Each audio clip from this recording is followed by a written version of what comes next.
All right, folks, we're just 2 minutes away from the show we've all been waiting for, The Lion's Den. You know it's about to be crazy, interesting, and downright hilarious tonight. If you've been here before, you already know why this is one of the few shows that keeps you glued to the screen the entire time. The host, fearless. What can I say? The man's a legend. Handsome, well-built, and an intellectual powerhouse. Quick-witted doesn't even begin to describe him. This guy handles every topic like a pro and never misses a beat. And you can't forget Keenal from Black Man Travels. Deep thinker, always dropping knowledge, bringing those big conversations that really make you sit back and reflect. He's all about opening up your mind to new perspectives. Oh, and when Ronan steps in, it's a whole different vibe. The man brings balance, discipline, and humor all wrapped into one. He's the kind of guy that can crack you up 1 second and drop wisdom the next. This is grown folks talk. No nonsense, no drama. Just real, respectful conversations. They get into the deep stuff, but they always respect everyone's viewpoint. You can trust the Lion's Den to bring real, unfiltered, adult conversations with that perfect mix of intellect and fun. You've got your popcorn ready, right? Because in just about a minute, this place is gonna light up. Get comfortable, hit that subscribe button if you haven't, and make sure you're locked in. Let's go. The Lion's Den is about to start. All right, it's almost time. I've been waiting for this all week. Is it just me, or does time slow down when you're waiting for the Lion's Den to start? Come on, let's go. I got things to say tonight. I'm ready to hop on the panel. You better have subscribed already. If you haven't hit that subscribe button and smash the like by now, what are you waiting for? You gotta support the Den, people. Hit that notification bell too, unless you want to miss out and hear about it later. This is the show you don't want to miss. Every week I'm here waiting. The energy, the conversations, is about to get real. Tick tock, I swear this is the longest minute of my life. Tick tock, tick tock. The panel tonight's gonna be fire. I can feel it. Who's joining tonight? Let's go. Hit that subscribe button already. Yo, grab your popcorn, grab your drink. It's about to go down. You're not ready for what's coming. I got my snacks, my drink, And I'm locked in. Let's get this show started. All right. Quiet down. The show's about to start. Everyone ready? Silence. The Lion's Den is about to begin. Let's go.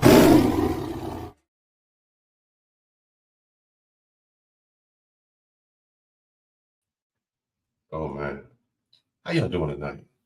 Yo, we back again. It seems that Back again, 2 days in a we row. drank a little bit last night, so Roman couldn't go nowhere. We had a hangover. No. Yeah, I had a little hangover. That brother was up at 4 in the morning. The live ended at 4. He was up at 5, which is crazy. I couldn't do it. But so when you have a hangover, they tell you got to put something on your stomach. We go out and had to get some In-N-Out burger, a little steak and shake milkshake. We see these kids, little young kids. You can see the guy is interested in the girl, but he just didn't talk to her. Couldn't talk to her. I said, that's crazy how these little kids are just, I can't even say kids, teenagers, just unable to approach. Can't talk, can't say anything. So we thought, what the hell? Let's talk about that. Where is the masculinity in men? Where has it gone? And we stumbled upon a YouTube channel we seen, it's Diary of a CEO. And it's something they talk about. So we're actually going to react and review this because I think they hit some very good points. And we want to talk about it. And it talks about how masculinity has left, how men are weaker. And we want to get your opinion. Because what we found is this. Yes, women have standards. Women say they want a good man. But they set the stance. So before you can even talk to the woman, her standards are already set on the dating app, where she says, I want a man making this much money, this tall, this profile. All of these are set. So the majority of the women you want to talk to, you don't even see. So just imagine this. 90% of the women you don't see. The 10% still only swipe on you a fraction of the time. Because what they're looking for and their standards are so high, it has become a problem. And they bring that to this panel. So what do you think about that, Roman? And just to let you know, we do appreciate all of the cash apps yesterday. We have gotten the bottle down a little bit. The Jack it took a hit yesterday. As you can see, it took a long hit. So, we want to make sure Ronan gets out in one piece. So we still appreciate the cash apps. But I got to drive tomorrow. So no. Must say no to drinking tonight. We have a partake of some German beer, but we'll go there. So what do you think about that, Ronan? I know we always talk about our generation where we did not have the option Right. to be able to go and swipe left or do that. And I think we say that. What did we have back then? It was like MySpace, not MySpace. Was it MySpace or Black Planet? Black Planet. Mm-hmm. Those are the main two, aside for some social media, not social media, but social sites that you could go on to. There wasn't much for us beside for personal conversation. Yeah. The internet was dial-up damn near, so it wasn't the convenience. Well, I do think the dating apps are taking out a part of that, creating more incels, people that are just used to just staying in the house and just communicating that way. So I think this is going to be an issue. It's going to be an issue further down the road. It goes without somebody taking some corrective action. I know it's my brother True Prodigy is in here. He is one that's an advocate for cold calling and getting out and being more social in the environment. He does it. He films it. He talks about it. He dispels some of the dating coaches rumors. So, I think we can have a great conversation about this topic. And some of the other things that are discussed by this Diary of a CEO are outstanding conversations that we need to have today. So I think we're going to have a good live, participate in the comment section. We really appreciate that. And let's get into it. Kunal will be joining us later. He's not going to be on the show. He's just getting ready. I want to play the introduction, and the introduction to this kind of tells you what we're going to be speaking about. And then we'll get to we're going to skip around throughout it. So let's just hear the first few minutes of introduction. Critical conversation around truly the future of humanity. But we don't like to talk about this. This report is absolutely shocking. This is a crisis and young men are struggling. So I sat down with two leading voices on societal issues to discuss the rise of millions of lonely, addicted men. And the most important question is, how do we fix this? So let's start with this graph. It shows that young women are now out earning young men. It is true.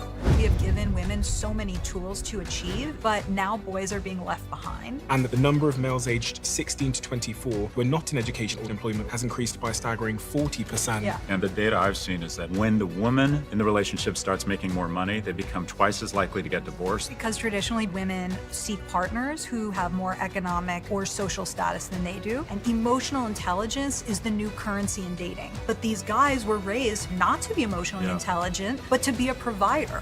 That a lack of male involvement in kids' lives is a big factor leading to this. And once they lose a male role model, they become much more likely to engage in criminal activity. And so we are just creating a lot of these angry young single men who are saying, well, this is rigged against me. We actually asked some of our audience to write in, and this guy, Jeffrey, wrote in and said, my entire life, I have never felt like I was good enough, like I could never earn my place in society. It's devastating.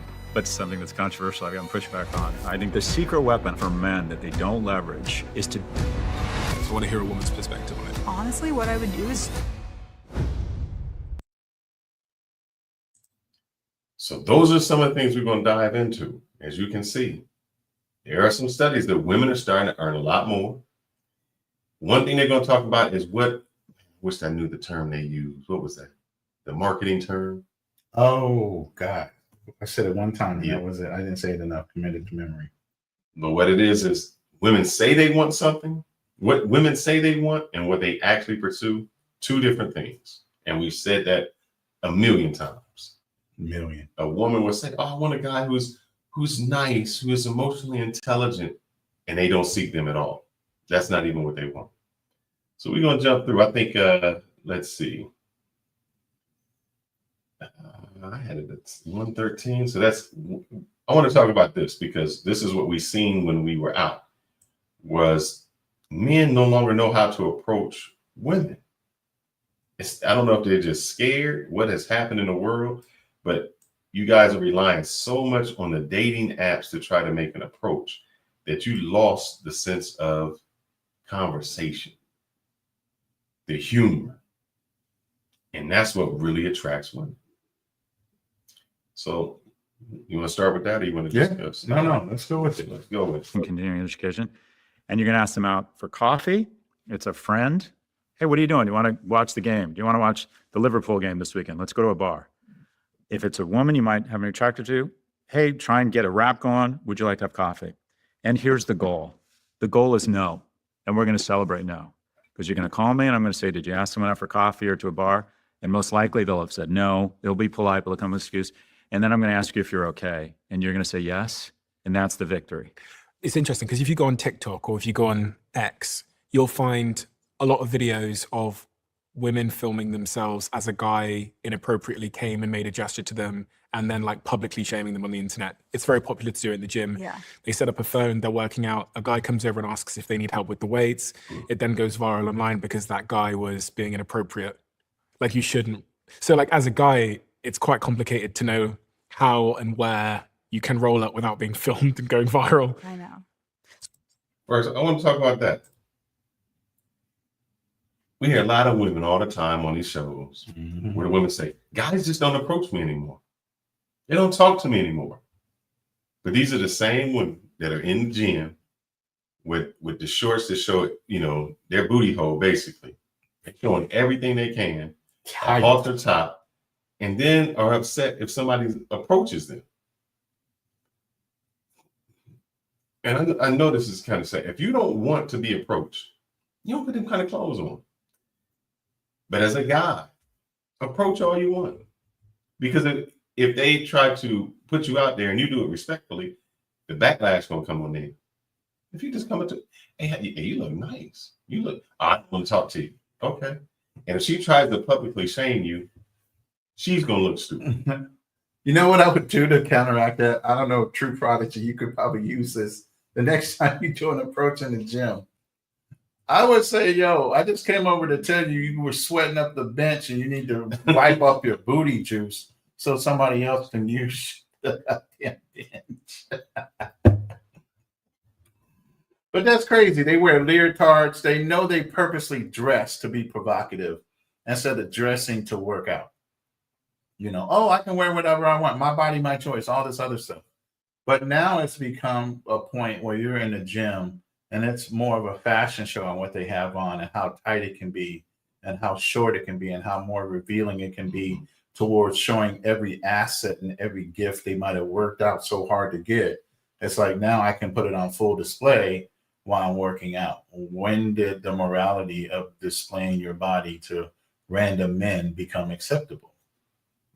But see, I think the issue is women are doing it for attention only. Right. That is the fuel for women. Attention. They don't really want to talk to you. The fact that they can tell you no is great. But as a guy, we have to understand that the rejection is just a part of the deal. We are in a numbers game. That's all we are. A numbers game. When you go on, that's if you look at how women and men approach dating apps, women look at the profile, they look at you, they may swipe right. Guys swipe right on everything, and then we decide later. And that's how we hunt. And whoever's going to say yes to us, that's who we working with. But what do you think about these girls who are trying to embarrass the guys? And I'm going to read, we got a super chat or a super sticker. We'll go ahead with Big Mike first. Yeah, Big Mike says a lot of young men don't approach women. Most of these men are losing out on social skills, thus lending to more problems socially. Yeah. And I blame the dating apps for that. Generation X, we had a pen and a piece of paper. And the game was to keep talking to chicks until you came out with the numbers. The guy with the most numbers, obviously there was probably money in a pot somewhere. And whoever won took the money home or did whatever, beside for having the benefit of the phone numbers for the girls. Mm-hmm. So at the end of the day, we learned how to basically take an L. A lot of kids don't know how to take L's nowadays. Everybody gets participation medals and all these other things for just trying. That's not what life is all about. You know, you need to learn how to take L's gracefully, humbly enough that you don't necessarily let it stop you, but you let it motivate you to keep pushing forward to get those wins. It makes you better. You know, it takes 10,000 hours to be proficient at something. You just can't dial up a Tinder app and think you're going to be proficient at dating because you swipe right or left to match up with somebody when you don't have the communication skills. You're not personable. You don't have any charisma. You're basically imagining having a relationship with somebody you haven't even spoken to yet. And how do you know the person you're going to be speaking to is actually the person that's in the picture? So much catfishing going on right now. You don't know if that's a dude in Nigeria just trying to scam you right off the rip. And just to let you know, we got game on us. And what I mean by that is this. I done got this fine chick's number. I'm happy. This is back in the day. I'm happy. I got a fine chick's number. I'm bragging to everybody. You know, there was no cell phones back then. You get home and you call. Is Lisa there? Can I speak to Lisa? I'm sorry. No, Lisa lives here. Lisa? Chick done gave me the wrong number. You about. That was her way of just, not being interested in it. We took the L and moved on. And we lied to our dudes and just say, oh, I ain't really want to be bothered with it. But it was the L we took. She gave a false number. You called a false number and you took that L. And that's how we roll. But let's see. Yeah, I think guys, they have lost, and here's where the dating apps really started hurting. They just learn to text and not learn to talk. Right. So even if you're able to swipe right or you match with someone on a dating app, the guys don't know what to say thereafter. The conversation becomes so repetitive. There's nothing out the gate. There's no planning. It's like, what is it? What's up? What you into? What you doing? Nothing original. And so the person who comes up with something just a little bit original always wins. The guy who has that charisma. So the incels, y'all losing it just by not being able to talk. Right. Just not being able to go nowhere. Now, I'm going to highlight this, and there's no slight on Game Changer. He says you take more L's on dating apps, but they're soft L's. Mm-hmm. That don't hurt your feelings when they don't swipe right in order to allow you to communicate with them. It's not really an LL where it stings a little bit. It hurts your ego because it's impersonal when it's in an app. It's more personal. That's why guys are scared to approach. Your ego is bruised. You're embarrassed because it's a public forum and other people are watching. That's where the pressure comes in. A dating app has no pressure to swipe right or left. Nobody's watching, so that when she gives you that no, it's not a big deal to you. The problem is that's where the insensitivity and the non-social skills come on. How do you recover as a man standing in front of a woman when she's telling you no, and maybe her girlfriends might be chuckling, and you have to do that walk away of shame, then that bruises your ego enough that you will never approach another woman in public again. Mm-hmm. You can't do that. Game Changer, I see you want the link. If you could hold out for a minute, write that question down. We want to go over a few more of these points that they have because I think they're very good. Let's see. Let me continue on and see what this We thing- talked about the first dating paradox, which is the idea that women now need more from men and are raising the bar because they can be providers on their own, but men weren't taught how to do that, and there's sometimes shame for it. So I think the second big dating paradox is that men are expected to lead and to approach, but I truly feel like in a post-Me Too era, it's much more confusing. And so many people say to me, I don't want to meet on an app. That's not romantic. I want to meet in real life. But I'm not finding that people are meeting in real life because people are afraid to approach each other. And I think one is being afraid of being called creepy. But the other one, which is what you're talking about, is that this culture of making TikToks or going online with this datertainment to talk about how this person approached you or how inappropriate that was. And so I feel like there's a lot of women waiting for men to approach them, but then shaming the men who do. I think one of the solutions there is we should allow people to shoot their shot in a non-creepy way. Can I just say something to Yeah. that? If the guy rolls up and he's 6'4" and he's, gorgeous, it's fine, it seems. The difference between creepy and romantic is the perceived attractiveness of the person making the overture. I think Key point, perceived attractiveness. Exactly.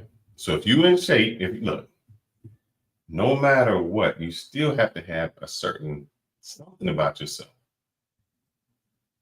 Think of your dating app as this: your resume. If you had a resume that's just jacked up, you didn't write nothing down, it's misspelled words, who gonna hire you?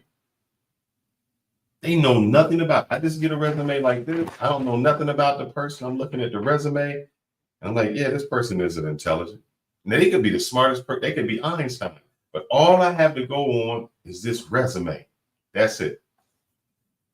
Fast forward. Your Tinder profile, your Bumble, your Hinge, whatever it is, that is your LinkedIn. That is your resume. The only way that somebody can judge you is based on what you put. If you putting some blurry pictures, you putting some making you look half crazy, that's the only thing that can go on. And then you're upset that nobody's swiping right on it. Your resume is messed up. Would you swipe right on you? That's the question you need to ask. And if you're saying no, nobody else is going to swipe right on you. You have to get some adventurous, decent, great looking photos. It's ChatGPT. ChatGPT, can you please write me? Here's my interest. I like dancing. I like painting, whatever it is you like. Can you write me a Tinder profile that would attract women in here? ChatGPT will do that. You guys are putting nothing on there. And so, unlike men, we're visual. Women are visual, but they want to read that profile. They want to see something you say. You gotta have some things to come back. I remember talking to a girl, and I'd be like, "You flawless," and she would say, "Oh no, you're a 10." I say, "No, I'm a 9 out of 10, and you're the one I want." Just that. She's like, "Oh, well, I'm the one you want." Just things like that. Humor, keep them interest. Another thing you guys do. Oh yeah. So now they are interviews. Yeah. But they are. Yes. Every chick I date is an interview. I'm asking them. I may not ask it. Let me say, I may not ask it in that way, but I'm asking it in that way. And so, game changer, you know what a lot of men should have done or should do? The best job I had was a sales job. And you know what they taught me? The qualifying questions. So in a casual conversation that you never even know, I'm asking you those questions. When we get to the end, I've already solved your objection. Because you've already told me. But I mean, do you make the decisions? Or, there's something like that, It is, if we were to sign up, are you the person that makes this? Is this something you want, or do you need your wife to come in and say she wants? I do all the decisions. Okay. So when we get there and somebody at the end says, I need to talk to my wife about it. No, you just said you make all the decisions. I stopped the objection way before. So yes, it is an interview because I'm going to find out right then if I should move on. One of the problems is, as guys, we accept anything. If it was a job, you just don't accept the job. I don't just take the job. I'm interviewing the job that I'm going to because I need to make sure it's a right fit for me. The salary can be great. I've turned down jobs that paid higher because I was like, oh, this is some BS. I'm not, no. If I move, the housing is going, whatever the housing cost in this new city is going to negate whatever you just paid me. I don't get the time off that I need. I'm going to be unhappy. I'm going to be burnt out. So I'm interviewing then. All the time it's an interview. He says, women don't respect men in a subordinate position. Then why have some of the bosses I had always want to screw me? It matters how you approach. You can be in a subordinate position and still have power. Doesn't mean anything. Doesn't mean anything. Black Man Travels, how you doing, brother? Hey, what's going on, man? Sorry about that. That's all right. That's all right. We just was, getting something to eat, and we ran into some guys who were kind of scared, and we wanted to kind of talk about it. So we jumping around from this Diary of a CEO, and he had two psychologists on, and we want to hit it. So we talked about dating, how guys don't have their profile up, they're not doing anything, they're scared to approach, and the reasons why. And now I want to talk about this, the fatherless homes. So you guys know you guys are creating the kids and leaving the baby mama. So let's see if I can add that too. With the mother alone. And in 1968, only 11% of children. Let me go a little bit. Holding both sides of the coin, being feminine and masculine. It turns out, as you were speaking, I was looking at the stats around fatherless homes, and it turns out that there has been a significant increase in the amount of young boys being raised without a father present. About 25% live without a biological step or adoptive father, according to the National Fatherhood Initiative. In the US has the world's highest rate of children living in a single parent household, and 92% of the time that's with the mother alone. And in 1968, only 11% of children lived with only their mother, compared to 21% in 2020. So that's doubled in the last 50 odd years, which is pretty staggering. And then obviously the consequence of that, as Scott described, is that individuals from father absent homes were 300% more likely to carry drugs, to carry guns, to deal drugs, and there's this huge plethora of mental health consequences if you don't have a father in the home. I mean, what do we do about that? And where are the fathers? Yeah. Where are the role? Where are they going? Well, it's complicated. There's male abandonment. There's just no getting around it.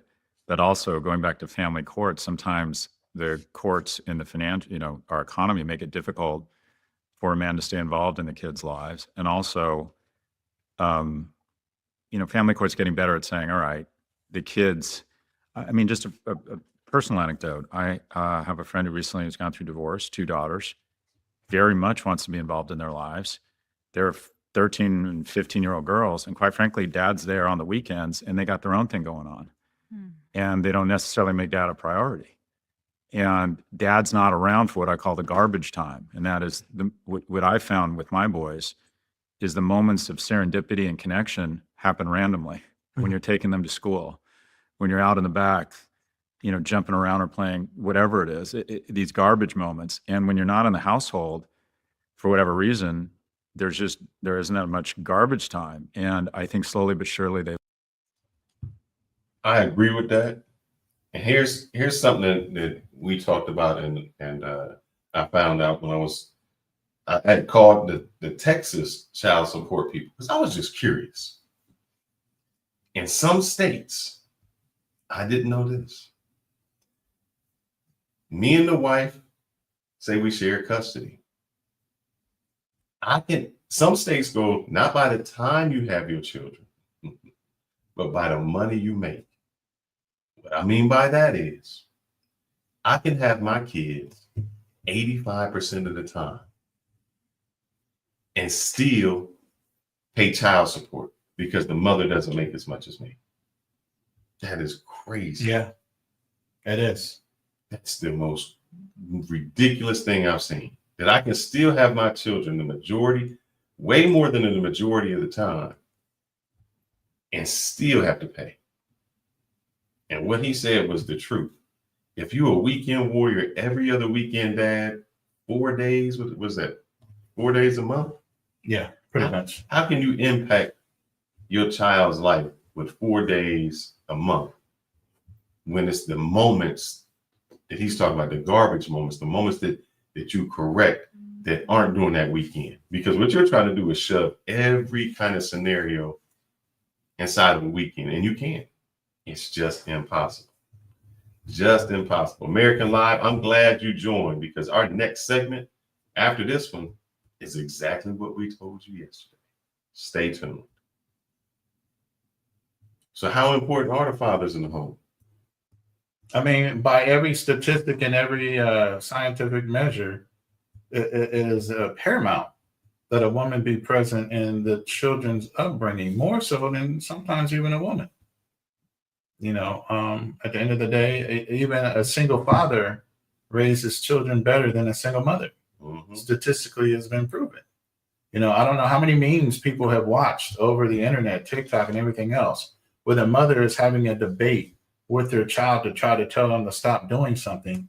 The next thing you hear is this grumbly male voice in the background say, "Get down," or "Do what he said," and all of a sudden the child snaps into doing exactly what they were told to do immediately. Yeah. And that's that reality of a woman might say we can do everything as good as a man, but in actual fact terms, the tone alone is something they can never measure. Correct. When it comes to command of a child or anything like that. They know it's more serious. It's like even with training an animal. If you're sitting there playing with the puppy and you got this soft, sweet voice and you don't have that tone when it comes to commanding a dog and training it, it's not going to listen to you. Sad. I wish I had that, but I think what happens is, and here was another thing. I don't understand this. Why is it that the custody is automatically given to the woman? And what they'll say is, because I talked to the guy, he said, "Oh no, we wouldn't give custody. It's custodial parent." What's the difference? The custodial parent makes the decisions. Why is it automatically given to the woman?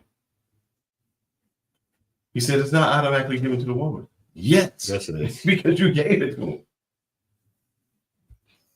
Can you explain that to me? Why didn't you say, "Oh, the man should be it"? There's no explanation. He said, "Well, whoever has custody, you're not. It's like possession of the child." I said, "Well, the people married. What do you mean? Nobody has possession of the child. Both people. Well, one person has to be custodian. I understand that. That sounds great. Why did you choose the female?" No response. No response. I mean, originally it's because the male was always at work. So by default, they would give it to the mother because, quote unquote, they're supposed to be more nurturing. I know some brutal single mothers. Ratchet as all get out. Cuss you up one down and then down the other side like sailors. But by default, they're supposed to be more nurturing. They should be in a better environment with the mother. And that's been proven over and over again. That's not necessarily true. And then here we go 40, 50 years later, and you're seeing that come to fruition by the children that are being born and raised in single mother homes. And this is the issue we have. And we're going to address some other things that go on with, people looking for father figures and identifying the wrong type of father figure that even the mother would never want that child to even be around. But because they're seeking it on the internet, they're looking for popularity more so than somebody that's giving out sound advice. Correct. I'm going to play this one. And this has to go with dating, guys. Where's Kanal? Kanal, do you have a comment on this?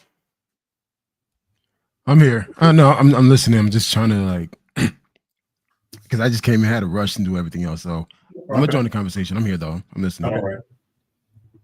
Let me see that. And for some reason, my camera's not working for some reason. So I don't know what's causing it.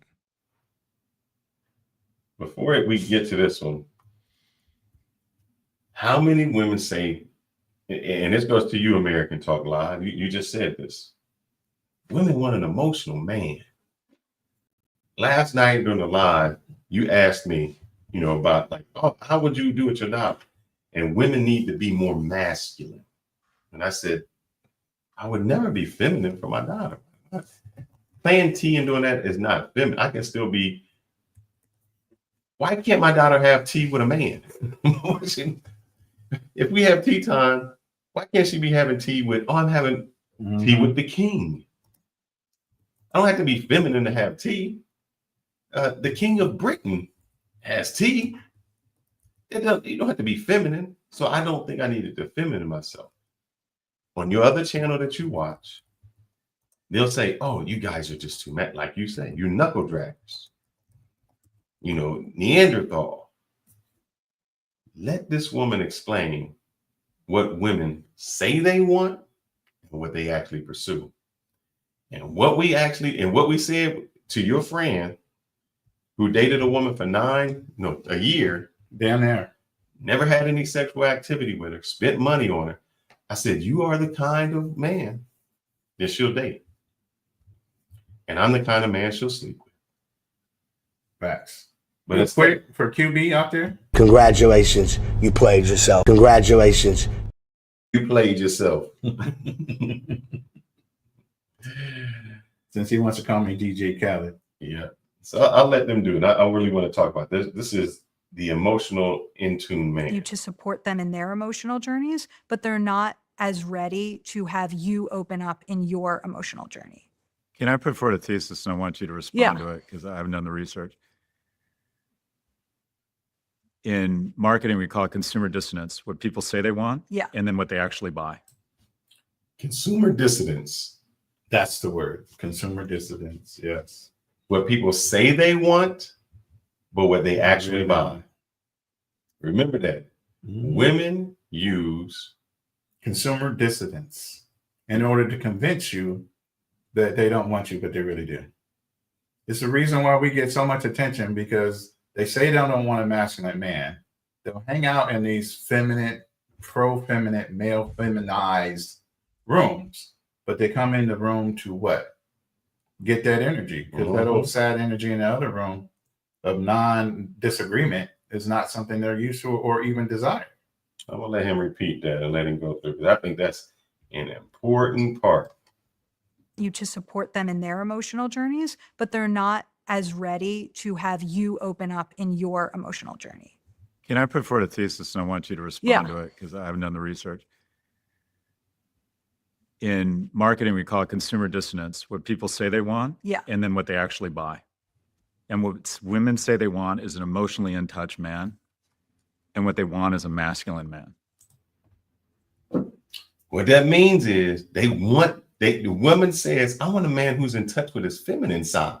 And what they have sex with is the masculine man. The woman says, I want a guy who's soft, like your friend over there, who can talk, who's not a I think American Live is right now. Yeah, he's right. He's right now. He's right.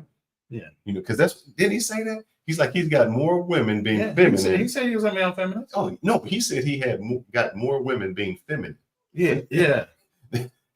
You trying to do the okie doke on these chicks? What's going on? What we say, what women say they want, and what they actually purchase. Two different things. So what the problem is, you guys try to be what a woman says she wants. Mm-hmm. They don't want it. They don't want it. Let him continue. And that they will articulate what they want in a man, and includes being more emotionally available. And then they want to have sex with a traditional masculine man. Oh, man. Wow. Did we say that? I always said that to y'all. Don't let these chicks fool you. The guy, and we say the guy that they go out with, who's in touch with his feelings, who's going there, yeah, he's getting all the time. But she don't want to have sex. She don't want to be intimate with him. She don't want to share a bed with him. She don't want to do nothing with him. Because what she's really attracted to is that strong, traditional man. How many times we have women on the panel, and the first thing I said, I guarantee you, if you pulled your phone out, you have at least 10 to 15 guys. You know you can call for a good date. You know you can call to come work on your car. You know that you can call to do certain things other than sex. But then you got those certain few guys that you know if you called him 2 o'clock in the morning, he's going to come and blow your back out. Which one are you on that phone list right now? And Kunal can tell you for a fact, he's had chicks have dudes order food while he's sitting in the room and they're delivering food to him and the girl. Hold on. Go ahead. Actually, I got head while the dude was on the speaker, and she was just Yeah, I've been in some situations, man. I'm like, wow, women could do this. It's insane. Yeah. So what do you think? You are in marketing. What do you think about that word? What's that? I'm gonna keep drilling. Consumer dissidence. Consumer dissidence. It's true. You could ask for something that you want, but it's not necessarily what you need. So there's a lot of desire. I mean, there's a lot of desires and wants. So a woman may want you to be in close with your feelings, but she doesn't need it. She needs you to be masculine. She needs you to be the protector, the provider. She doesn't need you to be in your feelings, but she wants you to be in your feelings so you can relate to her. So it's like really understanding the need versus the want. Women want a lot of different things, but the need is what the primary driver is.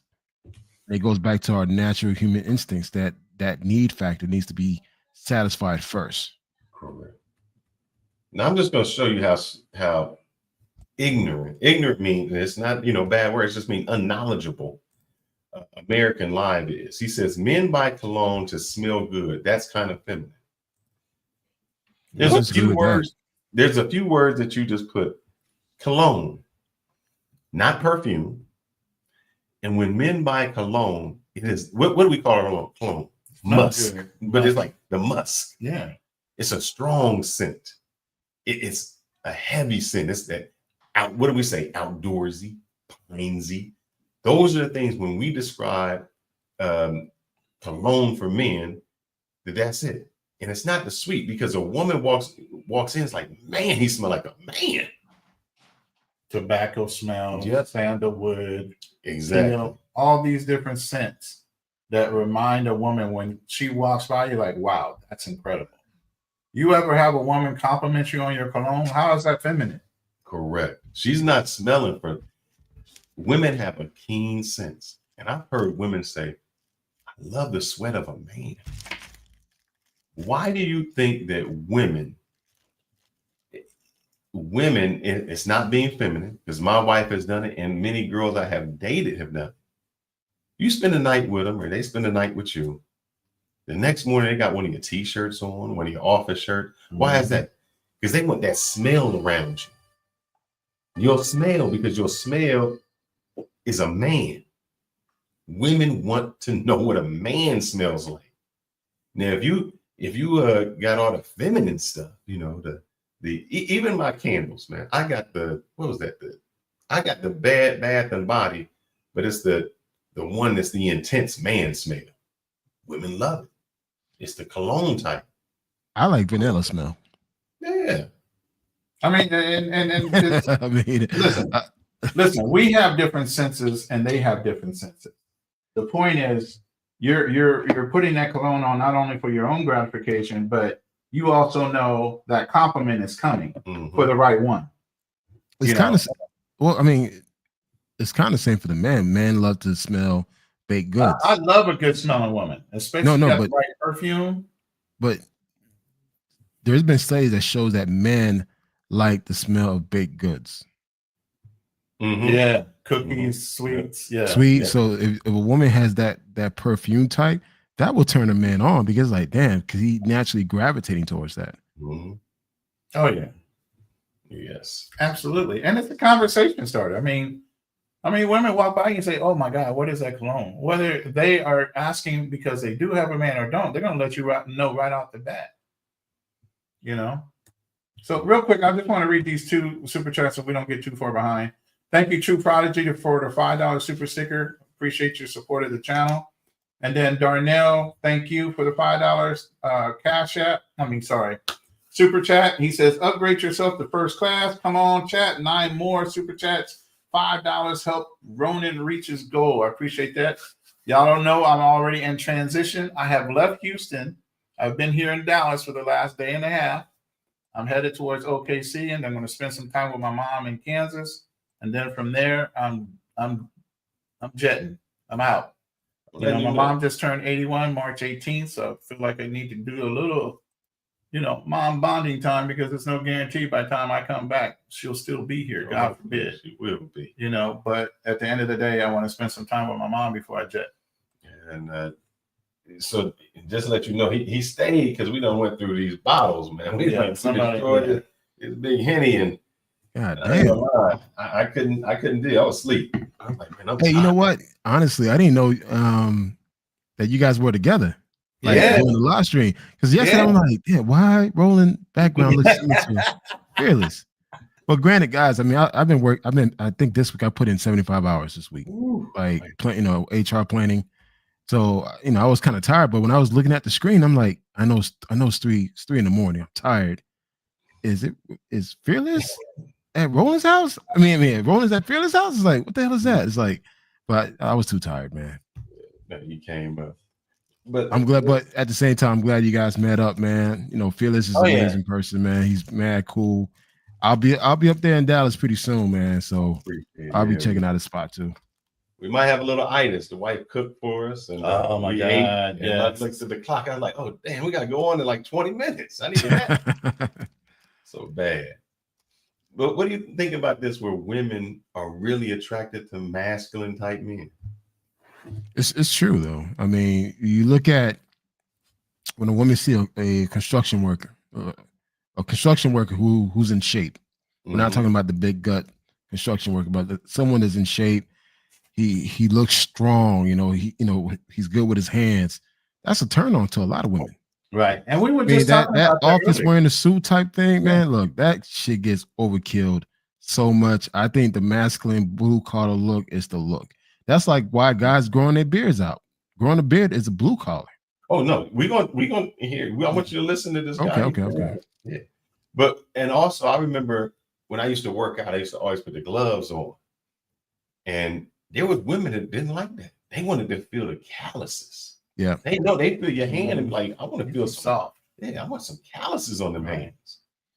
Yeah, I had a woman who used to rub my feet because she used to like how hard it was. I'm like, damn. Right.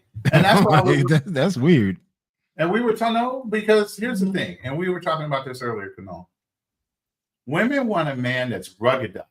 They don't want a fucking pretty boy. I get what some of these black girls are saying. You got to be in shape. You got to do this.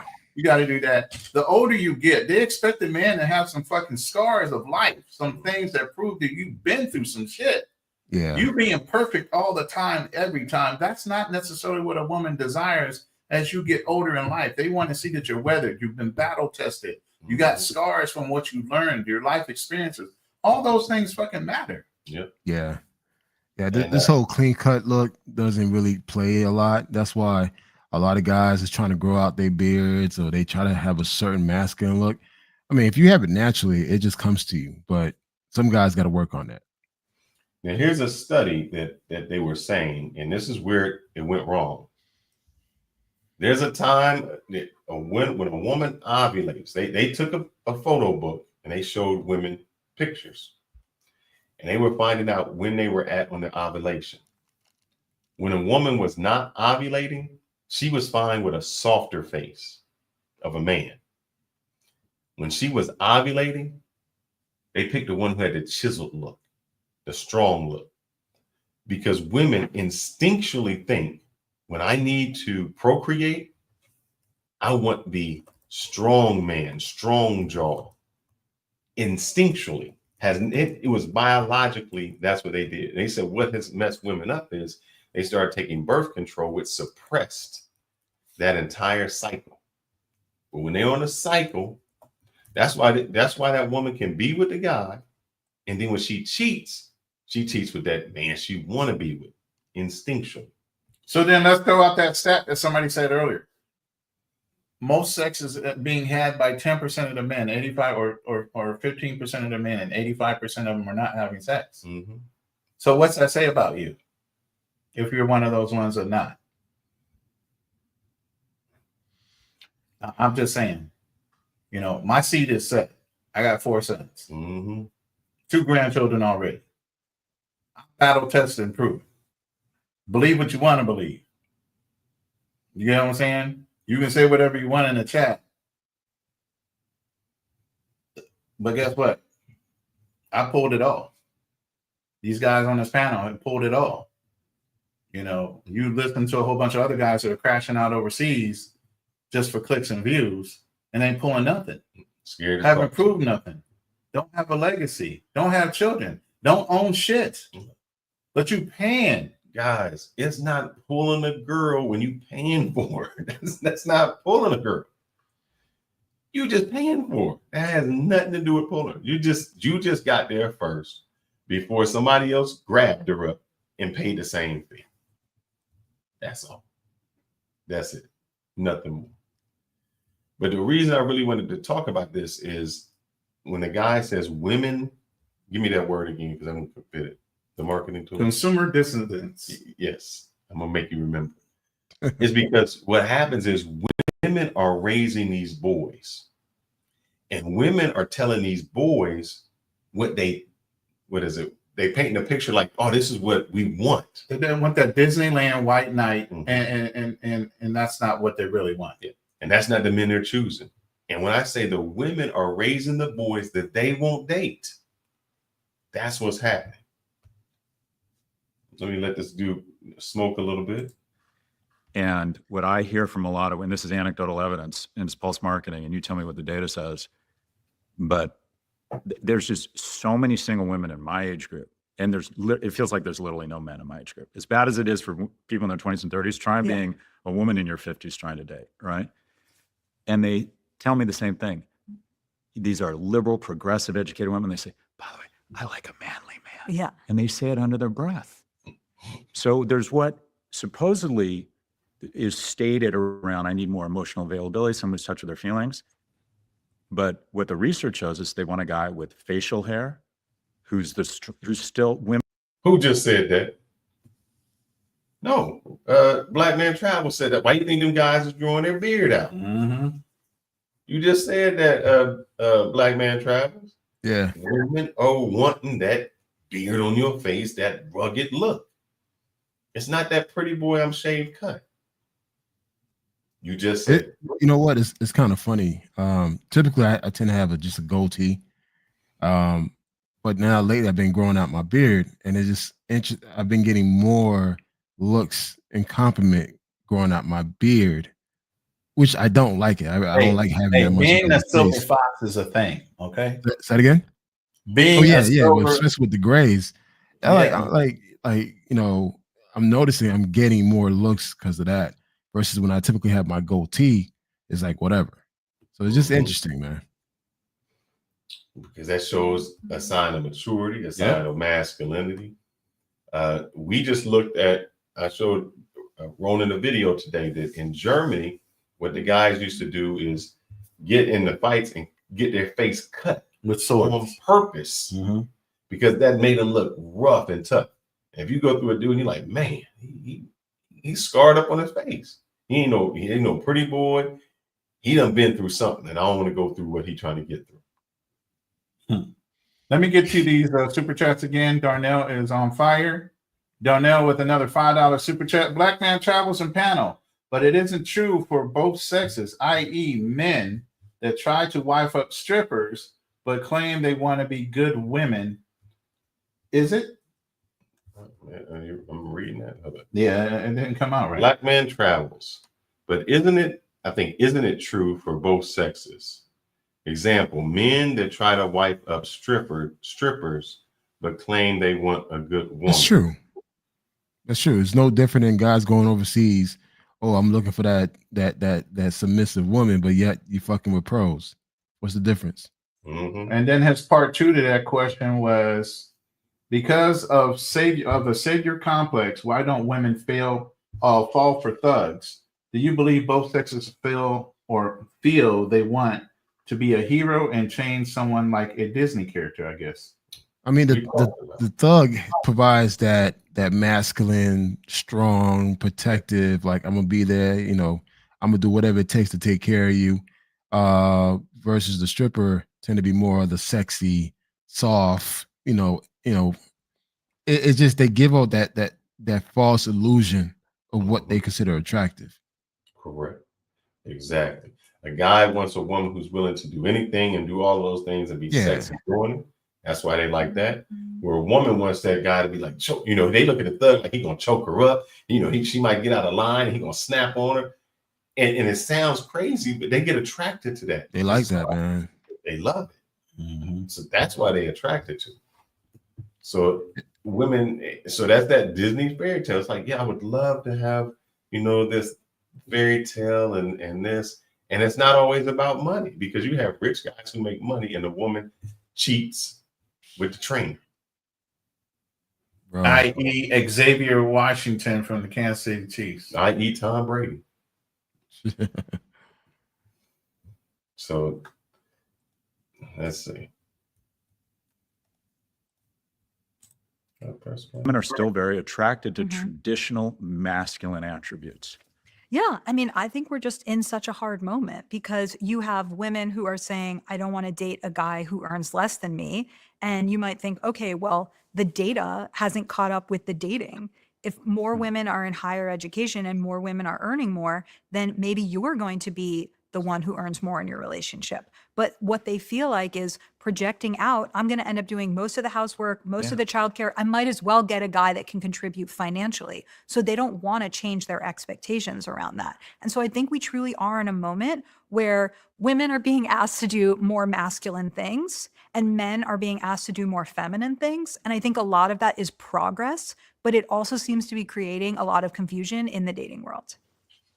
Yeah, it's sort of, I was just thinking, I coach a lot of young men, and occasionally women ask me for dating advice, and you coach, it sounds like a lot of both. And first thing I say to men is I ask them, like, would you want to have sex with you? All right. Are you in shape? What do you look like? I think I asked that question to somebody, didn't I? You did. Okay, I just was wondering. Like naked.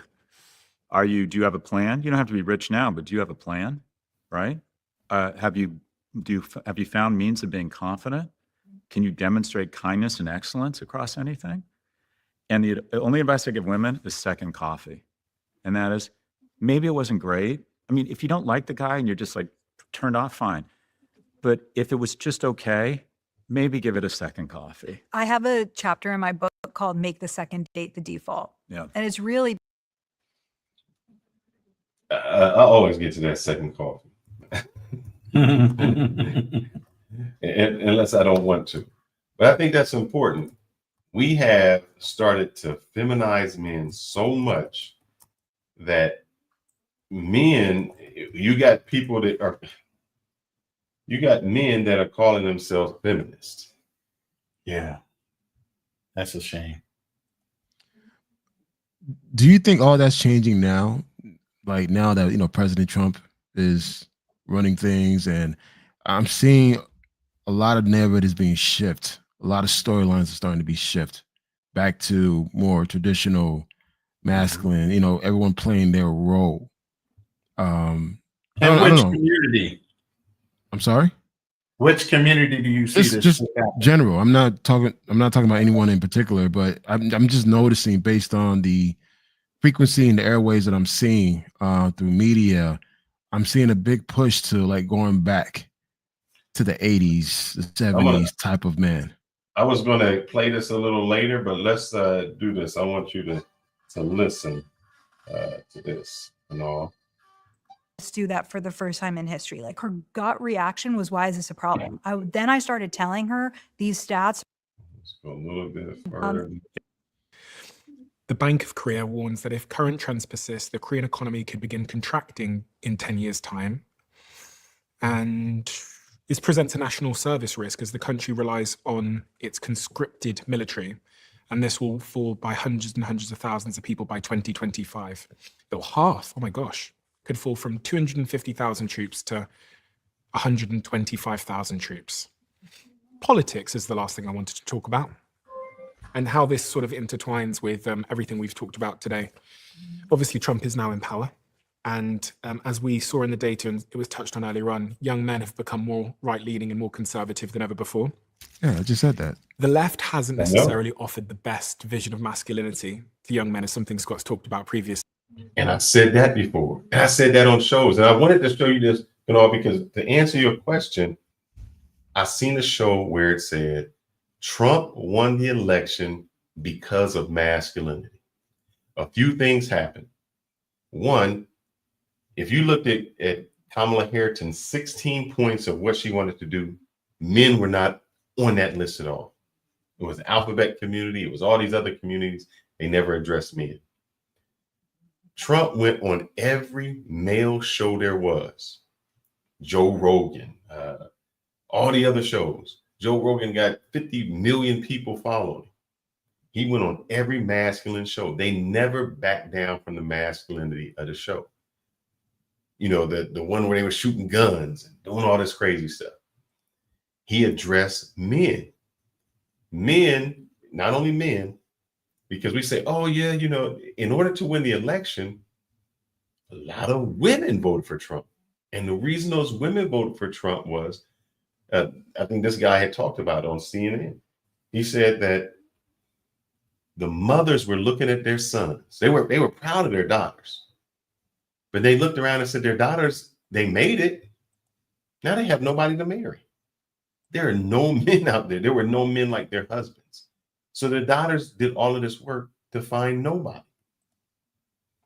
What happened to the men? The boys that they were raising, the Me Too movement, the harassment, all of those things that those women at one time thought were great, they found that it was suffering.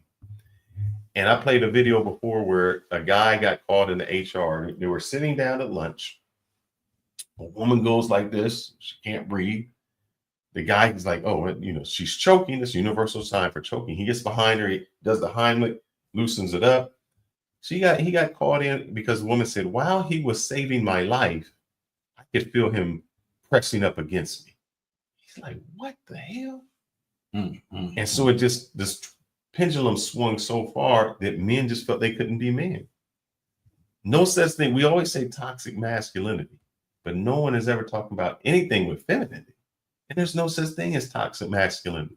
That's just a man being a man.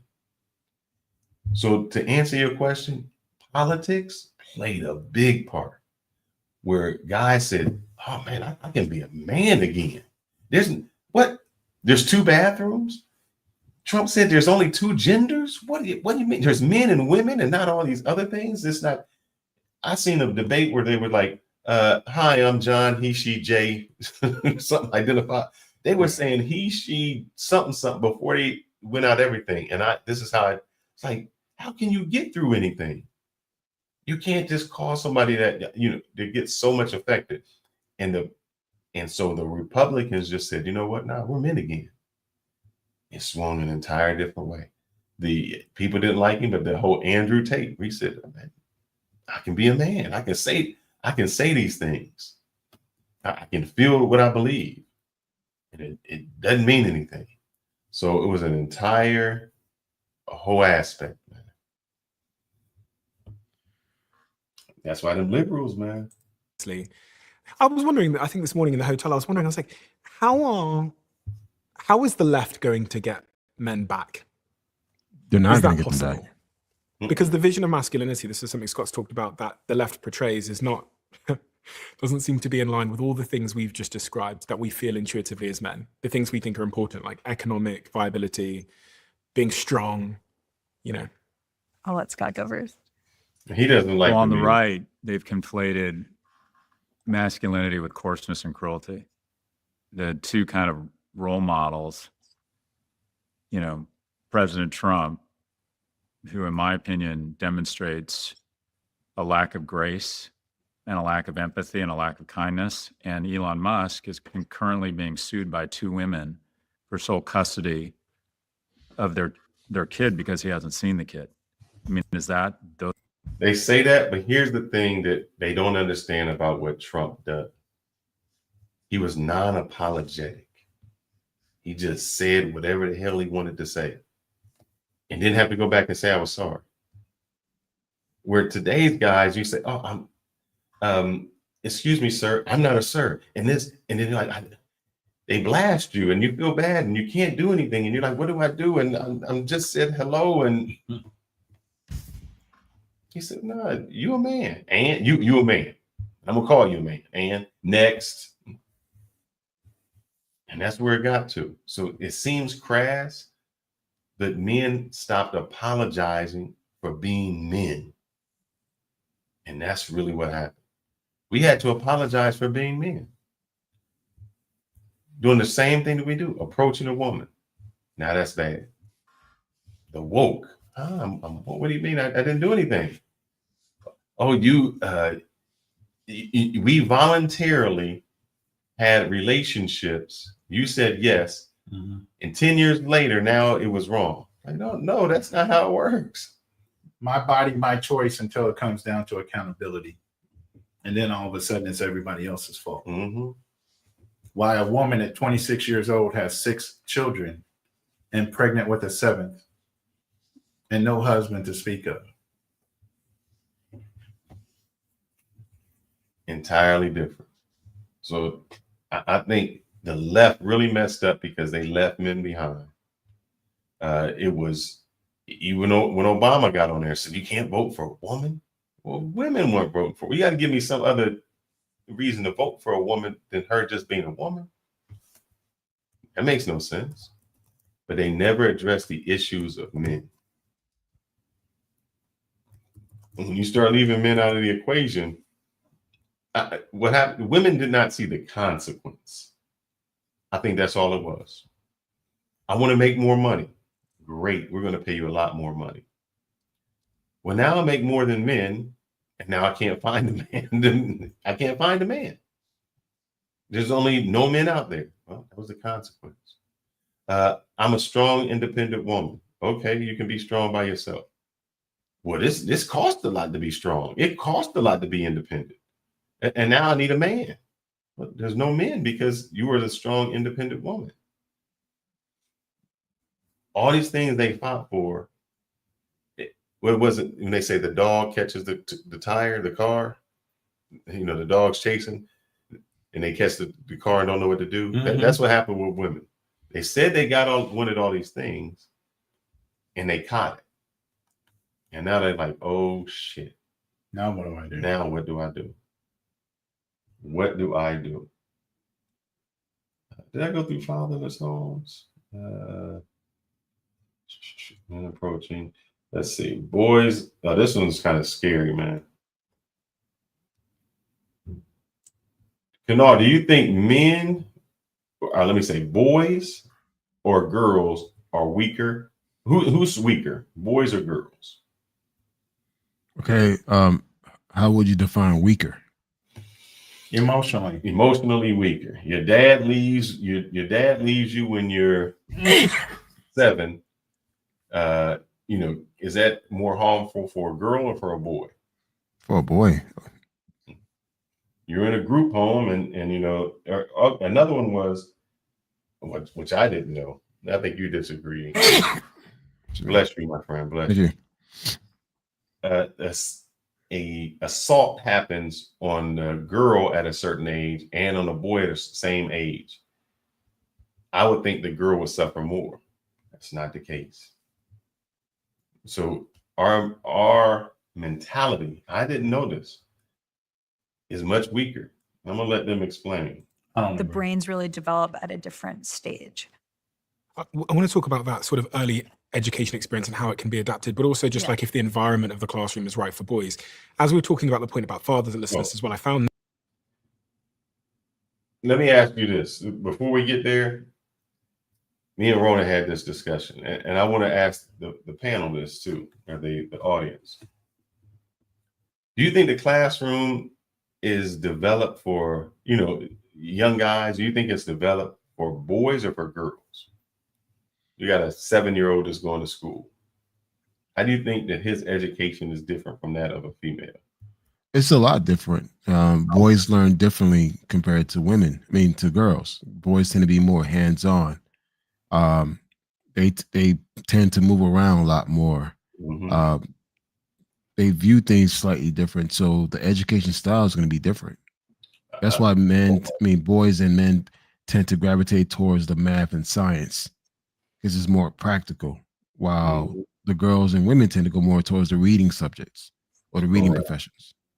I wholeheartedly agree. Because I said something similarly, but I think schools should be structured that sometimes that the boys and the girls need to be separated, specifically in the morning. Boys probably need to have PT. Like in the military, first thing we did was PT.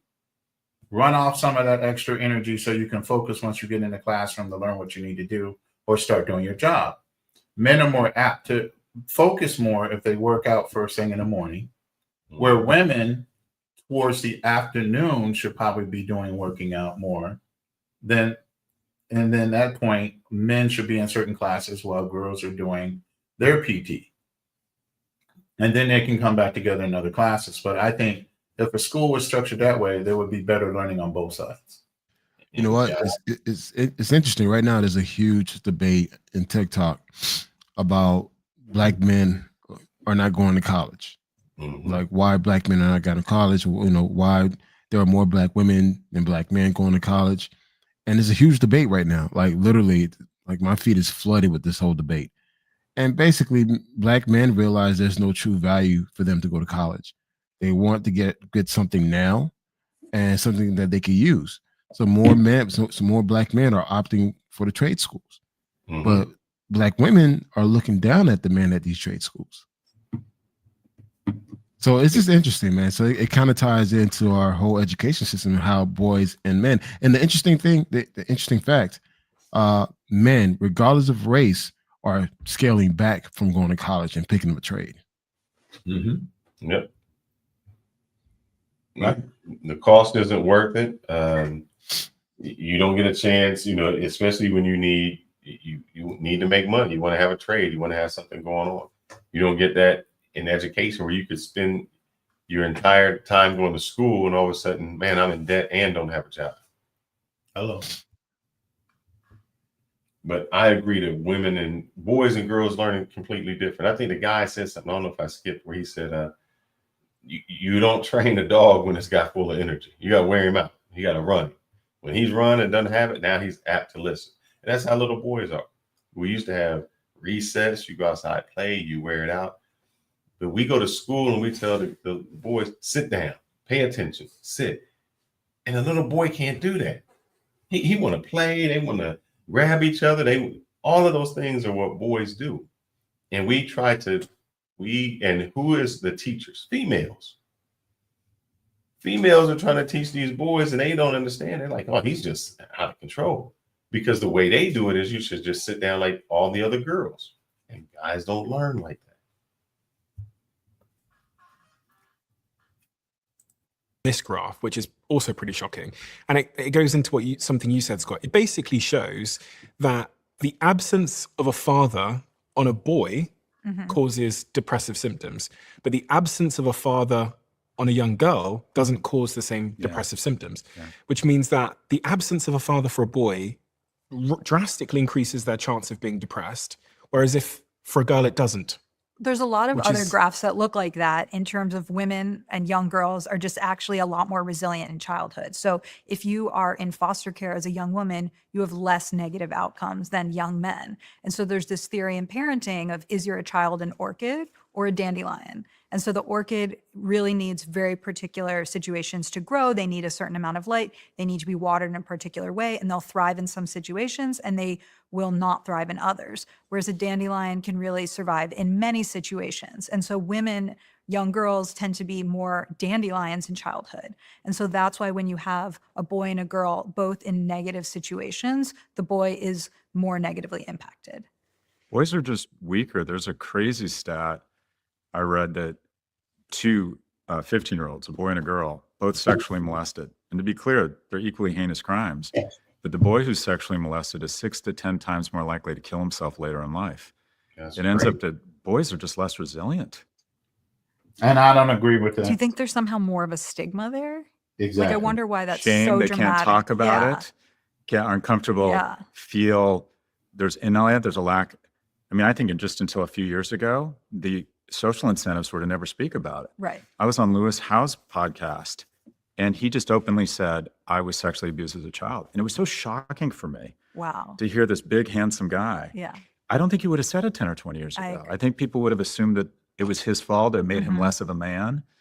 So I think a lot of that has hopefully gotten better. But we just have to acknowledge boys mentally and emotionally are weaker than girls. Lewis House didn't admit that until a couple of years ago. Is that right? So he's lived with that his whole life. And it wasn't until he was, I think, having dysfunction in his relationships and a few other things had happened that he decided he wanted to say it publicly for the first time, which again feeds into your point. We actually asked some of our audience to write in, and one of the people that wrote in was a teacher in a primary/preschool. And she said to me, she was an anonymous teacher in Germany. And she says, every year it seems like more and more children, always boys, have this new energy to destroy the classroom dynamics. These boys almost always have two things in common: a lack of boundaries at home and unsupervised, unlimited access to all kinds of content on the internet, e.g. porn. Their perception of what is okay and what is right becomes completely distorted. I have tried so many things, and every year it's becoming an even bigger challenge. Young boys in school. So one proposal is to delay education for boys, put them in education later. Is the classroom itself a problem? Like the sitting in school, listening to someone speak at you. Someone proposed to me on this podcast before that boys need more sort of practical play, and the classroom isn't designed for that. I wasn't sure if that was... Well, in single-sex boys' school, they end up with double the amount of recess time. And that is... What we just say? The boys got to get They out. got to get outside. Mm-hmm. They got to run off and get that energy out. Yeah. PT first thing in the morning, maybe even the afternoon session for some of the other ones. You know, Just that. We don't sit and steal. We don't do that. They have... I equate boys to dogs. A happy dog is a tired dog. And if it's not tired, if it doesn't get to run, it's going to cause trouble. And I feel the same way about boys. So in these schools where they decide what's best for the boys, there's usually more exercise and more free play and more roughhousing, co-ed schools. And you're also seeing, I think with boys, I mean, there's just, by even acknowledging that men play a critical role in boys' lives a few years ago, that was seen as sexist. What you mean? What you're saying? Moms can't do this? And I can just tell you, there are certain moments when my partner needs me to weigh in. I don't know if it's the depth of my voice, my physical size, the way they relate to me, the fact that I'm not. You need dad, or that's what I have found, especially with boys. They need almost like that not physical intimidation, but it's almost like they begin tuning out their mom over time. I mean, they're incredibly close to their mother. They look to her for nurturing. When they really have a problem, I find they go to mom. But they will constantly test the boundaries, constantly. Now, according to American Talk Live, we should be feminine. And this gentleman saying, no, that's the problem. Little boys are going to test it. Kids are going to test it. You need that man to be like, hey, that bass in the voice has got to stop. So, Kanal, you have a little. Is there a difference between how he listens to you and listens to Oh, yeah. Yeah, a huge difference. I mean, honestly, he doesn't like to come around me because he knows I run a structured home compared to when he goes to his mom's house where she's there, Monday through Friday. He could do whatever he wants. There's less structure. Well, but with me, I'm like military style, and I see some things that I do not like right now. And I already made it clear to the mother, the last day of school, he's moving in with me. Mm-hmm. And guess what? You going to summer school. You're going to be at the park. No Nintendo Switch, no computers. You're going to do something different. Exactly. It's just, I look at him, he has all the traits of becoming an incel because he likes to stay in the room, like to be online and everything else, doesn't want to socialize. And it's like, no, I need to break that. He's 13 years old now. I need to break it. Mm-hmm. So, yeah, he like right now, we're going to Miami tomorrow afternoon. We'll be down there for 10 days. He didn't want to go. I'm like, you're going to Miami Beach. You're going to be outside, warm. He'd rather be home in his room. And I'm like, no, you got to go. And it's like, you're not bringing your Nintendo Switch. You're not bringing your computer. I left everything at his mother's house. You're going to have fun with your cousins. You're going to go out there, play in the sun. You're going to go out there and learn some things. And it's just a whole different generation. A lot of these kids now, man, they just want to be in the house. Mm-hmm. Growing up, dude, being in the house was punishment. Well, yeah. Mm-hmm. Bring him up. I mean, I can. I put it back there. I put the live in. I'm going to bring you guys up in the back real quick. I'm going to play this one more clip, and then we can really get into it. And Shout out to you, ATL. Drinking matcha. And there's a good chance that that matcha you're drinking is made by a company. What role does feminism and the rise of feminism play in all of this? Because I've had people on my podcast. Yeah. I think actually our last episode we published was a lady who's a child psychologist. She's been that way for 3 decades. And she came on and said that the feminist movement has let men and women down in some ways. There's been great upsides, but there's also been a cost. And one of the things she was really big on, which I thought would be extremely controversial, it turns out it wasn't in the comment section, is that she believes women should be there for the first 2 years of a child's life. And I was like, I questioned her on that. I was like, and then I looked at the stats and I looked at the research, and she basically makes the case that because the mother is producing certain hormones. So I searched, and it was true, and we fact checked that episode. And then beyond there, the man, the father, brings out another set of hormones in the young child, which are about play and adventure and all these kinds of things.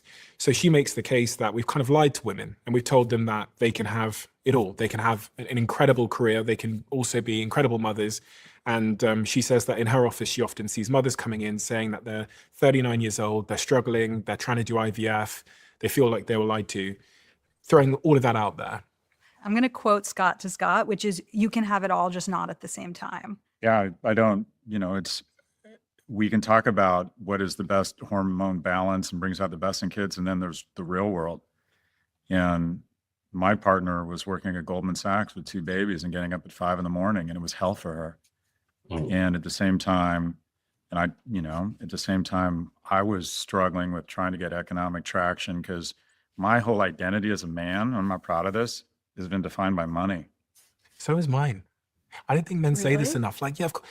I thought this was really weird because we're in Austin right now, and my team put me up in a hotel, and it's just like a normal hotel. I'm like, so I don't give a fuck. My girlfriend comes to town tonight. Immediately my brain goes, oh my God, we need to move into a better hotel Airbnb because my girlfriend, I've been with her for 7 years. She doesn't give a fuck. Yeah. She doesn't care about material things. She doesn't have a Louis Vuitton anything. She's a breathwork. She's a yogi, right? But there's still this part of me, even at this stage, where I'm like convinced she's not going anywhere, where I constantly think about, I need to be successful. I need to have money. I need to demonstrate strength, or she won't like me. It's so weird because it's not true. Like, objectively, I know it's not true, but it's in me. I don't know. I think it's mostly true. What do you mean? I think in a capitalist society, the healthcare And for this is children, from the guy that has a should woman that works for have Goldman Smith your and ability Sachs. to provide, So, of course, ability to Smith. take care of your parents. Unfortunately, in our He's society, scared that she is could so leave. tightly correlated to money. Yeah. That I think at the end of the day, masculinity kind of comes down to provider, protector, and procreator. And I think every young man should at least start with the notion they're going to be the economic provider. And by the way, that might mean getting out of the way and being more supportive of your partner who happens to be better at the whole money thing than you. That's part of masculinity too. Right. But a good place to start is to assume in a capitalist society that you have a responsibility to be economically viable. And every piece of incentive in our society, I remember in the 70s when I was in grade school, our principal was a cool guy. He wore cool jackets and he had great hair and he smelled aquavelva and he drove a 240Z. You could be a high character, handsome, interesting, cool guy into karate or whatever. Now I just think it's all about the Benjamins. It's about that money now. It's about that money. Feminism has changed that because women started making it all about 6 figures, what you make, not what you bring into the table. I've given this to the same question to women. I said, would you rather be the mistress to the king who has a whole bunch of other women, or would you rather be the wife to a peasant who's faithful? And 95% of them choose the mistress to a king. They just, you know what? I can say this, now that I'm married, my wife is here, and my son. I feel the pressure more now than I felt before. Like, I've been making 6 figures for quite a while, and I never really felt the pressure. It's like, okay, I took care of my son. My oldest son is 21. My other son is 13. So I was like, all right, they good. So I could just travel the world, have fun, do me. But now that I'm married and I have a little one, a 1-year-old, I had to upgrade my damn insurance policy today. I had to like really push like, damn, he's not on my insurance policy. Add him onto it, then I also had to increase it. So like now I feel the pressure that I put upon myself.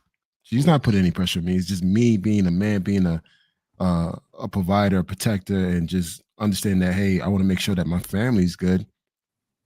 I feel like I need to do more. So I'm not sitting down. I'm putting those 60 hours work days from home. Thank God, from home.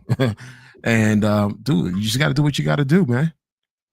And because as a single man, you could be like, yeah, I lost it. I ain't got no. I can live in a studio apartment and drive this beat up car, and I'm gonna be all right.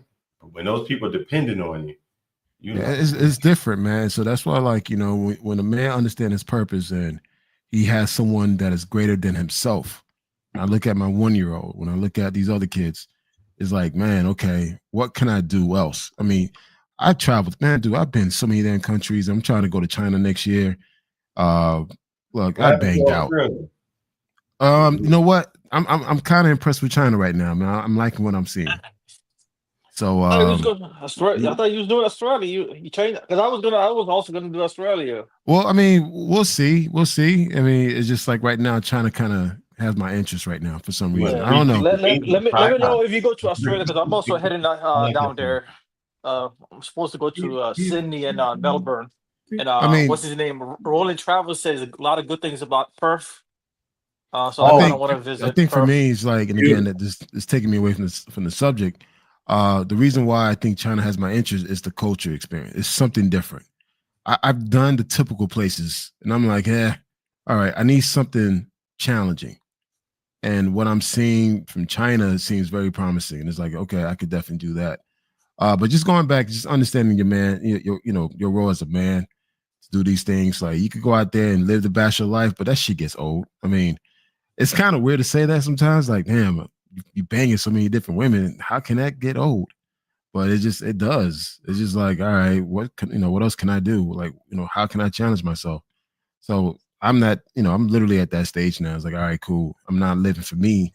Now I gotta look at the little one, the 1-year-old. I'm like, okay, I gotta step it up even more. Similar to what, Phil's done. It gets out there. But see, now you can do your solo trips, but you can also do family trips. Yeah. Even better. Yeah. We're definitely gonna be doing some cruises. So guys that's joined the panel, thank you for joining the panel. I'm asking you, about this, the masculinity, are men being masculine anymore, the toxicity of men, and the feminization of men.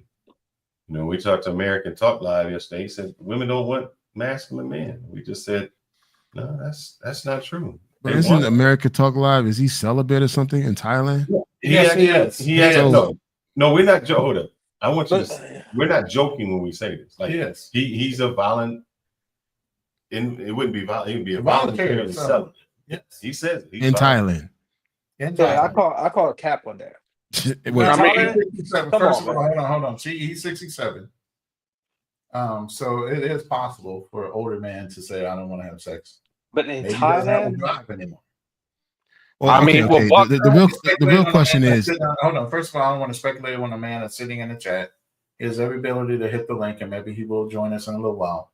But I do want to push at a Game Changer because early in the live, he had some pushback on some things or some comments. So I want Game Changer to go ahead and bring those back up to maybe some of the things that you saw earlier that you wanted to either disagree on or push back on. What were some of those things? Not necessarily that I disagree. I just think that one thing that's overlooked, and this to contribute to the masculinity aspect that you guys were talking about, was the power dynamic of online dating.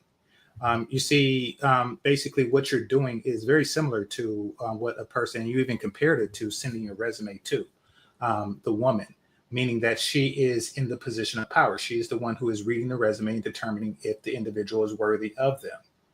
Now, this done thousands of times over each day does something to the psyche of the woman, and it also does something to the psyche of the young man. it makes them like, okay, this is something that I have to apply for. This is something that I have to beg for. And she is in a position of authority to determine if it's given to me or not. Now, a lot of men, young men, are escaping that, and I think that that's some of what I think Black Man Travels was saying that he's seen in his son. It's like, listen, I'd rather not deal with it, and I do think that that is possibly redefining masculinity for that generation. Now, I will say this, and I guess this is something I disagree with. I don't think that it's healthy for men to continue to participate in something that is that. I mean, so we're discussing whether it's healthy for their masculinity, et cetera, et cetera, et cetera. But then we're giving them tips and hints on how they can be more successful at it. If something is detrimental to your masculinity, then you just avoid it. That's what I feel that men should do with online dating. But here's the thing. What happens is that means you just don't cut it. Not you specifically, but those men just don't cut it. So you have to improve upon yourself. No, you don't. Yeah, because there's two ways. There's certain ways you get a job. One, you can go and beg for a job. Or once you become so successful, the jobs come looking for you. Mm-hmm. So you want to be the person where the job comes looking for you. Okay, but you're going online. What I'm saying is it's the procedure, the toxic procedure of going online looking for work. If you're going online looking for work, then the jobs aren't coming at you. And there's guys that go online and they get hit up all the time. It's just, okay. That's why we had the Tinder, was the Tinder swindler? Mm-hmm. The Tinder swindler. Right. No, I see what you're saying. What I'm saying is when you go online, the act alone is you looking for work. Now, I do understand that there's exceptions to the rules, and that's good. But what I'm saying is, if they are coming towards you because you have become this, ultimate alpha, then there's really no need to go online because you get it everywhere you go. So I do think that that does put you in a subordinate position, which reads weak, and men should avoid such weakness. It diminishes the men, all the men in the world that are not the Tinder swindler. So game changer, what you're saying, hold on. So what you're saying is game changer. Every man that gets on a social media dating site pretty much put themselves out of control and giving women the control of who they're going to be able to date or not. Absolutely, yes. See, I disagree because you can still go online. There's guys. I disagree with that. When you go out of town, it's more of a time thing. When I had a dating profile, I was just profiling them. It was about time. And I can weed you out very fast. It was people that, hey, can we meet up? They were asking me, can we get together? Can we see each other? I'm weeding them out as soon as possible or fast because my time was more valuable. And I'd let them know. I'm on here not because I need someone. I can meet someone, but I don't want the time to spend to go out to the club where I'm talking to like one girl and two. And it's like, no, I want to weed you out. That's all the profile is for me, is to weed them out. And if I go to another country and I want to meet someone, I don't have the time to just go out, do it that way. Because if I'm only there for 4 days, I got to talk to you before I even get there. Because I want to know you before I touch down. Because I want to weed you out before my plane lands. So that I know if I want to meet with you when I get there. I can't spend 4 days trying to get to know you. And then all of a sudden I'm going back. And I was like, man, I just wasted 4 days on this trip. But you can't even use social media to do that anymore. I mean, you got the filters. People just straight up lying. No, because people what you do straight up lying. You FaceTime. How am I gonna get lied to? We FaceTime. You can't put that filter on. We're going on WhatsApp FaceTime. On video call. Well, you mentioned a name earlier, the Tinder swindler. I mean, they FaceTime the guy. I mean, everything seemed to check out for those ladies, and look what happened there. No, because what happened is, just like a guy, they were chasing the money. They were chasing the dream. They weren't betting the guy. I don't disagree with you on that at all. That's what guys do. What they're looking for, they didn't vet the woman. They just said she got a fat ass. That was it. Game over. And that was the qualifications. But I could promise you, I don't have Tinder anymore, but when I did, I could promise you Every single chick on there, every profile. I'm looking for a serious. I'm looking for a serious long-term relationship. Nice guy. This and that. Every single one of them all said that crap. You know, And I've half seen of some them. that says, I just got out of a relationship and I'm casually dating. Nothing I have to seen it. I Now, have to seen a the few. comment, Yeah. to that comment, Darnell, we said earlier, women will build a man exactly what they said a man should be, but that's not the man they're going to want. So they're going to lie about what they're really looking for. They're not going to be so obvious as like, I just want to get my cheeks clapped. Yeah. They're going to lie about that because they don't want to seem easy. Absolutely. So I don't know what you're saying. That's Yeah, what we do. facts. They're trying to save face, and that's one of the ways they do it. But I think young guys, man, and I'm noticing this at the gym, bro. They are not approaching women. You know, the gym I go to, there's a lot of beautiful women, young women, but you don't even see the guys talking to them. Nor should they. Yeah. I mean, Buck, have you seen those TikToks? I mean, you got women purposely like scantily dressed in the gym, purposely trying to film dudes talking to them and say, "Look how I'm getting harassed." Exactly. I mean, the brothers were talking about Generation X and how, you used to walk around with the pen and paper and get numbers, et cetera, et cetera, et cetera. That's when women were serious. They were playing the game with you. Now they're playing a completely different game that doesn't benefit men any longer. So the men and boys should not be playing this game. They're just going there to get their ego stroked. Same reason why That's it. et cetera, et cetera, et cetera. That doesn't really benefit the boys in Buck's gym to any effect. They're going there to stretch in front of you just so you could talk to them, just so they could get their ego stroked. And and then you go home and stroke something else. So, I mean, I say don't play their game if they're playing games. That's the way I look at it. But how do you know who's playing games and who's not playing games? I'm sorry? How do you know who is playing games and who is not playing games? Well, that's where you have to use discernment. Depending on how much interest in you she shows, outside of just being in the gym, you start looking for signals to see whether she's baiting you or if she is showing genuine interest. Now, if she does show interest, then it's less of a game for her, or at least she's not winning because she didn't get you off the strength, or she didn't get your attention and validation off the strength of just being heard. She got your attention off the strength and validation of she showing interest in you first. So that's how you avoid that. Now, there's no there's no guarantees in such a thing, but it does help. So yes, a woman in the gym who's just being in the gym, and then the moment somebody looks in her direction because she's standing next to the water fountain for a second, and then she says, "Oh, these guys are just all over me," and they do that, that woman is somebody that you should ignore at all costs. I'm shooting all at them. I don't care. Yeah. To me, it's kind of like she can say whatever. So she said it. I move on. Okay, but now your face is blasted on social media, viewed as a creep. You get kicked out of the gym. You start getting online death threats from all sorts of crazies. Some kind of extreme. I don't care if she put me on there. Because what you I say mean, this is a real thing. Yeah, this is a real thing. Fearless. A lot of women right now, man, and as the other gentleman said, they're going to the gym to get attention. They're not going there. They're not going there to meet men and all that. They're going there swiftly to get attention. So you'll see, like one time I was working out, bro. I was on the bench, right, and it was this white chick that came.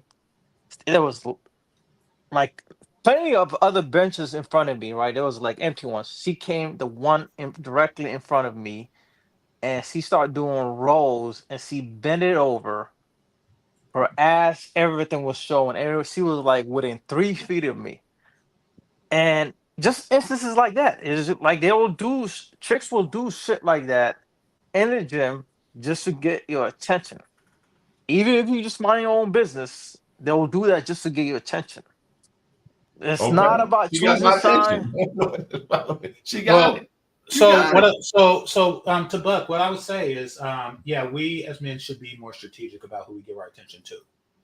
The psychology of modern women is largely our fault because we fed into, we fed their egos so much with these numbers games. We fed their egos so much that they are just downright retarded with it. You have fat women in their 20s with 6 kids demanding, 6-figure guys that are 6'6". That's retarded. And they're retarded. and the reason why they are like that is because we've been playing these numbers games for so long. They like, oh, well, guys are going to hit on me anyway. Guys who, are in shape, et cetera, et cetera, et cetera. They're going to hit on me anyway. So why not get fat? Why not get worse, et cetera, et cetera, et cetera. You ever notice the correlation, if you look at it from a cultural perspective, that the cultures where guys play the numbers game the most also have the fattest, ugliest broads with the messed up attitude? Ever notice that? Ever notice how? Well, because in Latin America, they talk to the women too. They talk to them. I don't understand. In Africa, you ever see the Nigerians? Them Nigerians don't play. They aggressive to the women. I've been to Jamaica, and Jamaica is a numbers game. If you ever been where the cruise ships gets off, them brothers is going for numbers. They don't care because they know that 90% of them gonna say no, but it's like I'm going from whoever gonna say yes. Okay, well, the thing about those places, say Latin America, is just that Jamaican women look like trash and African women look like garbage. That being the case, there is a correlation that I just made and I just discovered. Now, Latin men, it's not a numbers game, it's a quality game with Latin men. But when I'm talking about just general disposition, looks, and attitude, and you look at like Oriental women who are reputedly submissive, same as Jewish women, how often do you see Jewish men hollering at any fat woman that he sees? Never. But that's always on the low key. It doesn't necessarily mean it don't happen because most Jewish men are very wealthy and they know how to keep that shit low key. We are the ones that are braggadocious. We're the ones that peacock and put our shit out there. There's a lot of people been moving for years. A lot of people been moving for years, and you would not know what the hell they were doing. And when they do not put it out there. But when you say numbers game, hold up. Let me break something down. For whatever reason, your numbers game is including fat girls. I don't include them in my numbers. That's not the girls I'm going after. So if I'm in the gym, why am I talking to the fat girl? Yeah, I'm going after the athletic, the girls in Zumba class, the girls who doing them squats. That's what I'm going after. I'm going to go to the gym and talk to fat girls. Okay, so not to individualize it, but black men do that. And we're talking about cultural behavior here. So, and that's why I brought in, the cultures. But what you not understanding is guys will fuck anything. They'll talk to a girl and fuck them. But they don't mean they want to talk. I understand that. I understand that well. Hold on, let me just say this. I understand that well. And that mentality, because guess what? Guys won't fuck anything. It's black guys that'll fuck anything. And that's why our women look like everything. They look like complete. I disagree. Hold up. Before you say that, game changer. Who is married to Precious? A black dude or a white dude? A poor white dude. Who's married? You just said we don't fuck anything. He a poor white dude married to a fat girl. Exceptions exist. Exceptions exist. However, there is a cultural rule, understanding and stereotype that black men will fuck anything. Black man travels. What were you about to say? No, I'm saying I disagree with that. Men fuck anything. I mean, I think men become choosy when they want to choose a wife. But as far as smashing, most men just fuck anything. Yeah, I agree with black men. Hold on 1 second. I got a video I want to play before we continue. Hold on. I'll make sure we can hear this. Uno reverse card ever. Took this girl out, right? So I told the girl at the table, I said, look, I'm having a great time tonight. I'm happy I came out. Plus, she looked really beautiful. She cut me off right then and there. She said, let me tell you something real quick, Brandon. I said, what's up? She goes, I want to let you know that I don't give it up on the first date. And I instantly got upset because I didn't say anything about getting none tonight. I said, how beautiful you look, how much fun I'm having. That's what I said to you.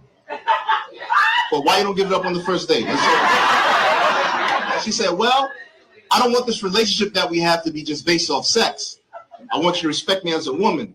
Plus, I got a lot going on in my life right now, and I would feel really bad if I give you someone the first date and never hear from you again. I would feel really bad. I respect if that. That makes sense. I don't know. That's what she said, right? And I had to respect that. But this bill came to the table really, really fast. And I'm looking over the bill. It was like $190. Ooh, first date? To the bill, and what I found out was that I only had mozzarella sticks and 2 beers. So I told the girl, I said, look, I'll put in $40, right?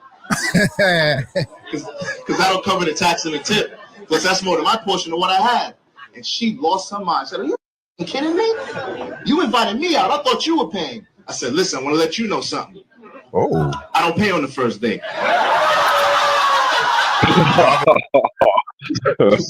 Please don't be paying, you know what I'm saying? I want you to respect me as a man, you know what I'm talking about? And got a lot going on in my life right now. And I feel really bad about paying for this date tonight. Never hear from you again. Man.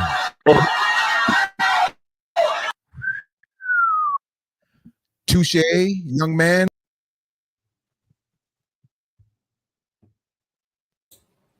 What y'all think about that? And no, I mean he has a point. He set his standard as she set hers. So what I was gonna say about the thing, I don't want us to get into a conversation where we're gonna pretend like black men's standards are trash. It is trash, and our women are trash because of our trash standards. So that being the case, there is a correlation to the way men behave and the way women behave, the outcome. You know, we holler the most at anything. We play this game of, hookup culture, more than anyone. And the results are the most obnoxious, fattest women on the planet. I have to disagree. I mean, I got to take black man travel side of the argument on this one. I've seen a lot of Latinos with fat ass chicks, man. I don't know where you live. I lived in Miami. Trust me, they hitting and smashing and keeping it moving. Don't believe the hype. It's just like, okay, when you choosing a wife, it's different. But as far as smashing, man, they don't care. Yeah, I live out here in the Midwest, and I see like fat Mexican dudes with fat Mexican chicks.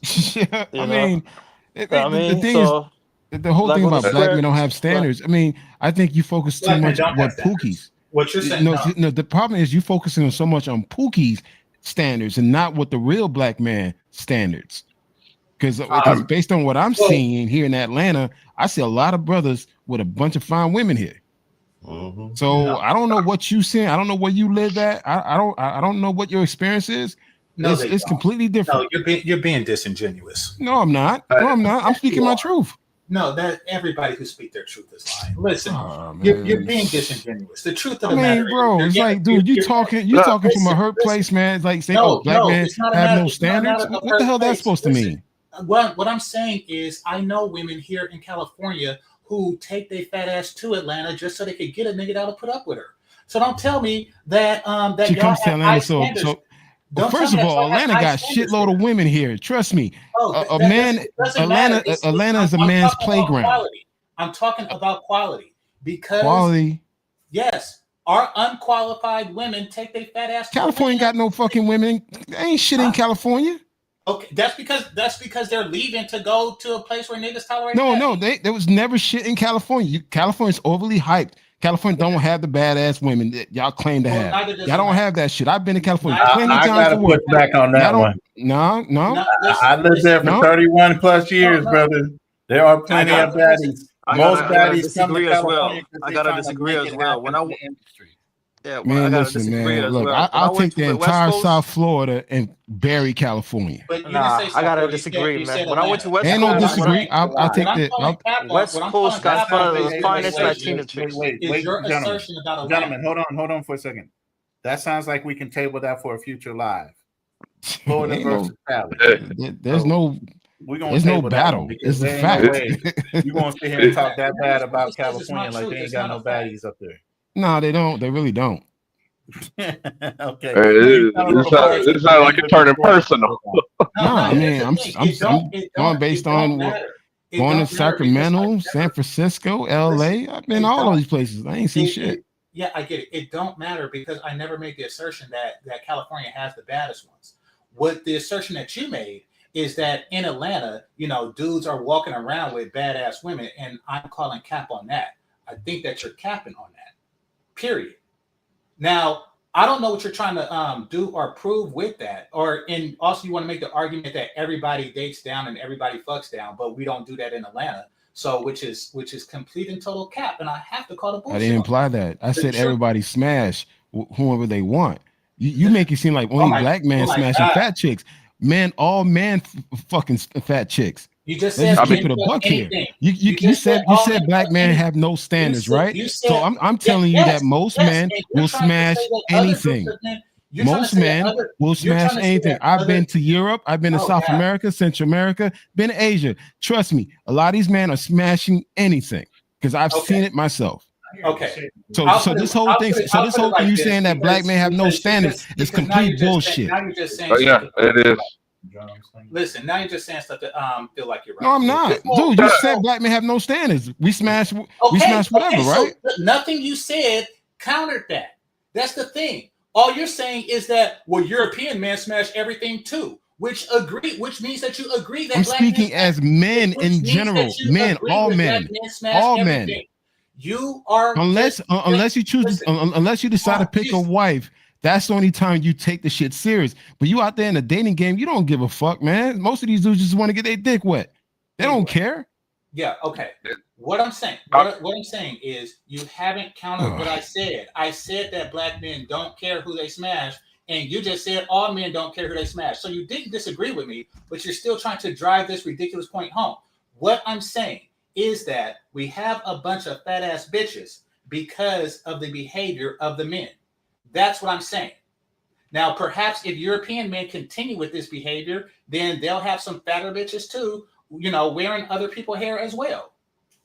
But until I see that phenomenon, I am going to say that there's a correlation and a causation here. Jesus. I don't see the correlation or I don't see it, that being the correlation. But I think it's one.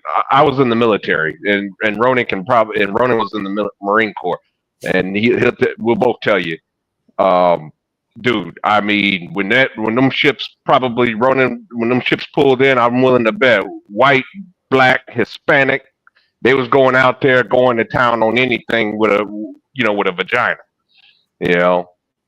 Did not care. That is not pushback.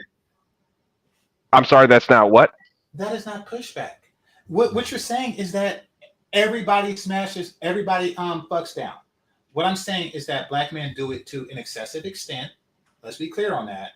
I disagree with that. Okay. It's not black men that do it.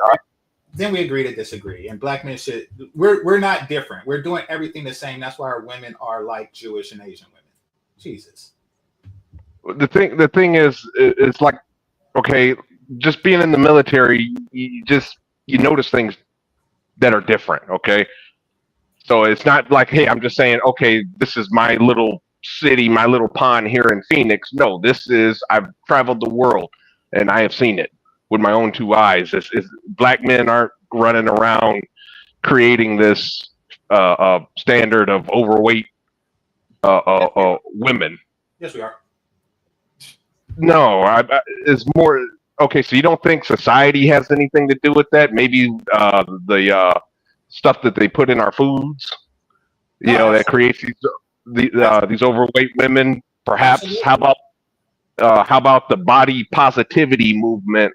The Lizzos and the whoever of the world. Fat is beautiful. Yeah, I know. Yeah, she slimmed it down. And started slimming down. No, but before she slimmed down, though, the thing is that what I'm saying is society is to blame. Rejected enough. Say again. Perhaps she finally got rejected and she decided to slim down. And the reason why other fat black women aren't slimming down is because niggas ain't rejecting them.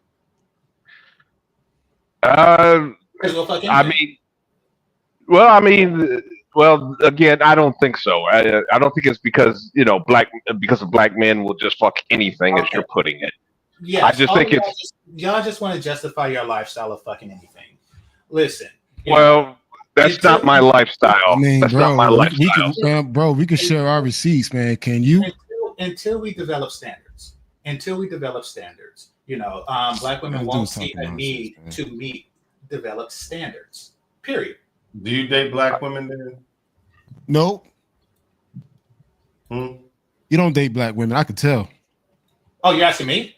Yeah, I'm talking to you. You don't date black women, right? I don't date fat women, but I No, date you don't all. date black women, right? Because you make it seem that all black women are fat. I didn't say all. You didn't imply that. Everyone you dated was a 10, right? I'm sorry? No. I've never dated a 10. So what's the lowest you dated? What's the lowest you dated? Well, I don't want to give it a number, but the least attractive woman that Come on, man. Give a number, bro. We can all give a number. The least attractive woman that I probably would fuck is Issa Rae. No, not that you would, that you did. Meaning, is there a girl that if she came up to you and she's like, you fuck, you deny it, even Yes, though you absolutely. did fuck? Until the cock crowed and you got crossed. But you did actually fuck. I don't drink. But yes, I have rejected women in the past. Yes. This dude is called capping. I said, That's what has you got there license to ever been say. a I'm girl listening in to the Ron. past that would come up to you and said, yeah, me and a game changer fucked, and you like, no, we didn't, even though you did. I can't think of anyone now. So they were all on par with somebody who be like, you were proud to fuck all of them. Yo, No, I'm not proud to fuck every woman that I fucked. Then there was some that was subpar. Mm-hmm. They just weren't fat, but they was ugly. Yeah. Question is, were they black? What's the Question is, difference? question is, were they That's what black? we just said, man. We said guys. Black man travels the overwhelming You just majority said of you women fuck that an I ugly fuck girl. black. So why you fuck an ugly girl then? You messed Yo, up. bro, you saying that we have no standard, so we want you to tell us what your standard is. Bro, you say that we have no, you say most black men don't have standards, right? So guess what? We want you to show us your standard. Go ahead and show them goddamn receipts, Let me man. respond to what Ronnie said without your interruptions. Now, it's difference between ugly and fat. Ugly a woman has no control over. Fat is something that a woman does. If a You're woman is talking fat, nonsense. it's because she don't respect you enough to lose weight. However, if a woman is ugly, it just means that she came from two ugly ass people. Not her fault. And it's not disrespect. It's disrespectful for a bitch to be fat and still think she can get my dick. It is. So it's okay. That's just for her crazy to talk. At Okay, least the well, fat chick can slim. whatever. Hold up. At least the fat chick can slim down, or she But could she gain don't weight. because she don't respect your dick enough to do it. And Your that ugly is chick and is that ugly. is the problem with modern black women and black men that Ugly keep head fucking them. with a real name, ugly head. She's just ugly. She just did me wrong with that ugly head job that she just gave me. That I mean, what the? She's just ugly. Ugly isn't an action, it's a state of being. Ugly isn't an action, it's a state of being. Fat is an inaction. So your problem is the weightness. And so here's the thing. Well, no, there's I The mentioned lack of motivation in the fat woman is what his thing is. She Well, could she change don't her value- destiny, but she chooses not to. she don't value men enough in order to not be fat. And because I value myself, I don't wish to entertain her and validate her with my penis. So let me ask you a question. In the status of money, what would your level of income be? My current level of income, Mm-hmm. I'm in the top 10 percentile. So when You shouldn't ask that. so when you were Sorry.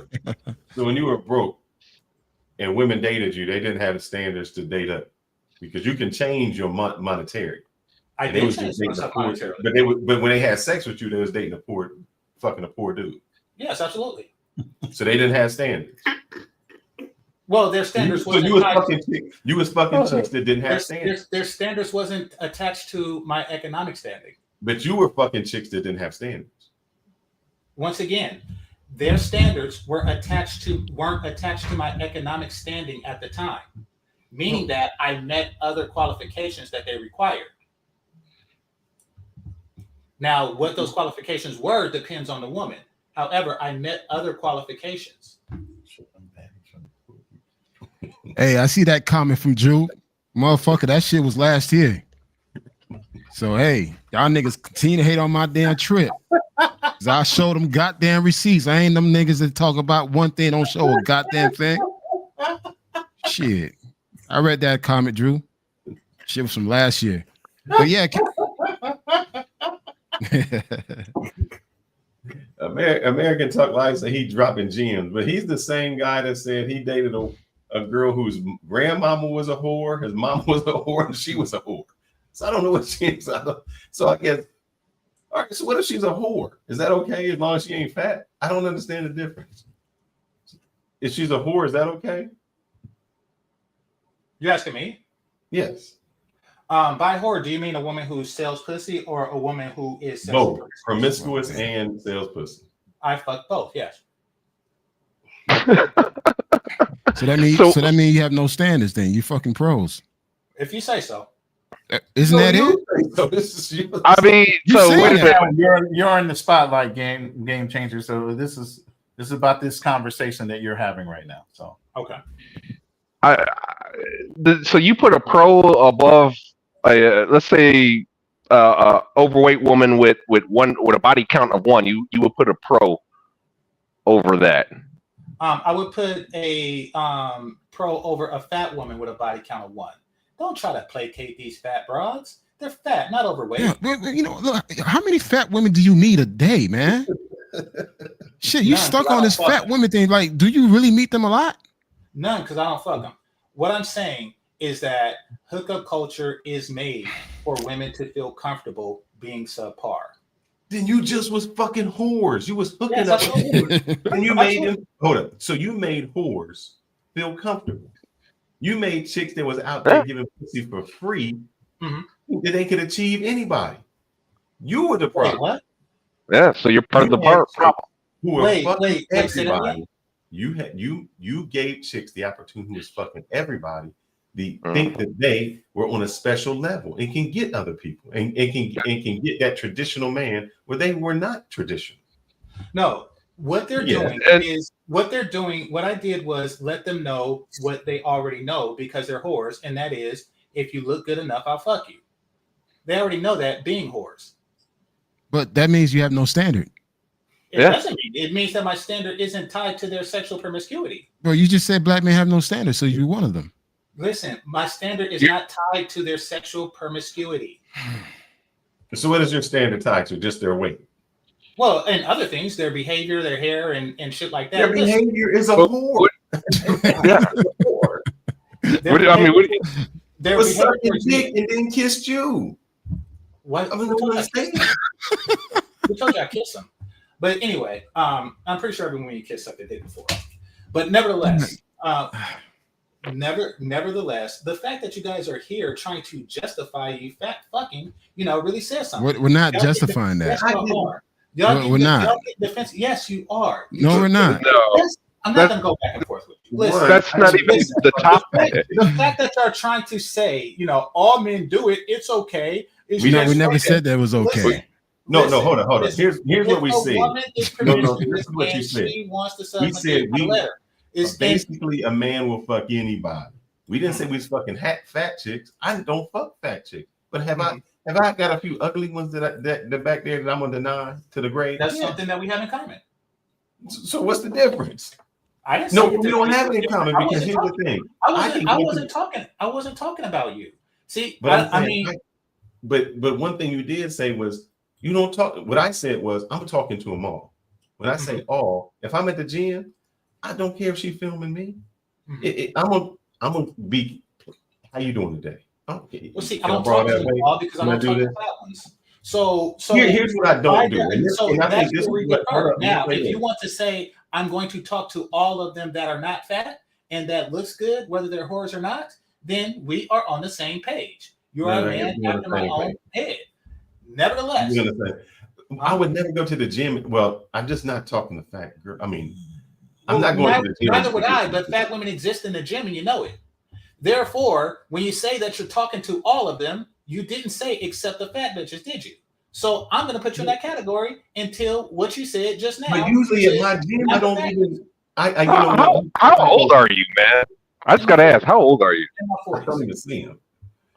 I guess maybe I got blinders that just don't see the fat chicks. I just don't see them. I mean, I don't see them. Of course, because they're not women and you shouldn't see them.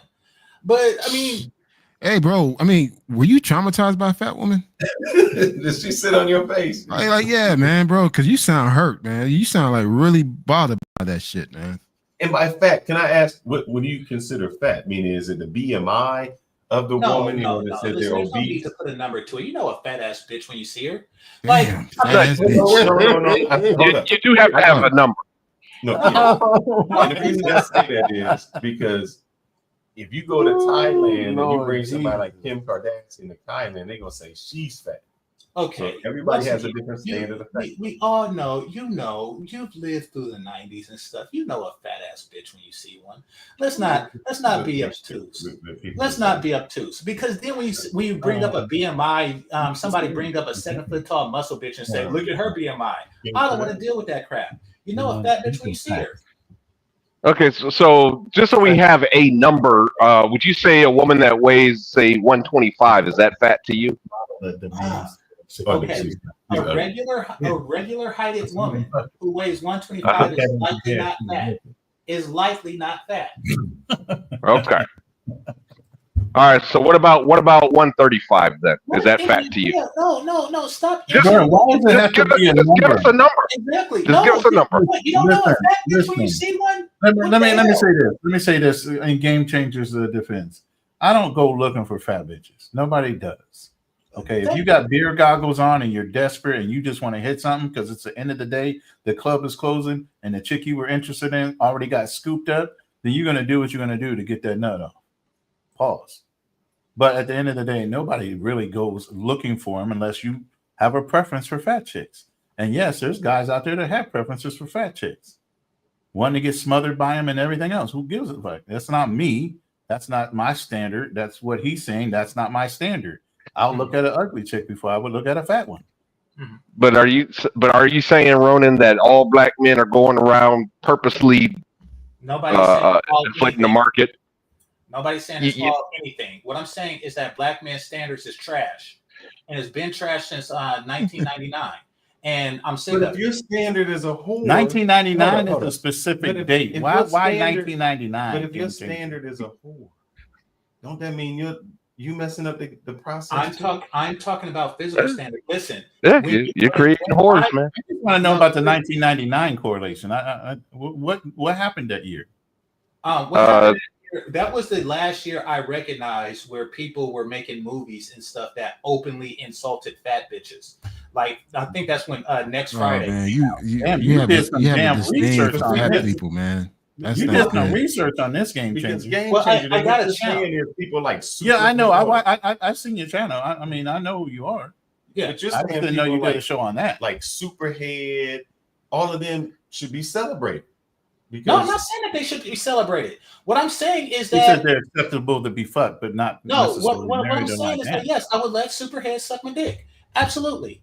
And what we're talking about is validation. Okay, when you walk up to a fat bitch and ask her for a number, you're validating her fat ass. Now, if I walk up to a woman who looked like Corinne and making her more delusional, I agree with that. Yeah. Now, if I walk up to Corinne a whore and treat her like a queen, no. Wait, who said treat her like a queen? Who said treat her like a queen? I say I put my dick in Corinne Steffens' mouth. That is not treating her like a queen unless she's the queen of sucking my dick. That's the truth. Listen, if you walk up to Corinne Steffens and you equate that to walking up to, Tawana Burke or some crap like that, you are validating just by walking up to a woman. I don't know if she's a whore or not, but I'm validating her beauty. And what I'm saying is that we over-validate unvalid women. I agree with that. And that's why the standard of black women are so crossed, because black women, like I said, out of desperation, a black man will fuck whatever they have when they're drunk. And the next thing you know, she thinks that's the standard she can live to. And you know damn well that was a once in a lifetime opportunity for this chick. And now she thinks that's her standard. Thank you. You know women are delusional like but the same thing with we are feeding into the delusion. That chick that had sex with 100 men or 1,000 men, some dude trying to marry her. So they validating whores. It's the same. Okay, well, I never tried to marry a whore. I never tried to marry a fat chick. People just fucking them. No, I understand that. I don't condone. What I'm saying is, I don't condone brothers trying to marry whores. But yes, I have put my penis in a whore's mouth. Both definitions of whore. So what's the difference between putting your penis in a promiscuous girl's mouth, body weight, and a fat girl's mouth? Body weight. That's it. Once again, saying that an attractive woman is worthy of sucking my penis, is not getting her head. It's getting head from her. It's a completely different thing. You know, I mean, walking up to a fat ass bitch and getting rejected is just building y'all her. killing me. Y'all are killing me. I don't have any facts. Walking, no, I'm not talking about. So what are we No, I'm talking saying about? No. He's just talking in general. But my thing is, y'all are killing me. People can have preferences all day long, but when a man voices his preferences, saying a fat bitch can't turn me on enough to even want to suck my dick, nor do I want to even associate with. He never said that. Because it's he never said that. Well, I'm saying it. She don't turn me on to want to suck my dick. That women but you start off as saying that black men have no standards. Yes, because they fuck too many fat bitches. Absolutely. See, his and what we're saying is, so let's do it. Your standards on fact, and if you're saying black men don't have any standards, you have to include yourself in that, because I don't have to include myself in that. My standard is whores. But you fuck whores too. But then what we're saying is, what if you want, when I was young, I fucked a whole lot of whores. I was a whore maker. I was a whore maker. They weren't whores when I met them, but I basically turned them into whores. But, okay, whatever you want to call it, you know, your standards and mine are aligned. What I'm saying is that far too few black men have any standards. They go around fucking anything, you know. That's the problem. Okay. They're the ones that eat ramen noodles and ketchup. And I'm sorry. I gotta agree with him, because brothers will go to another race and fuck the ugliest bitch thinking they'll win. Thank you. Why do you have to go to us and get with them ugly chicks? Because they're like all this about their personality. Wait. The white dude is always already on the up. Or we on a come up when we go fuck some other Latin or Asian or some African chick that's overweight. Is that a come up for us? Wait a minute, but Ronan, you've been on a military ship. You mean to tell me you ain't seen white folks? I understand human nature. When you got motherfuckers come off a ship, listen. When you got dudes come off a ship after 90 days, anything that moves now might be subject to getting tagged. Mm-hmm. Exactly. You got on the ship, and these they sit over in them barracks over in Afghanistan or wherever you at. Yeah. And that girl on day one, you would never touch her ass. By day 100, you looking at her like, God damn, them camis are fitting her pretty snug back there. You damn right. So does that mean that you have no standard because you decided now after 100 days to smash? You asking me? I'm asking the Roland. I mean, at some time, at some point in your life, you gotta bite the bullet. Again, how long you can abstain? You gotta be a strong man. Yeah. And the longer you're there, the longer you out, you start getting. Listen. What is it when you start getting dehydrated? You're out in the desert. You start seeing hallucinogenic type of shit going on. That badass bitch, like in a cartoon, turns from whatever to a goddamn snack. Mm-hmm. Just like dudes that get locked up. I can't speak for brothers that get locked up. How do you think they're getting turned out in jail? Something but it's not like a snack. But it's not a case that these men purposely go out and get those ugly or overweight women or whatever have you. It's just that's what's available. Yeah. Drew said, like Denzel Washington voice, them brothers are star. Yeah, exactly. Mm-hmm. And that's what it is. And that's black women's mating strategy. You know, they starve you out and then wait and then feed you scraps. Fuck that. That's why men are traveling and they are going to other places. They don't want to deal with that. That's the only way they get. Then they pull the old okey doke and start gaslighting the fuck out of you. Yeah. You know, so we're you know, that's why black men are traveling and, you know, doing other things because they don't want to play them games. And I salute them for that. But but no, as far as over exaggeration, Alex. Go ahead. I'm sorry. I was commenting back to yeah, no worries. But no, and that's what I agree with. I agree with, you know, avoiding situations where, you know, you go 90 days without and making poor decisions, because what's happening is it's a bunch of fat bras waiting for the 90th day so they can get some dick. So you do have a vendetta against fat bitches, though. I do have to give you that, game changer. Well, whatever you want to call it, it's disrespectful. The question is why? Like, why do you have this thing for black women, for fat women? Well, in addition to not being physically attracted to them, the audacity that they think that they're worthy of my penis without putting in the proper effort, really says something about the mentality, and it's spreading, and they're getting fatter. So, do you get approached a lot by fat women? No. So why do you concern yourself with fat women?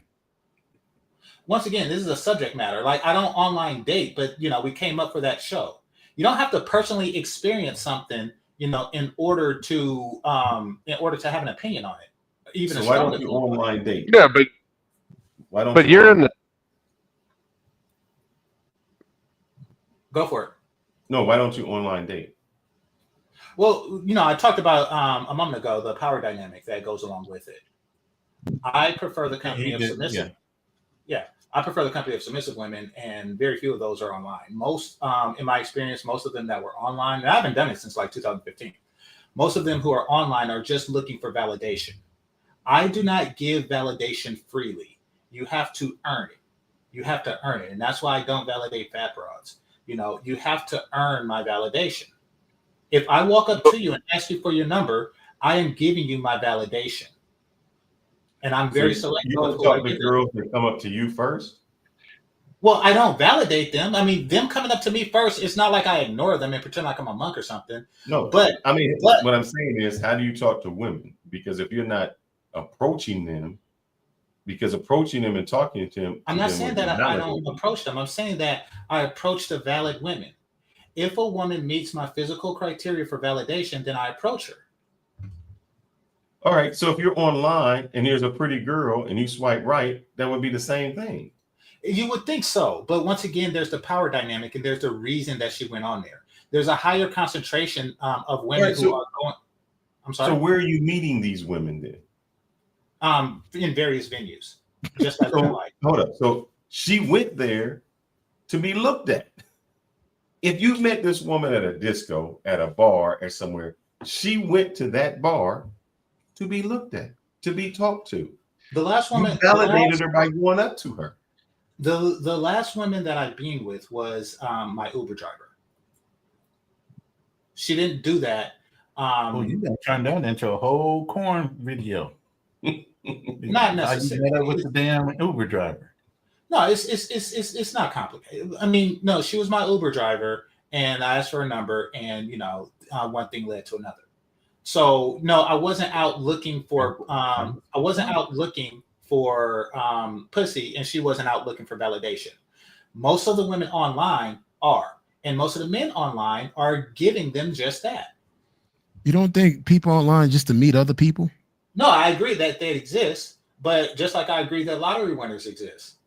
But most people lose it. Dude, oh my God. Alex.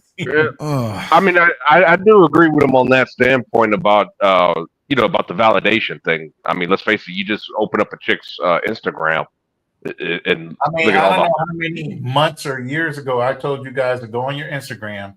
If you don't know that woman personally, delete all those fucking random ass bitches that you guys are giving them all kind of power. So they can go market themselves and get paid millions of dollars. Thank you. Because y'all just happen to want to follow a fucking fat ass. Go delete them bitches and get them off your pages, and they won't have any power to make money and belittle other brothers. Thank you. Thank you. That's what I'm talking about. I agree with that wholeheartedly. Have you ever thumbed up a bitch and then next thing you know she sucked your dick? No. So let's. Well, wait. I actually hooked up with a few people just by conversating with them. I don't call it validation. It's like, hey, that's a nice ass picture. What's wrong with that? Okay. I mean, if you got play out of it, then you got play out of it. But there's a lot of dudes out there that are simping for these IG models and everything else. They're following them by the millions. That's a small percentage, though. That's a small percentage. We're blowing up the heads of women. I'm not saying, listen, get yours how you get yours. I'm saying that I don't recommend that brothers do that in mass. I'm saying so. Let me ask you this. This is ass backwards, man. I'm sorry. Uber driver drives 10 men a day, and every man says she's fine and talk to her. Didn't they just blow her up too? He said he doesn't mind fucking boards. She didn't go there to get blown up. If she's attractive, she's going to get that regardless. If she's wait, if she's an attractive woman, she's gonna get that An attractive regardless. woman can't help it. Granted. So He said it's he not fucked her. about- He didn't say he wanted to have a relationship with her. So I'm assuming that your Uber driver was basic. Okay. Basic So enough it's to not get a tagged. matter. No, it's not a matter of that. It's a matter of she didn't have the mentality. There's a certain mentality of women who choose to go online, knowing that the men outnumber the women and that they are going to get their inboxes filled. Yeah, look, not in this day. But there's no difference in a woman going to a They're bar, going to there a club, or to a for validation, and lounge. I don't have time for that. Not in What's the difference between someone? Okay, what's the difference between someone online versus someone that's going to a lounge or a bar and they get jazzed up, attractive, and ready to go out just to get some some attention? What's wrong with that? It's not much of a difference, but if there is a difference, I would say that the one who's going to the lounge and club is putting in a greater effort than the one who is. They might be trying to actually meet somebody versus a chick online. She ain't really trying to meet nobody. She just Game she changer. just wants- You ain't been online since 2015. I'm telling you, if you go on there, may I ask your age? Yeah, I'm in my 40s. I said they will swoop you up because there's a whole lot of single women that's in their 40s, late 30s, 35 and up that are like, look, can we go on a date? They swiping right on you. They in your likes. Mm-hmm. So it's a different dynamic because now the women are looking at the men like, man, I would like to have a man I can go out with. Can I just find a good, decent man? So the dynamics have. They say that, but then when they, like they say what they want, but then when they get it, they don't want it. Mm-hmm. I got to turn this mic and camera off. Okay, well, I mean, if it works for you, it works for you. I personally feel that this whole mass thing, hookup culture that brothers are doing, over time, because I've lived long enough to see when it worked and when it didn't work, is not doing good for one, our ethnic reputation, and for two, the quality of our mating pool. You keep harping on race, but the thing is, like, you do know white women are the fastest growing demographics of single moms, right? They're the fastest growing now. Okay. So I wouldn't say it's just a black problem at this point. I think it's an American problem, or at least a Western world problem. Wouldn't you agree with that? I don't know, but I know it's a problem, and I know that the solution is to not feed the ego of subpar women. See, you got to understand something about women in their brain. Validation. I think you focusing too much on women, bro. It's just like that is the topic. It's not that serious, man. It's not that serious, bro. That's the topic of conversation. What the hell are you talking? That's like talking to Trump and saying that you focus too much on politics. That is the topic of conversation.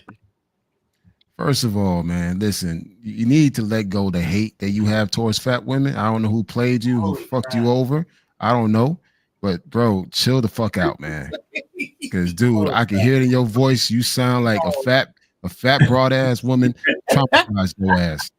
So it's like, man, I can hear the disdain in your voice, man. It's not that serious, man. Disdain. If you are happily okay with your Uber driver, be okay with that. And let me say this, game changer. What I have found in my days is most guys are intimidated by a beautiful woman. So a lot of beautiful women don't get approached. They don't get approached. Don't be intimidated by beautiful women. No, you just said you validate them by talking to them, by talking to women. I have found that beautiful women, because you said, oh, they in the gym and everybody's talking to them. I found that the ones that look really good, nobody approaches them. No, I'm talking about the mentality. Once again, there is a certain mentality out there that I don't think that brothers should be condoning. And I'm talking about, the women in the gym who are going there for attention. I'm saying don't feed into their ego. Don't feed their ego with your attention and validation. That's what I'm saying, and that applies to women who are beautiful or otherwise. But you can tell that. Here's the difference. If you go to the gym like I go to the gym, you can tell the difference of a woman who's there to work out and a woman who wants attention. Every woman that's there who wants attention turns to the side to put out the butt, and then she's taking a picture. That's a girl who wants attention. I wouldn't approach her. Okay. Earlier in this conversation, when we was talking about the brother and his son, or the brother who goes to the gym, I think it's the one with the globe as the avatar. I did say that brothers should be discerning. We're on the same page. We're agreeing to agree here. Brothers should be discerning on, on which ones to approach. He asked specifically, how do you know which ones are there for attention versus which? You should be discerning, just as you are, just as I am. It's not 100% foolproof. However, brothers should be discerning. What I'm saying is that we have to be careful not to feed the egos of these broads. I'm not afraid to tell a woman, hey, you look good. Fuck it. I'm not afraid. If that shit blows up her head or gives her the validation that she desire or been craving for, I don't care. Listen, if you're validating a valid woman, I don't care either. But I'm saying that far too many brothers validate invalid women. We give our stamp of approval on anything. That's like Harvard accepting people with a 1.5 GPA. There's a lot of horny guys out there, man. I don't know how you guys gonna stop that shit. It's a lot of horny men out there. They like what they like, and they're gonna validate it. It is what it is. If that shit's not for you, ignore it. Women. And they don't like what they like. They just like to get fucked. That's why they're horny in the first place. It's human nature, man. You guys going against human nature. It just shit don't make no sense. It's a lot of things that's human nature, but have some standards. Man. Man, human nature is why the bitch is fat to begin with. I'm okay. I'm gonna fuck it. All right, so, we got that aspect. So we unmuted again? No, we unmuted. So the next question is, what has happened? What do you guys think about this? What has happened in the dating relationship? Well, no, let's go here since American Live is on. The guy was talking about men and women want emotional men, more feminine men. How do you guys feel about that? Who goes first? I'd like to first say greetings to the panel and a most invigorating. Your levels are great. Most invigorating conversation. How are my levels? Great. Thank you. 5 by 5. A lot to unpack and unravel. For you, yes. But I love Dr. Scott Galloway. I love Diary of a CEO. I'm fascinated by the fact that Fearless, you and I kind of follow the same path on these YouTube streets. I often am surprised by your reference material. Good stuff. I agree with Dr. Scott Gall. I agree with Scott Gall. I think it's a little backhanded. I think it was a compliment. Oh, okay. That was actually a compliment from the heart. On some real talk. I'm always impressed by your research, bro. You and I travel the same YouTube streets. I just repeated myself. So if I can move ahead, I agree with Scott. He's right. And I was sitting there watching your clips thinking to myself, which one of you men would look at the host of Diary of a CEO, a wealthy, self-actualizing young man, and think of him as masculine? He's not. I thought someone would bite the hook. So my point being that I agree with Dr. Scott and the woman that they had on with them. Men are weaker, and I've said this on the show. I agree with so much that Game Changer has been spitting up here, because it is our fault that our women are weaker. It's nobody else's fault but ours, and I've said that. So I Game Changer, you're helping to educate the troglodytes tonight. Thank you, because you're absolutely right. And I think some of the brothers who come into these forums tend to have had bad experiences that drove them to become mongers, where they said, "The hell with it, I'm just going to go buy it." That's kind of strange. And it seems that there's this Wait, stop. I'm not going to let that one fly. I'm not going to let that one fly. You think it's strange for a guy to go buy ass, but you don't think it's strange that maybe 75% of American women have an OnlyFans page? Damn. That's a little fucking cross, ain't it? And you think it's strange guys buy ass, you're the same person that takes them chicks to Charter House to bust them chicks down. Chart House, that is, my brother. Okay. Wait, a what house? step your game up. In one of our previous shows, he says in order for him to hit them skins, he takes the girl to. All right, well, let me respond to what. Let me just. What is that a restaurant? Yes. Okay. Like a higher class restaurant. It's probably closed now. I don't care. Let's just say white linen restaurant. Gotcha. Yeah. Okay. So, I need you to respond to the indifference of a man sleeping with a hooker versus a woman in America having an OnlyFans page. Hello? Cricket? I'm here. I'm here. I just don't even know how to begin to address that question. You can't. That's the point. Well, no, let me bring. But you're going to look down at a man for sleeping with a hooker, but you can't look down at all the women that have OnlyFans pages and demand for you to send them cash apps before you can even go the fuck out with them. Make that make Once sense. again, well, I'm going to attempt to. Who is driving that market? Who's driving that market? Thank you. Men. Both. If the woman didn't subject herself to the OnlyFans page, the man can be captured by the spider who spun the web. But if there's no market for her, to push that. Hey, listen, you can't stop a spider from being a spider. If she doesn't have to make a choice, I can stop a spider from being a spider. Look, I sprayed some bug spray on him. He's no longer a spider. Calm down. She does not have to make the choice of putting her body on OnlyFans. She's done that to spin the web to make money. And all right, so you got all these incels out there. Darnell, please allow me to proffer this. Please allow me to finish the story.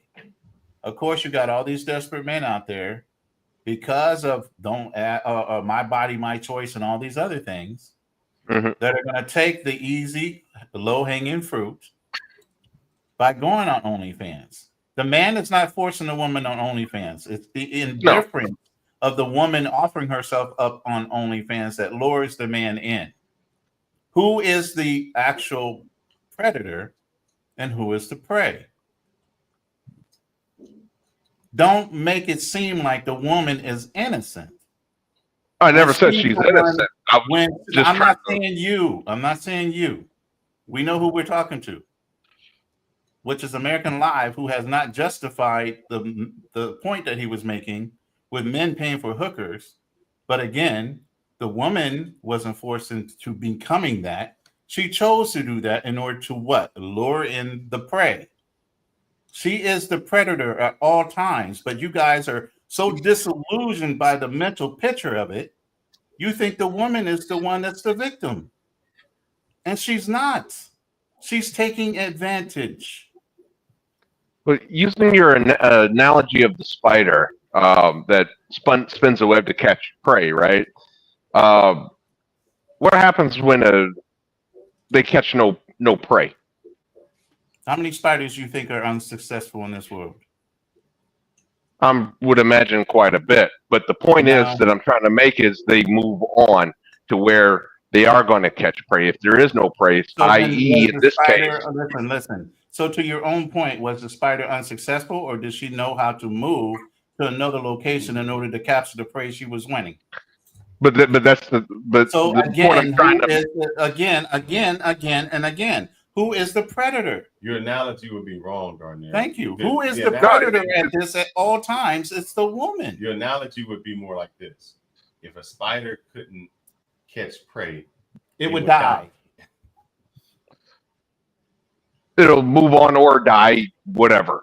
But the point is that if there isn't a market, she's not going to be going up there showing her butthole for $5.99 or whatever it is. Can I speak to that, Darnell, real quick, man? If I could just jump in, because I want to post this. I'm still waiting for you to justify this hooker thing versus the damn OnlyFans. So here's how I would answer that question, because I wanted to get back to that. There is way more porn available in so many ways here in the new millennium, right? But back when I was a kid, you know how hard it was to buy a magazine with a naked woman on it? Yes. That's why the series of robots in the lingerie area was all right. So Who drove that market? Women saying, hey, you know what? I'm going to go to Playboy and I'm going to make a magazine and I'm going to create a penthouse and then a No, don't Hustler tell magazine. me that you're saying that the women in So those you're telling me, magazines are you suggesting seriously that men didn't drive that market? That women are the spiders or the snakes who seduced you? Men purchased it, but women still subjected themselves to it. And only Closer to your mic, please. Phil is closer to your mic. A woman is the CEO of her OnlyFans. So she is determining to get on there. There's nobody employed. She's the CEO. So nobody put her in that position. She put herself in that position. It's supply and demand. You are the demand. You're again, the you are defending the predator over the prey. And you have a choice. But you're the predator. I thought we were in the lion's den. Is this a pussy's den? Brother, I have a question for you since we're talking about can pussy. you answer a question straightly? God damn, I'm trying to. No, you're not. Let me ask this speaking question. above your level. Game Changer actually can speak Game to your Changer level. agrees with me. What the hell are you talking about? I think Game Changer can speak to your level. You're just not getting me. All right. Then let me ask you this question. Here's another. Yesterday, you kept saying that men should be more feminine. Now, you like the doctors that was on the show. They disagreed with you. They said women say that, like you, a feminine man says that, oh, I need to be feminine for a woman. When in actuality, a woman prefers a masculine man. So how do you correlate that when you kept saying that we're in Neanderthals? And that's the crux of your question. I finally get it now. And here's how I respond to that prematurely. Okay. Give me a second here. The fact that you have to ask that question, how can a man tap into his softer side? I was thinking about that question. I didn't say that. Where did you hear soft come out of anybody's mouth in this room? I'm paraphrasing. I apologize. No, don't paraphrase like that lightly. Nobody said anything about soft. You're twisting the question. Feminine side. Stay on topic and stop trying to add to or ad lib. Feminine side. Let's put it in that context then. I didn't say a man should be feminine. I said that a man should tap into both sides of his natural spiritual nature. And we have that in us. Feminine spiritual That's nature. why men also make daughters, because they can relate to, or they learn to relate to, a deeper feminine side of another human being. I'm not here to preach, but I'm trying to answer your question. There's nothing wrong with being with tapping into your softer side. And understanding the feminist position in that they want a fair shot. He is definitely a sign language as well. Women want a fair shot at the goal as well, and they're achieving it far faster than young black men. Let's keep it real. That's not what you said before. You said, and still didn't answer the question. These women are becoming masculine. And they have to, because you're abandoning them. And I said that no matter how many women I don't have, if I was a single man raising a child, a son or daughter, I would not be feminine. I wouldn't be a feminine. I'd be like, oh man, I got to be feminine for them. I would just be my masculine self. Allow me to interject real quick. And you said this. Allow you to be quiet and listen. 1 second. You said that. Let's look at Harriet Tubman. Let's look at Fannie Lou Hamer. Let's look at Mahalia Jackson. Let's look at Shirley Chisholm. You think they didn't tap into their masculine spiritual nature to achieve the things that they did? Let me tell you something. Well, some of these women, the thing about the women that you mentioned, they're ugly as fuck, which means that there isn't much benefit for them. Ugly is relative, my brother. Ugly is relative. No, it's not relative unless you got ugly relatives. You know, ugly bitch. Everybody knows an ugly bitch when they see one. I got ugly relatives. Want to hit there? The fuck? I'm not going to refer to Fannie Lou Hamer as an ugly bitch. First of all, let me say this. Let me finish my statement here. A lot of black women, especially in the black community, have condemned and browbeat black men to be less than them. They are the heads of the household in the black community. So when Shirley Chisholm would raise her voice or whatever, brothers would bow down simply because they were taught to respect their mothers, whether they were single mothers or whether they didn't have their fathers. So they always looked at black women as they were mother figures. So they're being respectful. Not necessarily they just bowed down because she was a leader or masculine. Let's get that straight.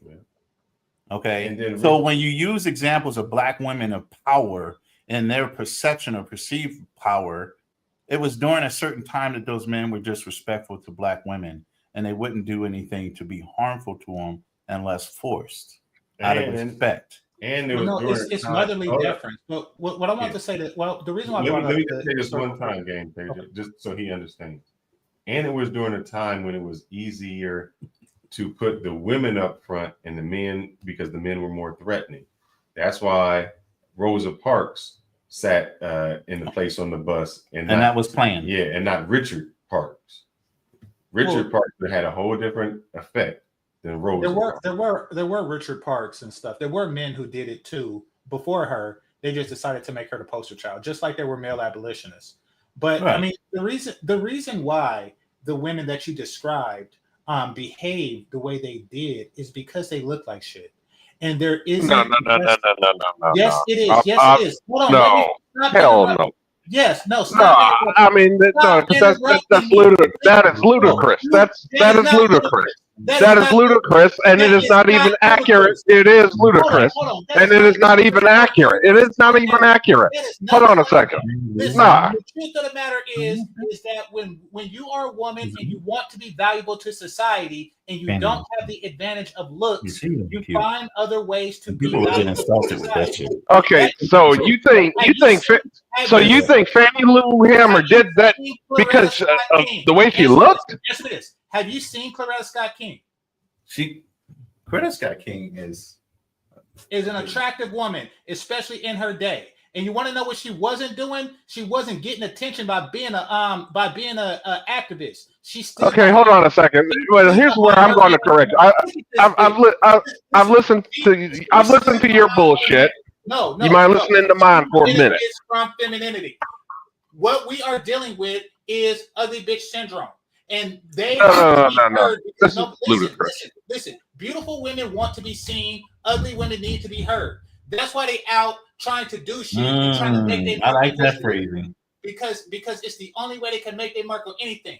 Just like Ronan said, you don't see ugly bitches in the gym. The only way they could be seen is if they fucking give civil rights or drink a milkshake in the white only section. The only way they could be seen is when they doing something to garner attention. Man. He did.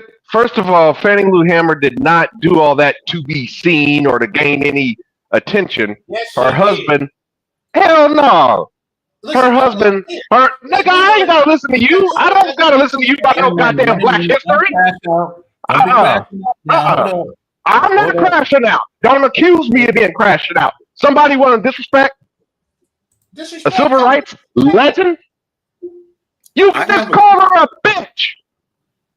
Darnell, I have a confession that I'd like to share with the panel. Ooh, she ugly. But I'll wait my time. These are not hot women. Like, what the hell? She's straight ugly. Who would look at that woman and say she was beautiful?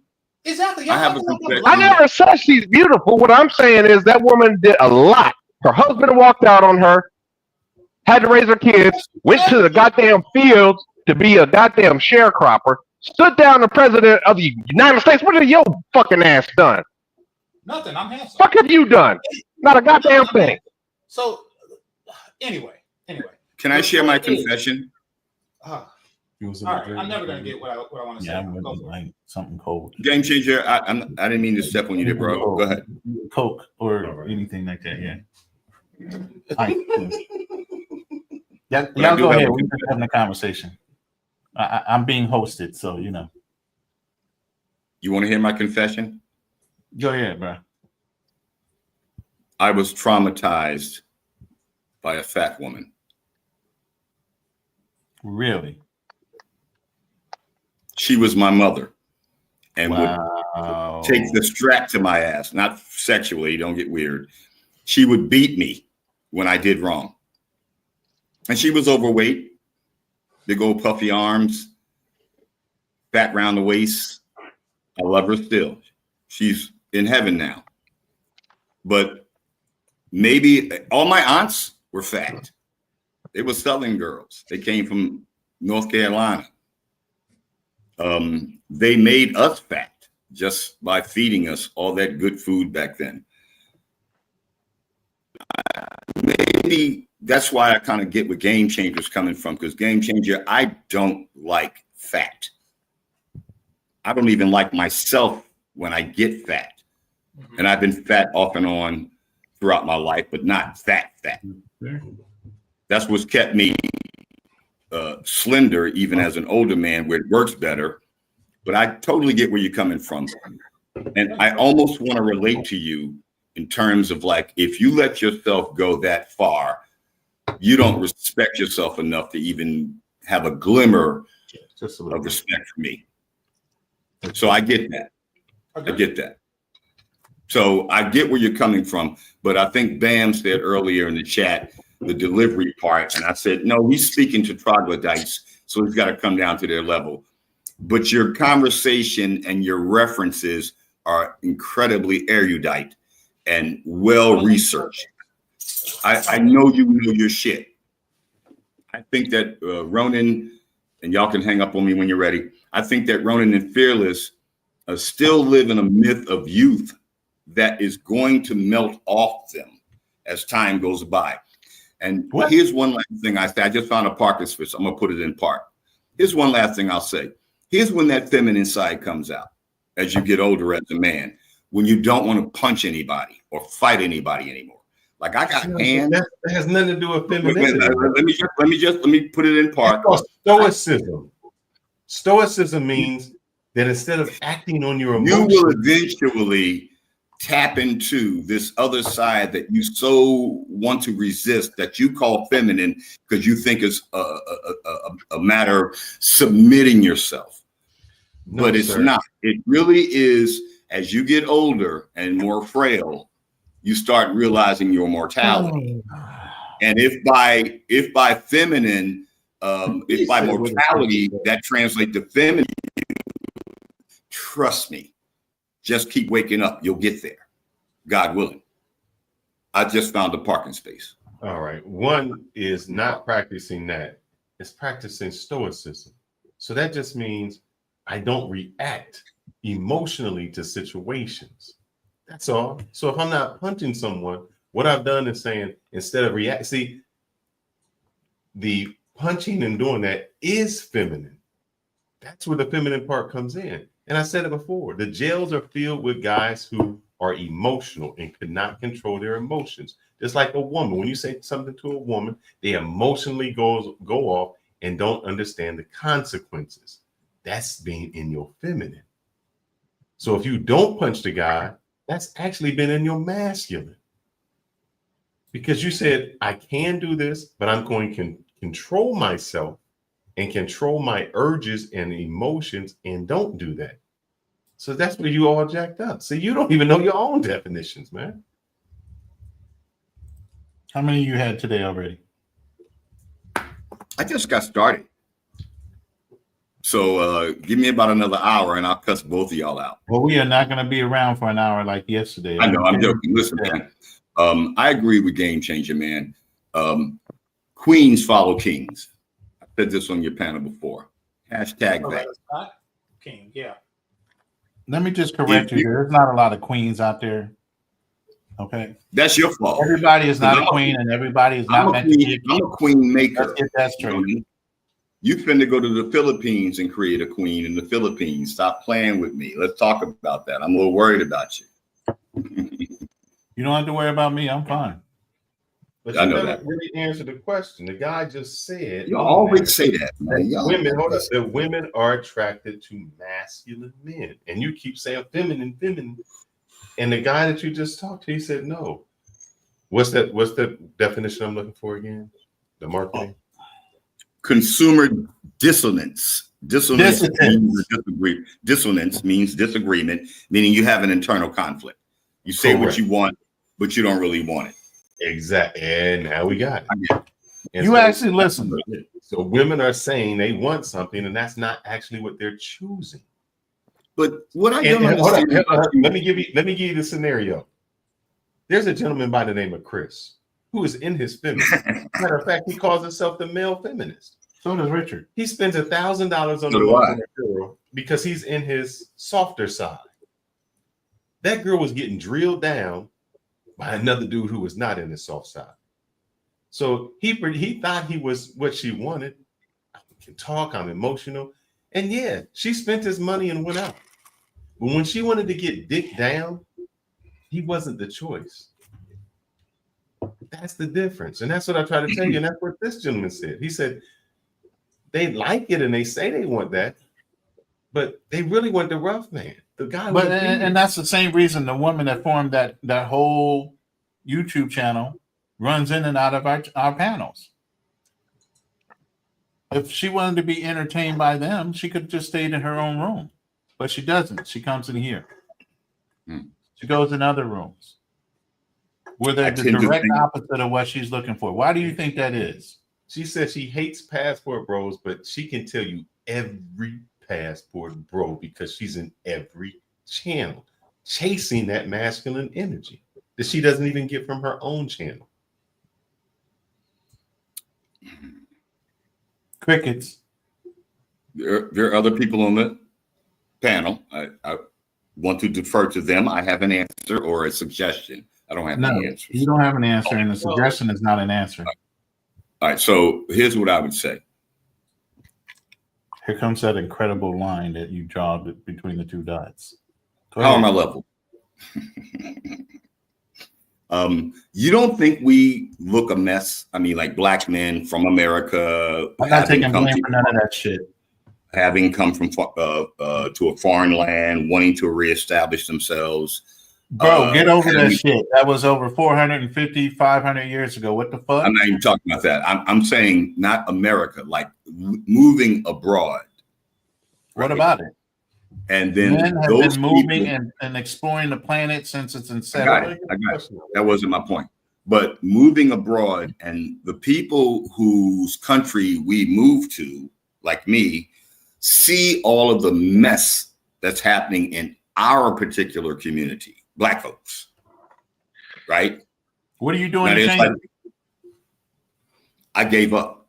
I'm done with y'all. I'm Thai now. I'm not even black anymore. I came here to no longer be black. But you said you're being considered black, and they're ruining the example of what a black man is. No one knows what I am as I move about. Not in Thailand. People, and as you move abroad, and I know you guys have done that, no one really looks at you as a color per se, unless you act like one. I don't act like a color. I'm sorry. We won't interrupt. What was the question or statement?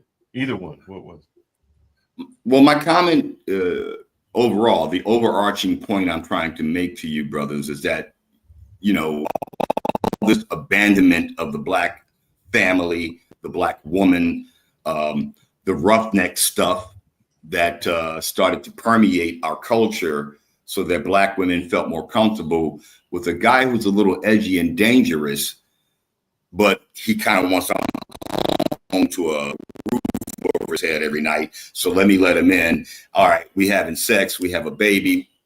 This is something that we created as a whole.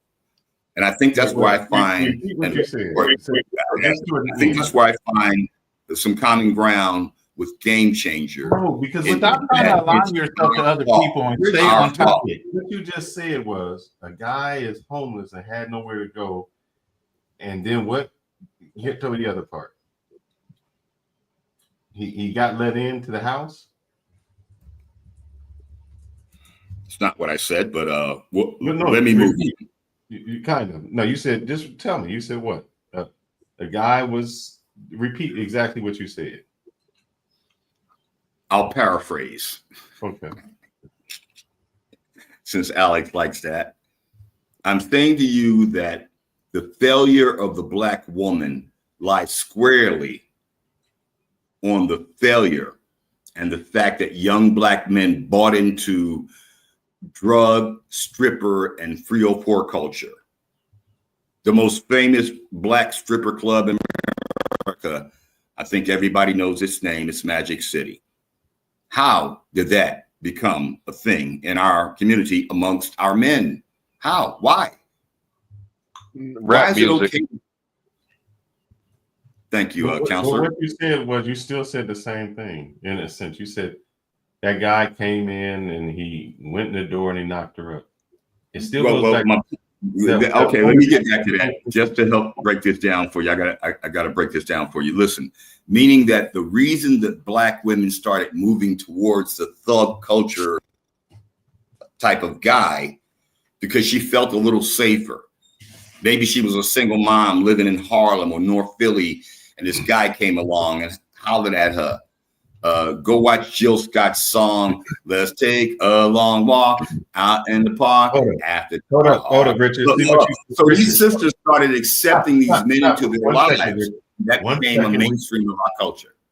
We got to go into parts. You just said this single mom put this dude in. First negative, single mom. She made the choice to do it. That was the first choice and mistake. She was a single mom. You marry before you carry, and you make sure that you have your father, your Why brother. do y'all hold women to that double standard when y'all want to go out? Why is it a double standard instead of holding a woman accountable? You If you say black wanna men go are out supposed to be correcting a community, then black men should be holding black women accountable for their mistakes. So if a woman Hold is yourself single and she's continuing to have first. children, then that's a Before mistake. you go out here and want to sow your royal oats around the world, soldier. And I know what you did. I didn't make any admitted babies. you got off a boat and you ran wild. So let's not put them on a higher. If she wants to sow her royal oats, she tells him to put a condom on, or she takes birth control. Y'all don't even like condoms. Stop playing with me. I'm an No. older man. No. What the fuck are you I don't talking know what you're about? talking about. We talk about Condoms for sailors. But I'm going to stop talking to you because you can't answer questions. I'm not going to no strange. I just don't do that. That's something I don't do. Well, you ain't doing none of that anyway because you're. I mean, just in general, I never went no strange like that. I was not. I don't test the waters like that. And so when you ask me about being celibate, let me repeat this one more time. I've said this on your panel. So if you're out there, sowing your royal oats, you got to put on a condom. You're not even having real sex. You're having rubber sex. You're not kissing the girl. A man, you said he might get some top, but he probably will put a condom on to get top. I hope so. Because there's such a thing as oral herpes that can become herpes simplex too. Okay, we don't need the definition Hold of everything. on. I want to be clear. You're talking on my dick. I look at her mouth. Sorry, bro. My bad. I didn't mean to step on your dick. No worries. I look at her mouth and I stick my dick in. I do not put a condom on to get head because I just don't like doing that. But I do. I would suggest to you, good brother, that there is such a thing called oral herpes that can transmit. Listen, I've been fucking for a long time, and I look at a woman's mouth, and I don't have herpes. Okay. Yes, I risk it, and yes, I have specific words in the past as a result of it. I don't give a shit. I'm not going to wear condoms to get my dick sucked. We might have to private time. This one's going private, man. Rich, I don't think you ever answered that, but I do want to talk about, this goes to Game Changer, maybe Darnell. I apologize. I'll do my best. No. I'm just changing of emotional support, but to be a provider. And so they've been chasing this lion. I'm going to hunt for this lion of being a provider, but suddenly they're told you need to hunt for a tiger, which is emotional intelligence. They don't have the skills to do that. And so women have raised the bar in terms of what they need from men, while men are continuously falling behind. Yeah, there's a lot there. There's some nuance around the pay thing. So the data I've seen is that women under the age of 30 in urban areas are now making more money. But to your point, the moment they have kids, where corporate America has really failed is it hasn't figured out a way to maintain a woman's professional trajectory once she decides to deploy her ovaries and have kids. And there's some data saying, okay, 2/3 of divorce can be reverse engineered to the man starting to make less money. if when the woman in the relationship starts making more money, they become twice as likely to get divorced, 3 times as likely to use ED drugs because the guy loses a sense of purpose and self-esteem. What gets lost in that data is the reality is if a woman is stepping up and stepping into the economic void and being more economically, being a greater economic contributor, then logically it would make sense that men need to step up logistically. And I think what a lot of women are saying is like, okay, I'm not getting anything. You're no longer a provider. And by the way, you haven't filled that void. You haven't made up the delta. Mm-hmm. So there's some nuance around it. What also I think is important to say is that if women are better students and showing the discipline and the skills to go to college and an information economy and making more money, then okay, good on them. Just as for whatever reason, men made more money. Maybe it wasn't fair, but it's not a crime against humanity if women have the skills to make more money. What happens though is the second order effects that you're talking about, and that is, and we don't like to talk about this, 75% of women say that economic viability is hugely important in a mate. Only 25% of men. For men, it's not a criteria. For women, it is. And Chris Williamson of the Modern Wisdom podcast, he has this great stat, or he calls it the high heels effect. And that is 50% of women say they won't date a man shorter than them. I'm curious what you think, but I think it's more like 80%. I think it's an embarrassing thing to say because just instinctively, women feel like they'll be vulnerable during gestation and they want someone they think physically could protect them. I just think it's hardwired into them even if they don't know it. Women metaphorically are getting taller every year, and women made horizontally and up and men horizontally and down. Right. And when the pool of horizontal and up keeps shrinking, they just have, so this notion, a ton of great women, where are the men? Or there's no men. There's a lot of men, just not men they'd want to date. Right. And then you speedball it with the guys who are in the top 10% can engage in Porsche polygamy. They can get a date every goddamn night, which does not encourage long-term or very good behavior. So the guys they all want are not incented to enter into long-term relationships. And the bottom half of men are literally shut out of the mating market. And we always kind of, and this goes to your ballywick, kind of portray men as the predators and the idiots and they just got their act together. There's something strange going on in that as online dating, when a woman can go out with a guy, a high status male, and I'll put forward this thesis and I want you to respond to it. She can have sex with him, which gives her the impression that's her weight class for a relationship, but he's not interested in a relationship. And then she basically decides the bottom 90 are no longer in her weight class. And you. Now, I just wanted to play that so that y'all understood, because Richard is always saying there's no good men. And he's proven that there are good men.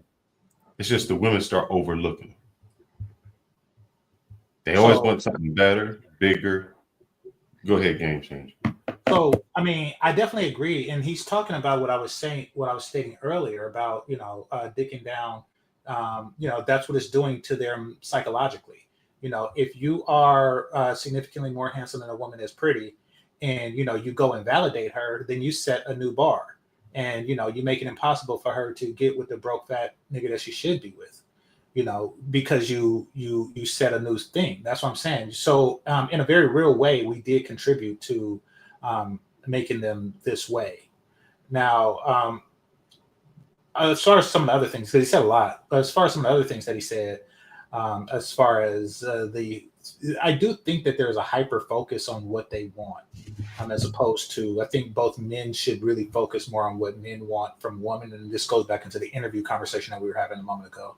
I do think that we should be more concerned about this. I mean, we're having conversations like, oh, do they want a masculine man or do they want a feminine? Listen, be yourself and be the best version of yourself, I should say. And, get what you like. I mean, some dudes are Ralph Tresvant and some dudes are Bobby Brown. But, they're going to get theirs by being the best version of themselves. And some dudes are Prince. Well, I don't know what that is. But what I'm saying is, the entertainment.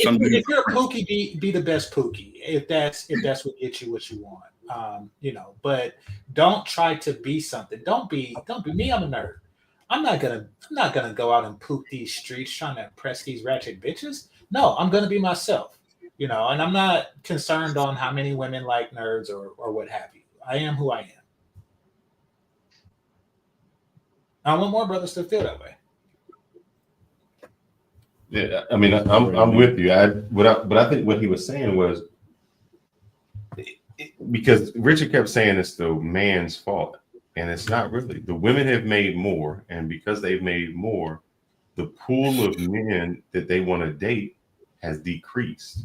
And it's not that they aren't good men, but they're just looking for an economic viable men. And so now they're chasing that top 10%. And that's the guy said it's basically polygamy for the guys who are at the 10%. Well, I'm going to say this, and once again, I'm in the top 10%. They don't know, and I don't really care if they know what I don't present myself as a person. I don't display my income. I don't walk around with my W-2s on my shirt. But so that doesn't really concern me. Neither does what they make. The reason why they're behaving like this, for one, and I want to say this: never believe what a bitch say, ever. Especially when answering the question, "What do you want?" or "What do you look for in a man?" They'll tell you anything. I want a nice guy. I want a sensitive guy. Then next thing you know, you shake their last 10 boyfriends, and it's all kind of shit.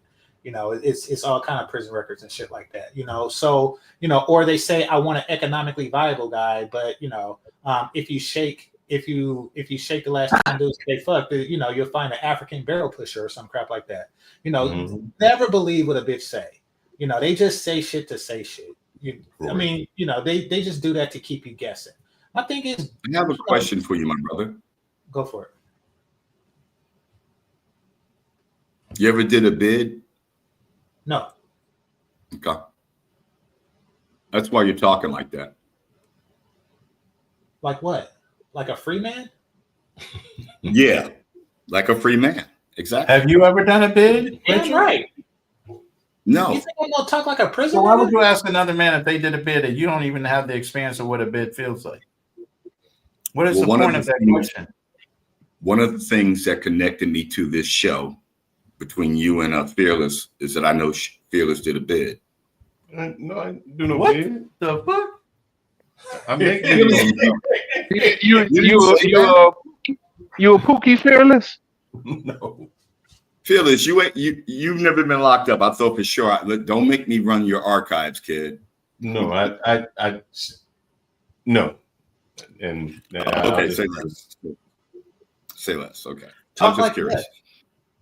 And to Game Changer, the only reason I say that is because I think that you have a certain, and I can relate to you, my brother. They used to call us bougie back in the day. You have a certain sense of entitlement to life, which I do as well.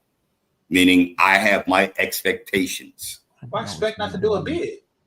Well. Moving on beyond that, it was kind of like a joke. Okay. But yeah. Don't take that to the head. But my point being that you certainly have a standard, because some of the things you talked about earlier is like I don't mess with women who are overweight. Mm-hmm. I am like you. I like athletically built women. Looks even if you don't work out. Why are we dragging this up? You still look like you do. But I feel you on that. But again, I have fat aunts and cousins, and fat is a thing in America nowadays. So that's why you're not in America, think, though, right? Well, no, that's not why I'm not in America. I can't afford America at all. And I'm American. I just can't afford it. Gotcha. So I'm in Thailand. And that's why I'm in Thailand instead of Taiwan or Singapore or Japan. I'm here because it's cheap, affordable, and safe. Okay. Period. Yeah. Not here for no girls. I've had some Asian girlfriends in my past. I'm not here to find love or romance. These guys kind of knock me about that because, oh, you in Thailand and you over there as a celibate. And I've said this repeatedly, Game Changer. There's nothing wrong with celibacy. Nothing Well, at nothing all. wrong with it, but why are you celibate? Because I want to be. Because just like you, I have preferences. But I'm those not celibate. preferences. and those preferences come at a cost. This is what drives out this man right here. What the fuck is the point of this conversation right now? Where are we going with it? Go to bed. Go to bed. You got some travels ahead. I'm just here to entertain you.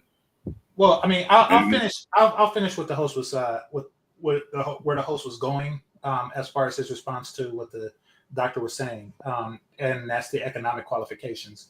That goes into, you know, they really just lied. A lot of women do that. First of all, women just do that because they're not necessarily lying. They really just don't know what they want. They just know that they value themselves and they want an abundance of something that they're not getting. So they're just really throwing stuff out there. That's one reason why they're like that.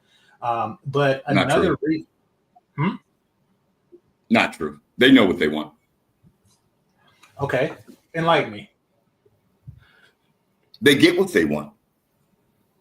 But not really. Most women are single. Yeah, that's what they want. Y'all keep looking at women as victims. That's what they want. They want to. I'm not looking at them as the victims. I'm looking at them as confused individuals. You know, I'm looking at them as a person who goes into a shoe store with a million shoes and they're just walking around confused because they can only pick one. That's how I look at them. But that's where I draw the line in the sand with you, my brother. It's more like you're confused about women than they are about you, because they can get you anytime they want. And that isn't necessarily true. That's where the difference comes in. When you say get you, what do you mean by that? Now, a woman can sexually have a guy, but that isn't the goal of a woman. The goal of a woman is to retain the man. And so that's such an archaic perspective. That's such an old-fashioned perspective. Hold up. What do you think when a woman, why do you think the first thing when a woman has sex, she holds on to sex because she wants to ensure that you want her, not just physically. Not anymore, my brother. You. Not anymore. When not anymore? Well, Richard, I mean, look at Vivica A. Fox. I mean, she's been talking that mess. Say, I don't need a man for how long? And every now and then, the truth she lets the truth out. If you listen to her, she lets the truth out a little bit. Well, Darnell, that would assume, by saying that would assume that you wouldn't hit it. You wouldn't hit Vivica Fox. Here's the thing. Oh God, no, I wouldn't. What the fuck? Hitting the fuck? I didn't say you, game changer, but there are men who are going to want to be with her. Stop playing. Sexual. She's a woman. Why is she up here begging on TV, begging for a man? Because Richard doesn't understand this. Because she's an actress. No, here's the question. An irrelevant Hollywood actress. It doesn't. The only matter. reason she's still relevant is that she's on the internet, not on TV. And Richard, how else do you create some interest in Vivica Fox? Richard, it doesn't matter how many men want her. The question always becomes, do the men she wants want her? And that's the no part. So when you say she can get all the men, she can get all the men that she don't want. That's just like saying I can get any job. And it's like, yeah, I can get all the McDonald's job and Chipotle jobs or whatever jobs that I wouldn't want. Can I get the job that I want? And Vivica Fox, if she could find the man that she wanted, she would not be single. She spent so now you understand. Now you understand my conundrum. What conundrum? You never poured for this whole conversation. I used to get any girl I want. Now, if I want a girl, I didn't hear that question. Did you get Vivica Fox? The last word confused me. Say that one more time. Fox. The last word was Fox. But no, what I'm asking, would I hit Vivica Fox? No. No, that's not what I'm asking. Okay. You're saying that as a young man, you can get any woman that you want. As a young man, Vivica Fox was also a young woman, a very attractive young woman. Did you get Vivica Fox as a young man? No. Did you? But you wanted her. No, not my type. What was the thing? Did you So say you why can are get you any even woman talking you about want? this? I don't know what you were saying. What He did you- said that and brings her up, but he has no desire to be with her. No, What the fuck yeah, are you what talking about? you kind of lost me. I don't know what you were saying women. Let's just get back to it because man, you go some places I don't know where you're going. You said that there's women out there that can have any man. And we said yes, that's fine. Women can have sex with any man. The issue is, do the men that she want her? And that's where the issue comes. That's why they keep saying, I want this 6 figure, he got to do all this. And those men that she is stating that requirement of man, those men do not want to date her. So it doesn't matter what men want her. She doesn't want them. And a lot of them, like I was saying, are confused about what they want. I want to land a plane on what I was going to say about what the guy was saying about the whole desire for economics that comes with women. For one, a lot of women are just saying that, or else broke niggas will never get any. But two, I do think that society is pressuring women to live a certain lifestyle, this Instagram lifestyle that they see so other many women live. And they're broke as hell. They don't want you to know. But, if you look at their W-2s and you look at their, their Capital One, limit, you'll see exactly how broke they are. And they're putting that pressure on their future mate. They're like, listen, I don't have money to live this lifestyle that I see a woman on Instagram living, but I can get it from such and such. I can get it from Game Changer. I can get it from Darnell. I can get it. So, their society has really pushed them into like this. They pressure them to live a certain lifestyle, and they're putting that pressure on their mate in order to live the same lifestyle. I mean, that's what some of them are doing, or at least they're trying to do. I think everyone's doing that now, though. I mean, even in the red pill, you see that. These people acting fake rich. I got a Lambo. They rent the damn thing. Unfortunately, we just live in an era where you just got a bunch of fake ass people running around. Grifting. That's the word I'm looking for. Grifters. Oh, absolutely. I mean, if the women are they're living pressuring, off of you. well, if the women are pressuring men to make a certain amount, and men want women, then of course they're going to present themselves with that, and they would go into debt to buy a Lamborghini or an expensive car to impress women. Those guys exist, but it's all a result. This is a byproduct of capitalism. That's what I was responding to. That's what I want to get out about what the dude said on the clip. That the way these women are acting is a byproduct of capitalism. Now, I agree with a majority of what you said. The only thing when you said that that women aren't being truthful when what they want, I used to think that too. But I kind of learned that that's not exactly the case. And the reason I say that, I do believe that women do want a nice guy. I mean, when you think about it, right? I mean, No, they don't. well, hold on a second. Let me finish. It's just a case of, okay, I don't think if you talk to any woman, okay, honestly, do you really think that any of them really want a dude that's going to go upside their head all the damn time just for looking at them the wrong way? They do. They do. No, Look, before it's not even that. It's what I think it is, and I've read a paper on this. They're trying to change that guy. It's that kind of like similar to a man's Captain Save-A-Hole complex, where a man has to go out, save that stripper or save that 304 on the street. Women have the same thing where they have to save that thug. Nurturing thing, right? From it's the nurturing side, right? Yeah, that's welcome to the show, Mr. Elliott. How you doing today, sir? Hey, how you guys doing, man? Fantastic. Good to see you guys again, man. Yeah. Yep.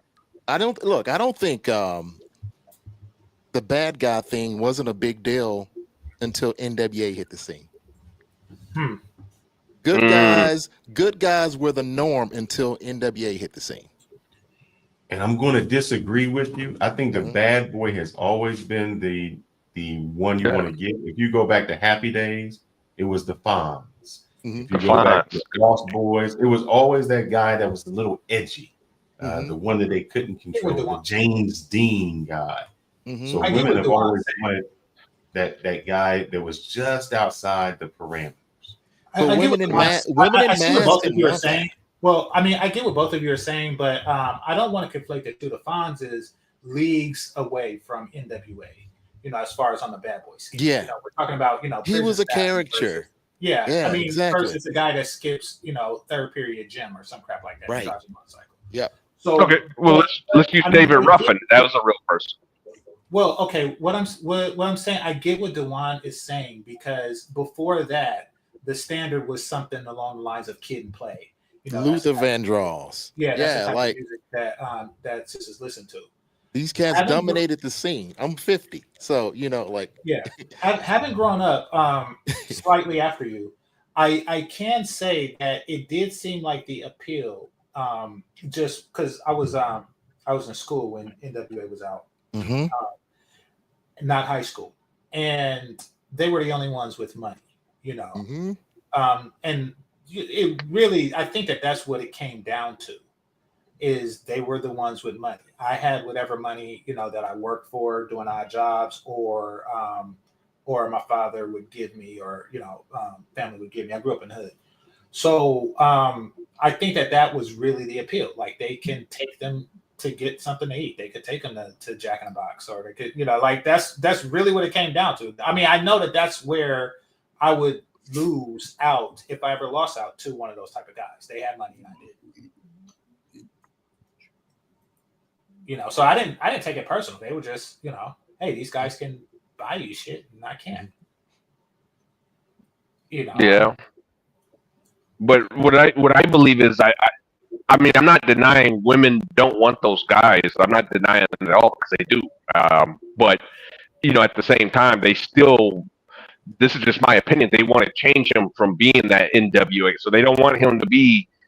They want to try to turn him from Easy E to, I don't know, pick a nice guy, but they want to try to convert him. Well, I don't know. I don't know, but does it really matter what they want? At the end of the day, you see a woman with, an Easy E nigga. She got AIDS and dead. I mean, do you really care, like, what she wants? I mean, like, how important are you more focused on what you want versus what she wants? That's what I'm saying. Because I've always no, not exactly. So, like, but to me, it's also important to understand, if you are trying to get into depending on what we're talking about here. If you're talking about a relationship, then yes, I would say it is important to understand the other person's wants and needs, because if it doesn't align, then you're going to be crying about child support and alimony 7 years down the road. You see what I'm saying? Well, I see. Why would it take 7 years to start paying child support? But no, what I'm saying is, it's not the 7-year itch. Well, I know I'm joking, but no, it's not really. What I'm saying is, in order to get in that situation, I focus on if I want her. If she wants me, how I am. If she has a preference for Pookie, that's okay. That's that's what she wants. If she has a preference for white dudes, then that's what she wants. It really, I like to focus on what I want. And this has been like that when I was, in the NWA days. In the NWA days, I wasn't thinking about these bras want Easy E. I was thinking that I want Cherry from Punky Brewster, I want Tatiana Ali, I want Lisa Turtle, and I want Rudy Huxtable, and I want Topanga from Boy Meets World. That's what I'm focused on. Good girls ran exactly. Those were good girls back then. And look what we have on the mainstream today. Oh, I don't even want to think about it. Yeah. Exactly.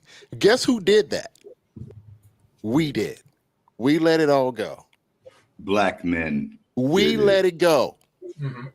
We let the outside forces come into our community, come into our music, come into our music, come into our movies, come into our TV shows, get rid of Bill Cosby, all of that.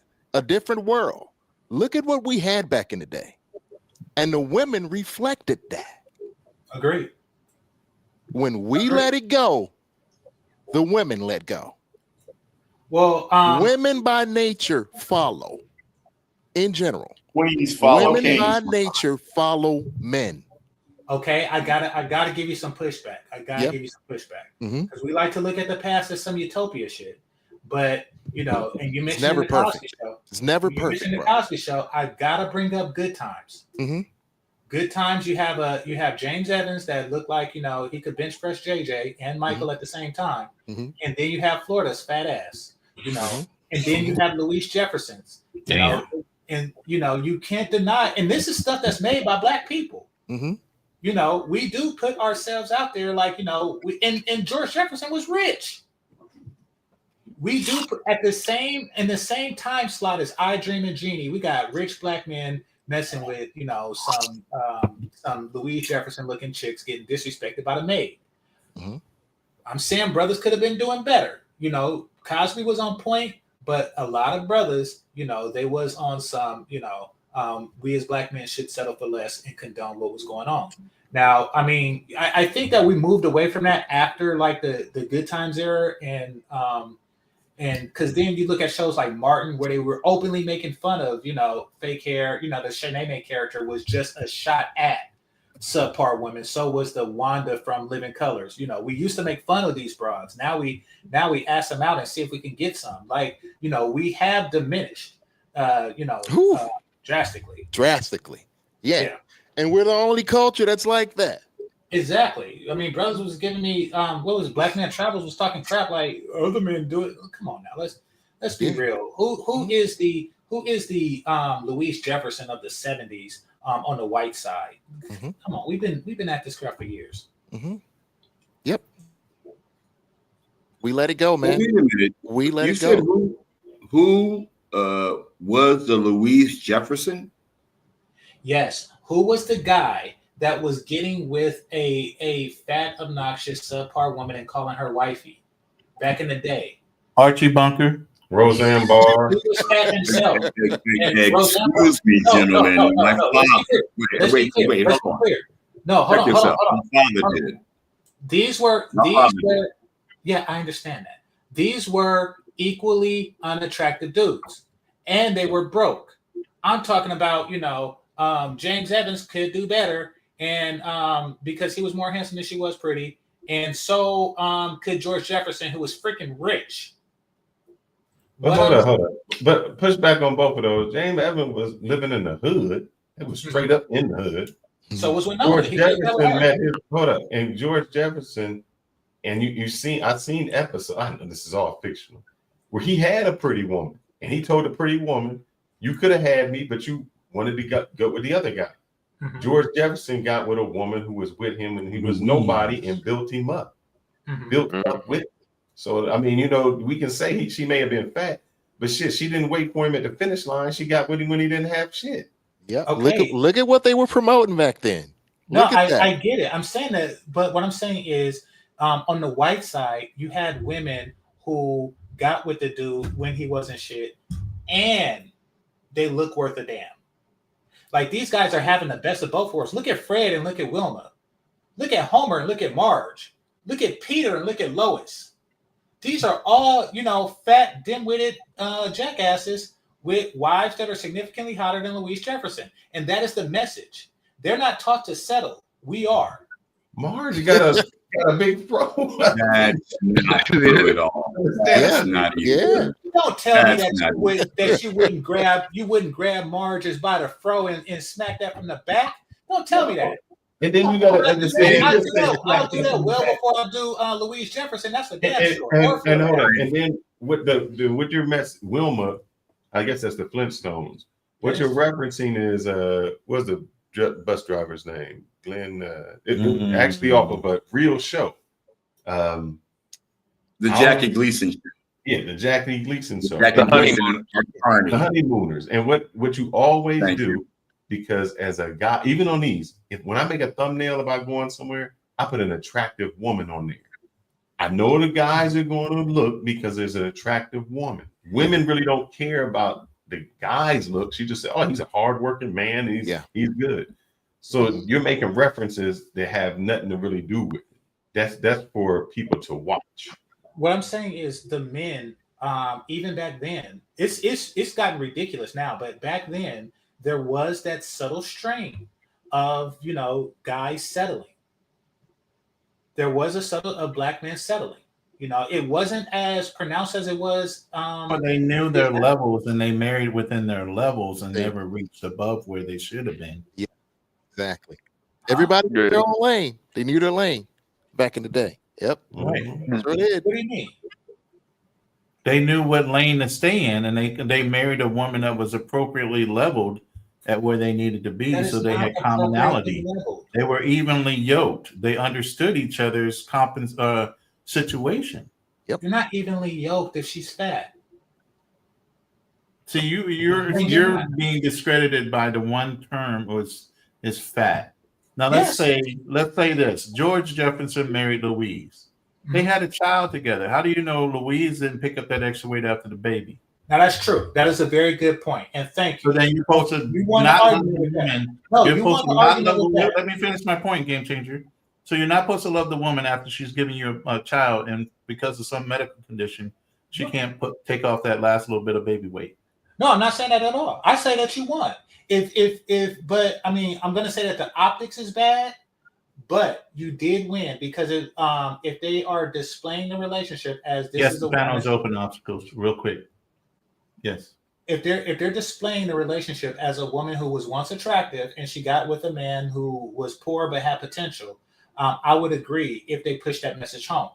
You know, but the optics, just looking at it, besides the episode and not seeing it that he was talking about, optics is bad. The optics is it's okay to be with a. But let me say this, game changer. All the times that all these women in George Jefferson's in the series, plenty of women came after George, but George respected Louise to the nth degree. Mm-hmm. So there was a strong relationship between those two.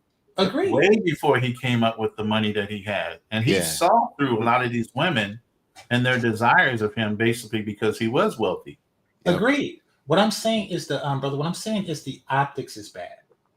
What I'm saying is the optics of the Cosby Show. A successful black man has to be with a fat woman? Yes, that's bad optics. Absolutely. What about Fresh Prince of Bel-Air, the judge with the skinny, beautiful wife? Yeah. No, I'm saying that they were bad and good. That's why I brought up the Cosby Show in a different world. I'm saying that they were bad and good. When the brother brought up the good, I just pointed out some of the bad.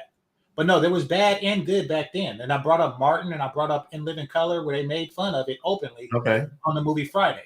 No, that's why I brought up 1999. I'm saying after that, we just said, you know something, we're going to embrace this negative image. We're not going to call her fat. We're going to call her thick. And, you know, and we're not going to say that the hair is fake. Remember on Friday, the first Friday, when Janet Jackson took off her wig and everybody was laughing?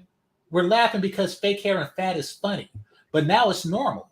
And so that's what's changed. The standards have dropped significantly from back then. And it's because men are willing to compromise. And I get it. At 10, you're looking for a 10, but by 2, you'll settle for a 2. I get it. But what's happened now is all of these fat ass 2s is just waiting for 2 o'clock so you could get thirsty. Like, you know, we need to go past that. And how do we do that? How do you suggest we do that? Maintaining a standard. And the brother earlier, you know. What? Why you laughing? What you talking about, Willis? A standard. You laughing at the concept of standard, but you're celibate because of your standard. What the hell? Well, he's I'm laughing at the 67. I'm laughing at the concept of a standard because you're in America, perhaps, or like me, I'm an American. Americans don't have standards. We have abandoned all standards. Speak for yourself, sir. Standards. Yeah. Who said that? I did. Speak for yourself. We have not abandoned standards. What you're doing is you're reiterating a problem. Dude asked what's the solution, and I said maintain a standard. And the reason why it's a solution is because we don't have it now. So collectively, we don't have a standard. What I'm saying is create one, develop one, and maintain it by any means. How do we do that? Because how do you get men of color back together where we're all holding? Join the Nation of Islam. Okay, so so the reason, and you brought up a very good point. That's why I have a channel. That's why I spread this message, you know, to others. And I just subbed to your channel, my brother, and also Brother Elliot. I just subbed to your channel with all the subs. Thanks, brother. Thanks so much, man. Yeah. Appreciate you, bro. But yeah, I mean, that's why I spread my message. I mean, we have a voice. We don't have to depend on mainstream media to, NWA what the next hot thing is going to be now. We actually have our own voice, and Andrew Tate, Kevin Samuels, these are household names. Like Red Pill is a household name now. Like everybody knows what it is. We have been given messages, like this for quite some time, and now society is listening to us. We have the mic. Before they could just put Color Purple out there, and that's what they seen as black men. Yeah. Like they just put Women of Brewster Street, all kind of crap. Yeah, And they destroyed black men with The Color Purple. Exactly, because we didn't have a voice, but they gave it to the fattest, ugliest, Oprah looking bitch they could. Yeah. And they gave her a voice. And this is what happened. So that's how you galvanize the men through honest rhetoric. Jerry Springer, Ricky Lake, all that. Just I don't think Jerry. Yeah, I was about to say. Well, we got a new panelist. Hold on for a second. We got a new panelist. Welcome to the panel. Obstacles to opportunity, my brother. Simplify. Come on, brother. Hoorah! Y'all ain't drinking tonight, huh? No, that was enough last night. He couldn't take 2 nights in a row. We had a small drink. We mixed one to go. Yeah. Okay. And look, of course. Yesterday I thought y'all had the Gatorade. You need your electrolytes. You feel me? So do you have a shout out to the whole that panel. Mr. Elliott threw out? How do we change? I'll say my change would be you have to go where you're celebrated and not tolerated. And like that. If you start going to those places, eventually the people you are leaving will say, either I have to shape up or ship out. Yeah. And if they don't change their ways, then they'll start to lose out. But what I found is when you start to ignore people with the way they are, they start to change and want to become voluntarily what is being attractive. Yeah. You know what I think? I think all of this is going to crash and burn. It has to. It is. It has to crash and burn and start all over again from the ground up. Yeah. There's no saving this. Agreed. Gotta go. It's gotta crash. Well, and the reason I'll say that, but I still want to hear from Obstacles. At this point, it's no longer brothers saving sisters. Now sisters have to save themselves. There you go. Agreed. Exactly. Okay, but go ahead, Obstacles. Yeah, so which part do you want me to go on? Whichever one, because you've been sitting there for a while, and I know you wanted to come up on the panel. So I'm sure you have some input on whatever you've been hearing up to this point. Yeah, I would just go with your title. Of course, when you were just saying like, hey, have dating apps ruined the marketplace? I would say from my perspective, no. I think that the marketplace has always been volatile. It's always been extremely hard, but we tend to look at the past through roses tinted glass and think it was easier, or women were more loyal when they had chastity belts to protect their virginity. That's how evil it was on these streets. You know what I'm saying? The slave master's wife slept with the slaves. So it was always bad. That's why kings had guys who called eunuchs. Used to chop their tongues off and everything else to make sure they didn't touch their women. A dude used to have 50,000 broads in just the West Wing. We didn't even need to get into how many shorties he got in the East Wing. So it's always been hard around, sexual marketplace. So I think that most men are just not equipped with what to do in this new marketplace. Like, guys, there's so many women in the world. It's ridiculous, right? You go down to Brazil. I know you've seen this, Fearless, right? And you spoke about this, I believe, on the Lead Attorney show. Brazilian guys be looking at you crazy because you goo-goo gaggling. Oh my gosh, look at that girl. They can have buck teeth, braces, and pimples on their face. They be like, man, that girl, she all right. She like an 8. They like, she all right. She ain't all that. So again, it's just about your marketplace, man. At least women in the West, they've cornered the marketplace on you guys. They got you starving. And so they did a good job at that. That's what happens. But you just have to go where you're appreciated. And not only that, sink or swim. Stop trying to save people all the damn time. The women want to make choices. Let them. They are independent and have agency. Do what Adam should have did. Let that woman bite the apple. I'm not going to. I'm going to go it left. I can't save you. See, y'all be thinking, Adam and Eve, he should have led and he should have saved her. They got you with that trick. She decided to bite the apple. The only thing Adam had to do was say, negative. God come down. Where's Eve? I kicked her out. She bit the apple. That's what a man should do. Stand on his square. He makes his own decisions. So you guys who feel like life is in a shambles, look, get your money up, get your life up, and travel, right? And don't save anybody who don't want to be saved. It's their choice. Well, That's all I agree gotta with say. you. I agree with you. I think when you say that the dating market isn't ruined in the West, what you're doing is you're admitting that it's ruined. That's why you should travel. You're traveling away from a ruined dating market. But I think the question is, was it ruined by dating apps? I would say that just expedited the ruin that it is, but it definitely had a large part in it. Listen, and this is just from a hookup culture perspective. Before dating apps, you can be like the most handsome guy in a 10-block radius, and you had your pick of the women in that 10-block radius, or the most eligible by any means a woman would measure eligibility. Now it's a 3,000-mile radius, or whatever setting a woman would put her dating app on, which is a ridiculous thing. So it had changed it in that particular way. But if it go for it. Yeah, okay, thanks, man. If it did change for the woman, it also has changed for the man. And so again, technology is neutral, and you could apply it for yourself also. Like example, most guys be like, man, these shorties, they could talk to Chris Brown.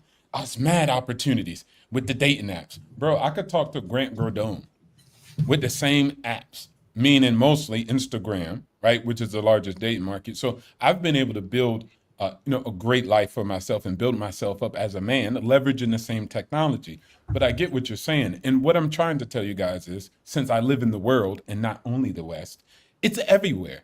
Actually, you have it pretty easy in the West. Don't make me tell you about what China's doing and how starving those men are to even get a whiff of some box. It's wild. Shorties over there monetize holding hands. Shorties have monetized putting ear cubes to clean out your earwax. Like, Ronan knows about this. We used to go to Japan. Buy me, drink me bar. I'm like, where the girls? Is they taking off the clothes? They're like, no. You can talk to them, though, and buy them drinks all night. I'm like, what kind of place is this? Like, where I'm from in the West, if you go to that spot, it's going to be a little bit jumping. I get a dance or something. But over there, nope, you can talk to them. So, again, it's not just the West. It's just a global thing. And it's always been that around women. You're just thinking, back in the times, it used to be better. I would just beg to differ. Okay, so I'm not going to compare the West to the non-West for the sake of this conversation, but I am going to compare the present versus the past. Garden of Eden was there way before woman. Okay, right. So I'm comparing. So we're going to compare the present with the past, and that is pre-dating apps, post-dating apps. Things have gotten significantly worse. So, and I'm not even talking about myself, a man in his 40s. I'm talking about the 30 below. We're talking about guys who, regular 30, below guys who are saying that they haven't had sex in a year. I think it was like 70 or 85% or something like that of young men haven't had sex in a year. You had the brother here talking about like how he don't even try. You could not convince me to not go to Miami Beach at 13 years old. So the marketplace is significantly different. Like I can't express that enough. They don't even have Freaknik anymore. Like it's a completely different place. It has changed, but the numbers is still hard, and it's always been hard. Remember the movie it's Wood? harder. Remember the movie The Wood? They had to put the money in the money jar for about how long until they got to sniff something, get close to a shorty, because shorties was like, nope, not giving them the box, not giving them the box. So what I'm trying to show you is it's always been hard. If anything, girls out here on the street even more than what they used to be. So it's always been hard to court women. If anything, I remember guys who used to talk about, yo, bro, in a small village that y'all talk about so often, hey, bro, if you go to Vietnam and you make it back, you could get yourself the pick of the litter. Wait, hold on. I got to go to Vietnam? Survive war? come back with medals on my chest and a uniform in order to court a woman? So it's always been difficult. None of y'all guys, y'all sit on the internet crying. That's far from having to go survive Vietnam and World War II to come back to your small town and get little Betsy, the blonde-haired girl who was Victorian in college, right, or in high school, and get her, hey, remember me? So it's always been hard to court shorties. Ain't nothing new, bro. That's all I'm saying. It's always been difficult. I understand it's been hard. Hold on right quick. But there's magnitudes to consider. Just like it's always been difficult to buy a house. However, it is more difficult now than it was in the 1950s. I mean, we're I'm sorry? Lies. I'm gonna agree with It's obstacles. okay. Women are more promiscuous now than ever before, so that's completely more total easy. Facts. That is completely And total. watch this game changer. Watch this game changer. I would say anything if Western women are still in La La Land. You go to China and try to spit your little game and use your little, hey, let me spit game to her, shorty, let me talk to her. Chinese girls will curve you. They'd be like, hold on, you bust down buster. Do you own a house free and clear? Do you have 2 cars that are fully paid off with no loan? And what is your net worth plus your annual income? And what could be the discretionary expenses that you'll send me on a monthly basis? Then you could talk to me. And but over here in the West, their you can have birth a rate game. and the birth rate over there is tanking. Yeah, we're comparing. Tanking. What did that? Okay. That's called. They had a women one-child and their policy. unrealistic We're comparing expectations. past with present. We're not comparing East with West. We're Look, comparing past with present. this is current. In the What I'm past, saying is this even in parents. China, in the past, things were better for Chinese men. You want to know how I know? Because it's 1.4 billion Chinese people, so they had to have been fucking, but they're not fucking now, which means that things got worse. Things It was got better, worse. right? Things They had got a worse. one-child policy. One child And- policy, Yeah. Because they and were it fucking reported so much. Africa, but it was Because- better. Because You they could were get a fucking, shorty. because they were fucking so much. They had somebody to have one child with. Now, no, that was not it. Listen. listen, if the birth rate is going down, then it's worse. Game changer. Listen, bro. Listen. Okay. Most men don't So with populate. China, obviously you want your family name to carry on.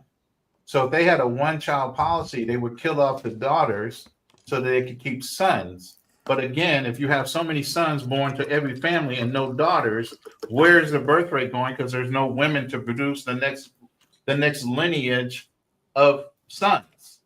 I get it. You have more men than you have women being born because the women were being killed. No, I get it. They were being killed and they were being sent to America. But I mean, I get what you're saying. You know, So that's why the birth rate is down. They're lopsided in their no, population. I know, but that's an Look, game example of changer. things I get what you're saying too. No, Don't get me what I'm wrong. saying is We're not dismissive of it. I'm just saying the facts are the facts. Can I get y'all to agree that things are worse than it was? No, I wouldn't say they're worse. I was just saying I the know difficulties you are won't. different now. But fellas, That's can it. I get y'all to agree that things Okay. are worse as far as the dating market goes now than it was back then? Oh And yeah, that's for sure. not an illusion. Yeah, Oh exactly. yeah, for That's sure. all The I'm average trying to guy, say. could date a Yeah, girl back in the that's day, all I'm but trying the to average say. guy ain't getting That's nothing. all I'm man. trying to say. Because people knew their lane back in the day, as Rowan Well, said wait, huh? earlier. Watch this. Watch But you this. got- Watch this. This but is how I today- clear it up too. Watch this. Let me ask you a question then. Men in the past, were they more manly? How do you define that? Oh, so now we acting stupid. Bruh, if you can define a fat lady, you can define a man. So now we acting stupid. You see, I'm about to bust him down to his goddamn rims. Okay. Was go men in the for it. past more Let's get manly? down to No. It's just your point. It's The not answer a is game yes. changer. Go for it. The answer is yes. Okay, so there you go. That's probably why they got more biddies. Maybe it was easier because you was more of a man. There you go. Okay. I had a question for the Wait, hold on. Compared to, I'll leave it there. I'll drop it. Go ahead. Continue, Rich. Okay, so I will say this: that an equally eligible man today would get less today than he would 30 years ago. But y'all hella moist. Once again, when I say equally eligible, I'm talking about moisture level as well. So, But when, you see what I'm saying? But majority of them guys are moist. what I'm saying is, if you take an unmoist man now and you put him in the past, Nah. he would do better than he would now. If you take a manly man today, he will clean up. Yeah. You don't know about it because maybe you don't do it. I'm telling you. Facts. Wipe the floor. I've never had a It's problem. easy. Listen, It's okay. easy. Because Hey, most of you guys, hey, wait, hold on. hey, Most of you moist men who dirty Mac. Don't say you. Ooh. Don't say you, nigga. Listen, did I make Bro, it you personal? just said take Did the I make- type of man that was I manly from understand the that, past. but you said you, and then you also made Bro, it. I just said a saying manly, don't a make it masculine personal. man. Don't I make said a it personal. masculine man. I said You a said masculine you. man. You said most of you moist men. I also said that because I am a masculine man. But I've also said any masculine man. It ain't got to be me. That's why Ronan was like, ooh wee. And then Elliot was like, yeah, buddy. So it's again, it's not even just me. Yeah. The other masculine men on the panel was like, heck yeah. Right. So that's my point. I rest my case. All right. Nevertheless, I have if a you take question. if you take an equally masculine man, and put him back in the day, let's just say Prince, because men were so masculine back then. But if you take a masculine man from today and put him in the past, he would do better than he is doing today. Well, it depends on what market you were put him in. I mean, in every like market, in the equal market. Like if he grew up in Harlem and he's a masculine man today in Harlem, and he went to like 1994 Harlem, he would do better in 1994 Harlem than he would today. possibly, but also, I mean, I just want to bring up a point because you guys have brought up about some movies and things of that nature. But back in the '80s, there was a movie called Last American Virgin. You know, that was made back in the '80s. I mean, you watch. I don't know if you guys remember that movie, but if you guys remember towards the end, right? It wasn't high on my watch list. I'm sorry. It was. I'm not gonna lie to you, man. It was boring and it was dry. It wasn't until the end that was the gut punch. But the thing is, with that movie, guy is chasing this woman that's likes his friend, who's the Chad, et cetera, et cetera. All right. But not only that movie, he also had another movie, Risky Business. With Tom Cruise. That one I think is a little more famous. But Risky Business, there's a diner scene where they're sitting down talking, and the guy go ask him, okay, so how much did you pay for this date? How much did you pay for gas? How much did you pay for the movies? And all this other, and it added up to be like $60, which back in the '80s was quite a bit of money. And he's like, well, did you smash? No. So basically, using your metrics of media, you see, that even back then, things could not have been as good as you say. You know what I mean? It didn't sound like that utopia, because why are they making all these different movies and TV shows about it? Was there a question somewhere in there? Well, I'll respond with this. The movies that you mentioned did have two categories of guys, and that is ones who did and ones who didn't. And which is the same as today. It's just that the ones who don't is a significantly higher percentage.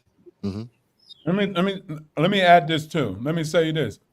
This is why it's so important, you guys, who you are. Pictures would be on me. If you moist and you come over to Thailand or Brazil or whatever place, you'll get raked up over there too. Yep. No matter how Mickey Mouse girls seem, and know how many burritos she might be cooking you in semen like the Sorrentas, they will run you over, you little boy. Yep. So again, you have to be careful. Some guys, I love the spaces and all this other stuff, and I'm supporting it, you get? But you got to start listening and saying, wait, the past used to be better for shorties. Okay, got you. The past used to be better for buying a house. Okay, cool. It seems like every aspect of human life has deteriorated according to some people. Everything. Like what? I was just about to show you guys, my friend, not me. I'm not speaking about me. The guy who was just listening to me, I said, hey, shut up. Stop talking that nonsense. He just got his first triplex, and he got the check in the mail today for $1,000 for buying a house. He got paid $1,000 to buy an income-producing house. But some ninja just on the panel said, it's harder to buy a home. He did that from a smartphone, an app on his phone. That's it. He secured the bag. But it's harder. It depends on who you're talking to. That's why I said a lot of the work is within you. I get the gripes. I get the statistics, right? But as we just said, go ahead. How old is your friend? 32. How old was your grandfather when he bought his first home? Oh my gosh. I'll tell you what. He was damn near, he might have been 25 and he went to war. And he had to go to war in order to buy it. He did it through the GI Bill. Mm-hmm. It wasn't easy. And you Would he have been ninjas able to ain't buy going it? to war.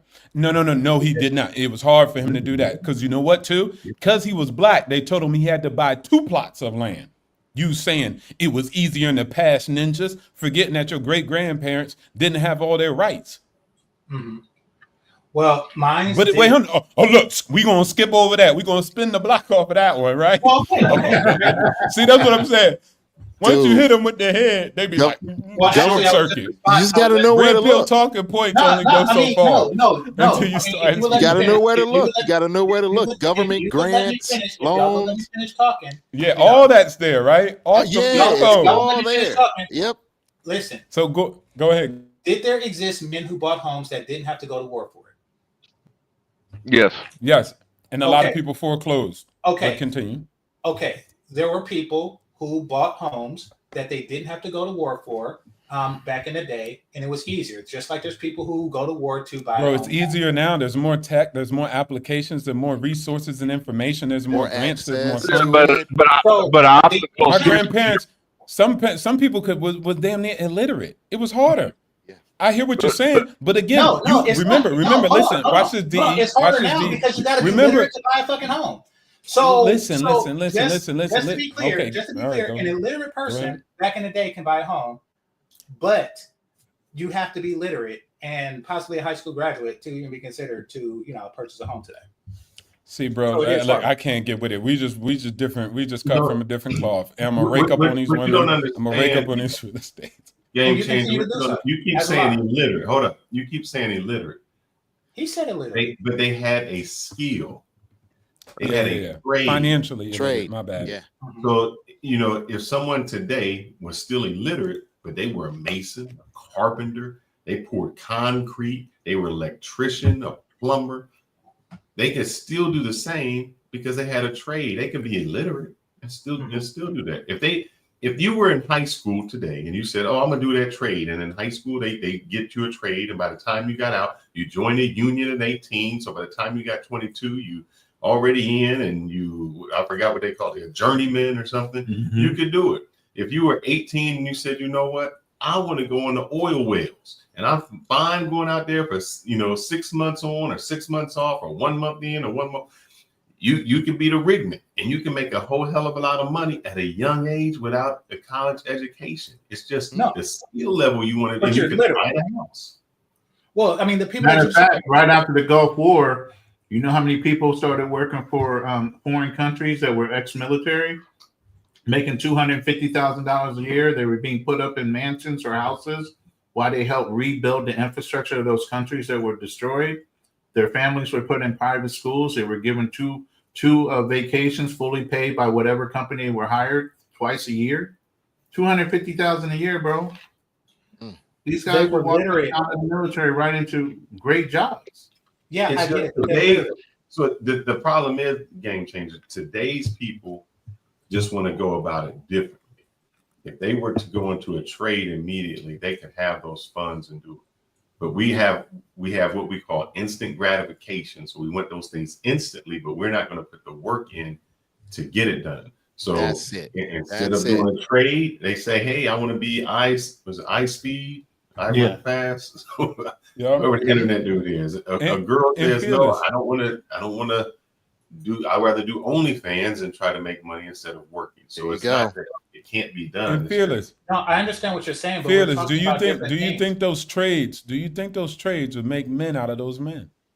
Absolutely. Those males? Yes, exactly. Absolutely. So real quick, I just want to read you guys. super chat. Let me read the super chat real quick. Hold on. Nat Measy, thank you for the €6. He said the M in Nat Measy stands for masculinity. Salute to the panel in the chat. Salute my brother. Glad to see you around. I haven't seen you in a while, so good to see you, bro. Go ahead. Yo, I think you guys are forgetting too go for it. that for a lot of these trade jobs, as the times went on, they started to look down upon tradespeople. So there's like, oh, go to college. Don't be a tradesman. Don't break your back. So I think it, and I hear somebody in the panel say, it's easier now. I think it was easier back then. You had more industrial system. People worked in more factories, more textiles and things like that. And land and things were a lot cheaper than it is now. I have a friend of mine. I asked his father, I said, how much did you pay for your property back in the day? This man said he paid $25,000 for an acre of land. And I'm like, that's insane. He said, you really want to know the insane part? They asked me if I wanted to buy the lot next to me for an additional $10,000. And I told him it was too much. So the times have changed, values have changed. And I think things were cheaper back then. It's just what it was. You weren't going to work a whole lifetime to pay a house off. Well, salaries. Inflation aside, the salary to cost ratio for a home has become less favorable in time. Yep. So yeah, but game changer. That has only happened in the last 3 or 4 years. 3 to 4, Rona. It started. Interest rates have been lower than they ever been historically. No, Y'all got it lower. We're not talking about interest rate. We're talking about cost. Yeah, but that's only being. But people buy it mostly through finance and not in hard booty nut cash. No, I that's understand not that. America. And that's only. So we got to talk about finance that goes with it. I'm saying that the cost of the home. Financial literacy. Look, bro, I just got to talk. No, I understand what interest rate is and how it works. What I'm saying is the cost of the home, the ratio between the cost of a home and a person's income is drastically changed since then. My granddaddy just ain't have it easier than me. I don't be like, granddaddy, you had it easier. I got it harder back then. No, what you're doing is you're blanket. You so what you're crazy saying, what you're doing is blanket covering like saying that it was easy. What you're doing is blanket covering saying it's easy. We're saying buying a home. Getting women. We're talking about buying a home, brother. Come on, bro. I'm telling you, I don't want to go down that road because that'd be a different road. I get what you're saying. But you got to think back in the days when my grandparents and parents bought houses. They bought houses on the other side of the track. That's where they bought houses. Exactly. And this was is cheaper. go ahead. It was cheaper. Yeah, other side of the track, bro. You're not buying no homes on the other side of the track right now. If you want to go buy a home on the other side of the track, it would be cheap today. No, it's cheap today. My homie bought a home from the other side. So wait, hold on. You're telling me that if you don't pull up in Chicago, if you go to the other side of the track, mid-America, somewhere that's not popping, it's not cheap to buy a home? It is. Well, the fact that we can pull up Zillow right now on the street. The fact that you have to go to mid-America when your grandparents bought it, I can guarantee you without looking right now, you go into Gary, Indiana, there's going to be some cheap property. Yeah, okay. Exactly. And the thing about it is my grandma, look, watch this, Ronan. I'm not stupid enough. When my great granddaddy, he bought the home. You are. He used to tell me how he had to walk 45 minutes through the forest just to get to the bus route, to take the bus for another hour to get into the city. So what does that mean? Most of you guys don't know nothing about development, real estate value. You have to have development. So interstates, amenities, retail, shopping centers, they were not around. They had the guy with a horse, with a cart, bringing fish in. There was no Uber Eats. They had to go out there because the infrastructure was not developed. So that's why he had cheap homes. But you just come out your mama's for JJ and just enjoy childhood and be like, man, I heard they bought the house for the low. Not understanding they bought it for the low because they was on the other side of the sticks. And one thing, obstacles. All right, so they didn't have a 4-bedroom, 2.5-bath basement. Fact. Right. 3,500 square feet. But Drew, I say this, I know what you're saying, but in that day, how many 18-year-olds could have marketed themselves on some technology or whatever and became a millionaire? What day are you talking about, Fearless? Today, in today's world. No, you said back in those days. What day are you talking about? Well, you tell me how far you want to go back. I don't know. No, you're the one that said it. I'm just saying. Okay, let's go to 1960. That's not too far. Okay. How many people at that time was 18 years old, millionaires? I would say how many not shoe very many. contracts for athletes were there? None. You know, right? How many times did somebody who had no skill at all, none, zero in a sense, can just talk about nothing and get 1 million people to like them and make that kind of money? Right. Bob House. You could be iSpeed right now, getting the numbers to drop in China. You got 38 million streaming live, millionaires. But that's a few and far between person. Yeah, I mean, okay. that's an anomaly. I could bring it down to the human. It's just an I just looked it example. up for us. The average age of first-time home buyers in 1964 was 23. The average age of first-time home buyers in 2024, and don't interrupt, in 2024 is 38. So but that doesn't have to do with income. Damn, What that's usually has to statistics. do with- That has a lot to do with income. Apparently, Yes, it does. Apparently, Priorities shift everything. An additional It's a whole 15 different years. though. Priorities It takes you shift in additional people 15 today. years to do something, And then no- now because it's more difficult. What you get, what Priority you're beginning shifted to is not priority and- shift. What it is Yeah, that back and then then also, there was wait. more factories. There was more factories. Yeah, true that. I hear what you're saying. That is true, Drew. People won't admit that, but I hear what you're saying. But again, priority shift. People wasn't saying I'm still a baby at the age of 25. So you can't compare a generation that still legitimately thinks that, like, hey, I'm still not an adult at the age of 25 when kids was working at the age of 11 back then. So it's again, and they were more manly than you. Look, guys, look in the mirror and ask yourself. Oh, go ahead, Felix. No, because then what you got to understand is there wasn't a need. If I'm a 30-year-old single man, there's no need for me to buy a house. I'm going to stay in an apartment. I'm going to stay in a studio. What was happening back in those 60s and 50s were I'm getting married at 20. So I have to get a house because I'm starting a family. Why were they Now starting we're families back starting then a and not family. now? Why were Yeah, they we're starting starting a family. So Why were they there's no starting need for me families to have younger a then and house. not now? What's that? Why were they starting families younger then and not now?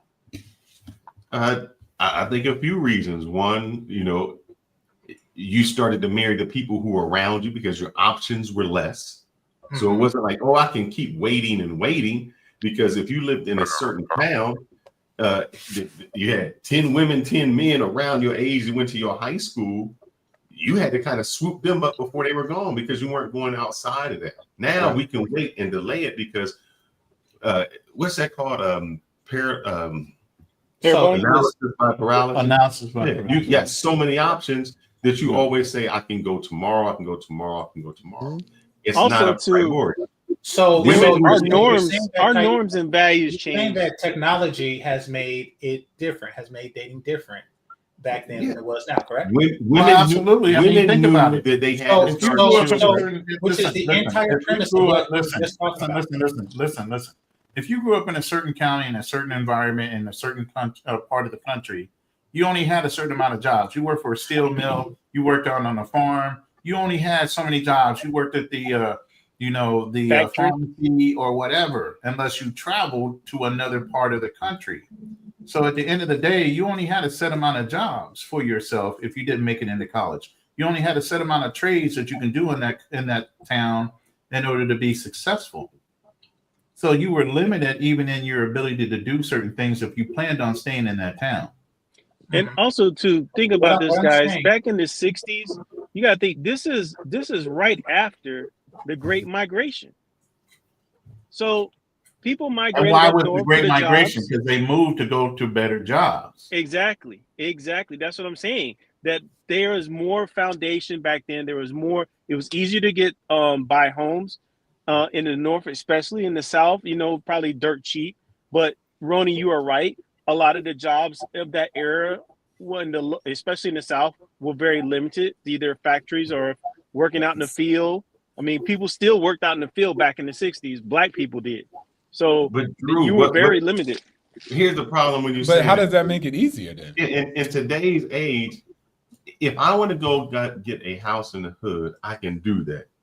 And what was basically happening were the people had to get houses in the hood, right? Because they had, I forgot what they had, especially in Minnesota. Wait a minute. You said today's age? Are you saying today's age? In back in today's age, if I wanted to get a house in the hood, I could easily. That's why I brought up Gary, And Indiana. back right in the now. 1960s, you said it was easier, but they were just all living in the hood because they couldn't But go it anywhere. wasn't a hood. It wasn't this.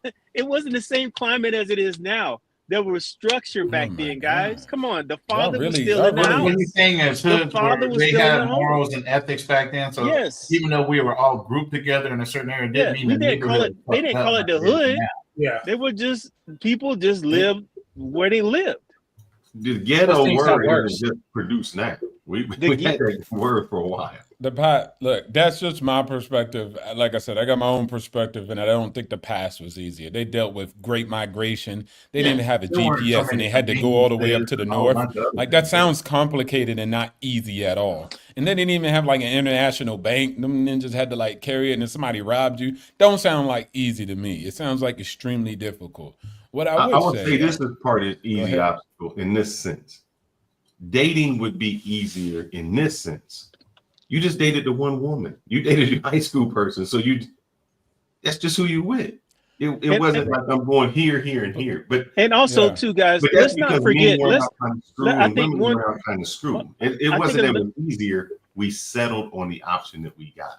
I think another critical thing that we're missing too from that time frame is that there were more black businesses and the black dollar circulated in those neighborhoods. Like they said, how many times? Multiple times. You went to the black grocery store, the black barber, the black restaurant. Because you couldn't go to the white barber. If you couldn't go to the white grocery store. But what I'm saying to you is this: is that those were not We can't hoods. control our dollars. Those were ghettos. That's where the money was circulating. We had black business owners. We had more black business owners back then than we have now. But the only thing I really try to emphasize on the past conversation piece, where we always say it's better in the past, it's like it's in this time frame where we have to freeze, like, oh, only this past count 100 years or only 50 years or only because if we go back, like since we're going in the past, right? You can't just put a block on and say, well, only 1980. I can't go to 1950. Meaning a bunch of people had it bad in the past period. If you go back and go to what you were saying, Fearless, it's like, look, 40% of you men only populated the planet. Most men don't reproduce. Most women do reproduce. So that just shows statistically that it's been hard for men to have families and legacy for the longest. That's nothing new. I agree with that. So what I'm trying to say is you live in 2025 where you can get on the plane and do what. Look, you used to have to be restricted only to your demographic because you couldn't even go to another country. We didn't even have any type of treaty. They might have put a spear in your chest. Now you could go anywhere in the globe and plant your flag, especially if you come from the West in America, because most countries don't have the same economic power you have. So you even have that. Watch this. Now I'm a trucker in America, but it looked like I'm a goddamn emperor in Thailand. Because what? My money 30x once I go over across the border and it makes me more eligible as a man economically? Come on, man. What I'm saying is the power is in your hands. That's it. Ronan, I want to say this about, and this is a prime example, Austin Holloman, right? He's a guy in his mid-20s, I think. And we know him.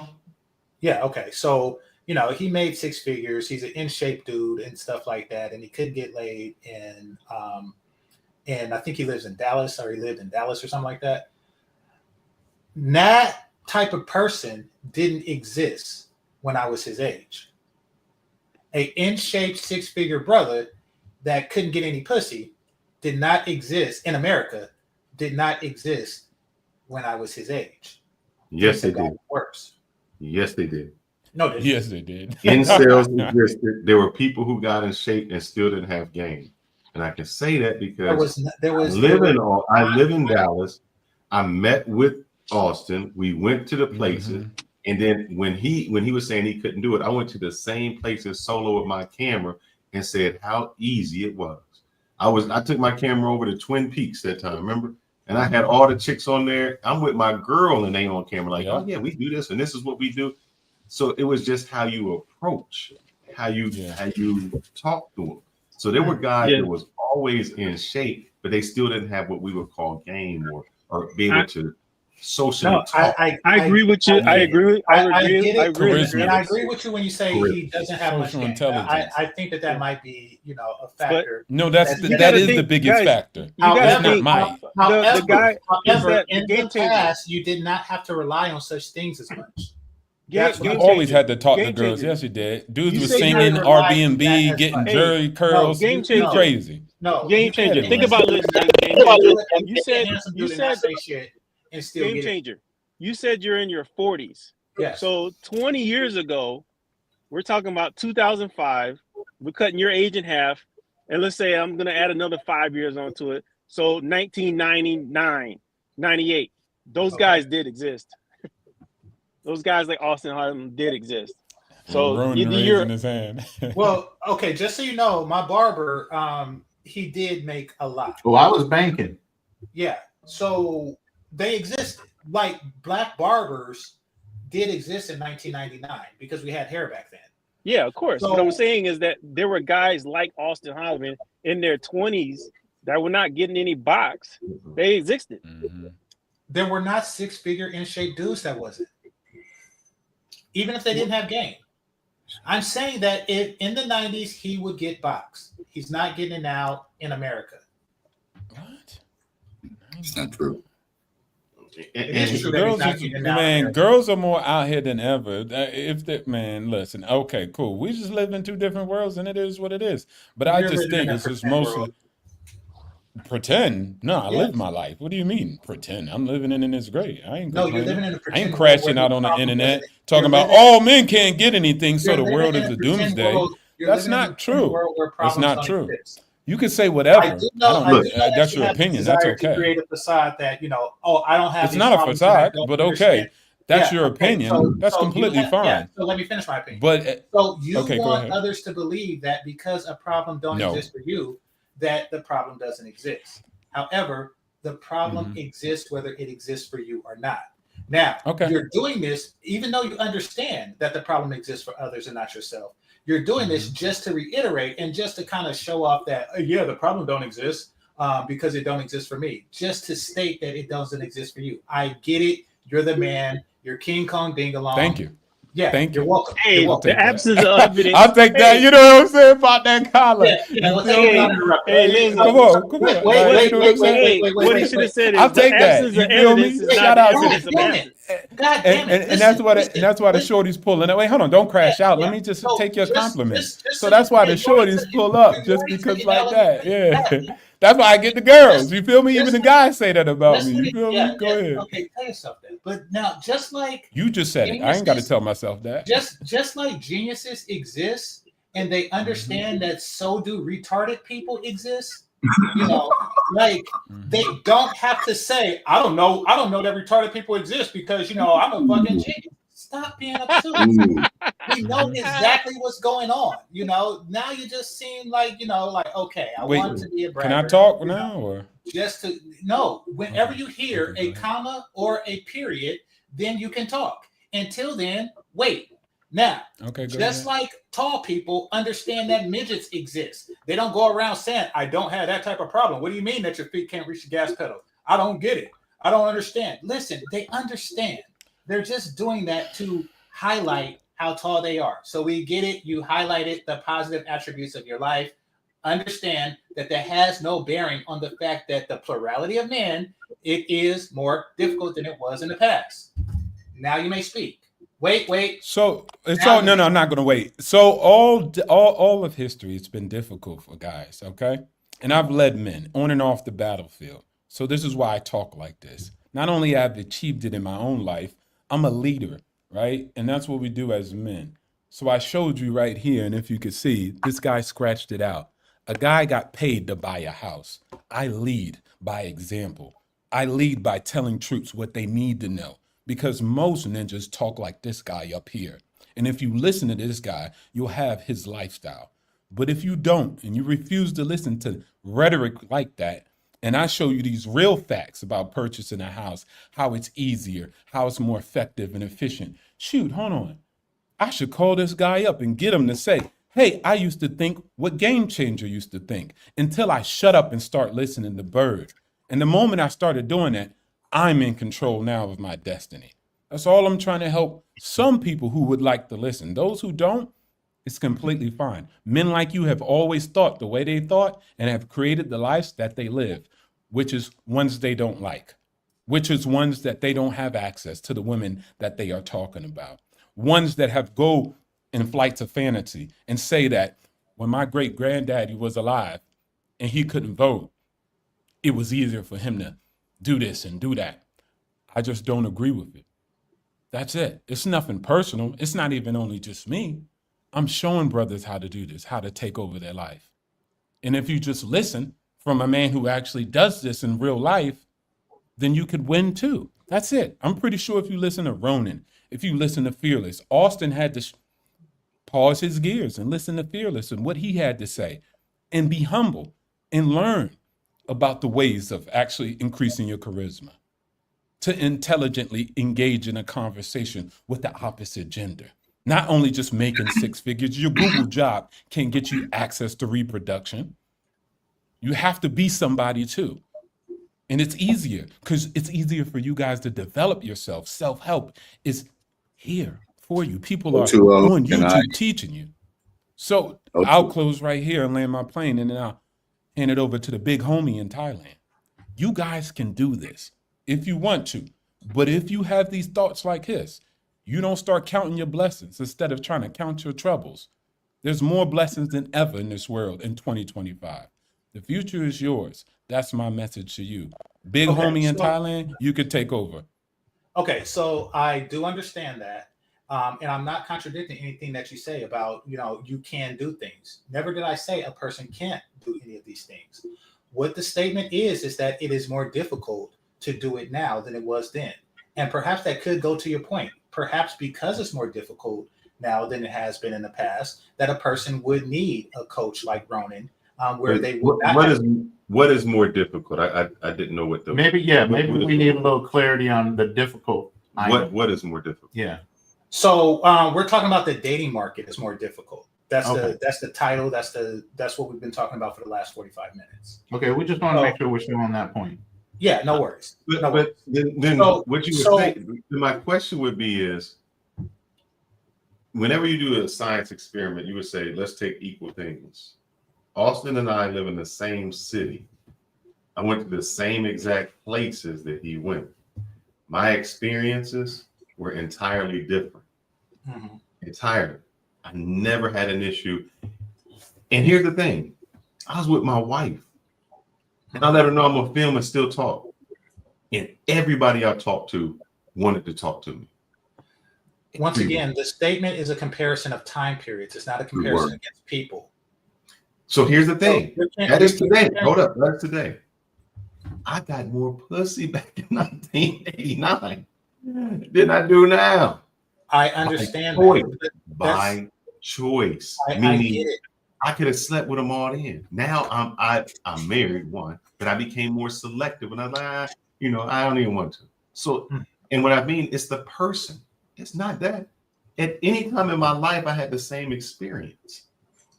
And what you said, obstacles is great. I used to, when I was in high school, I used to mow the grass with this rich guy because his son went off to school and I took over for him.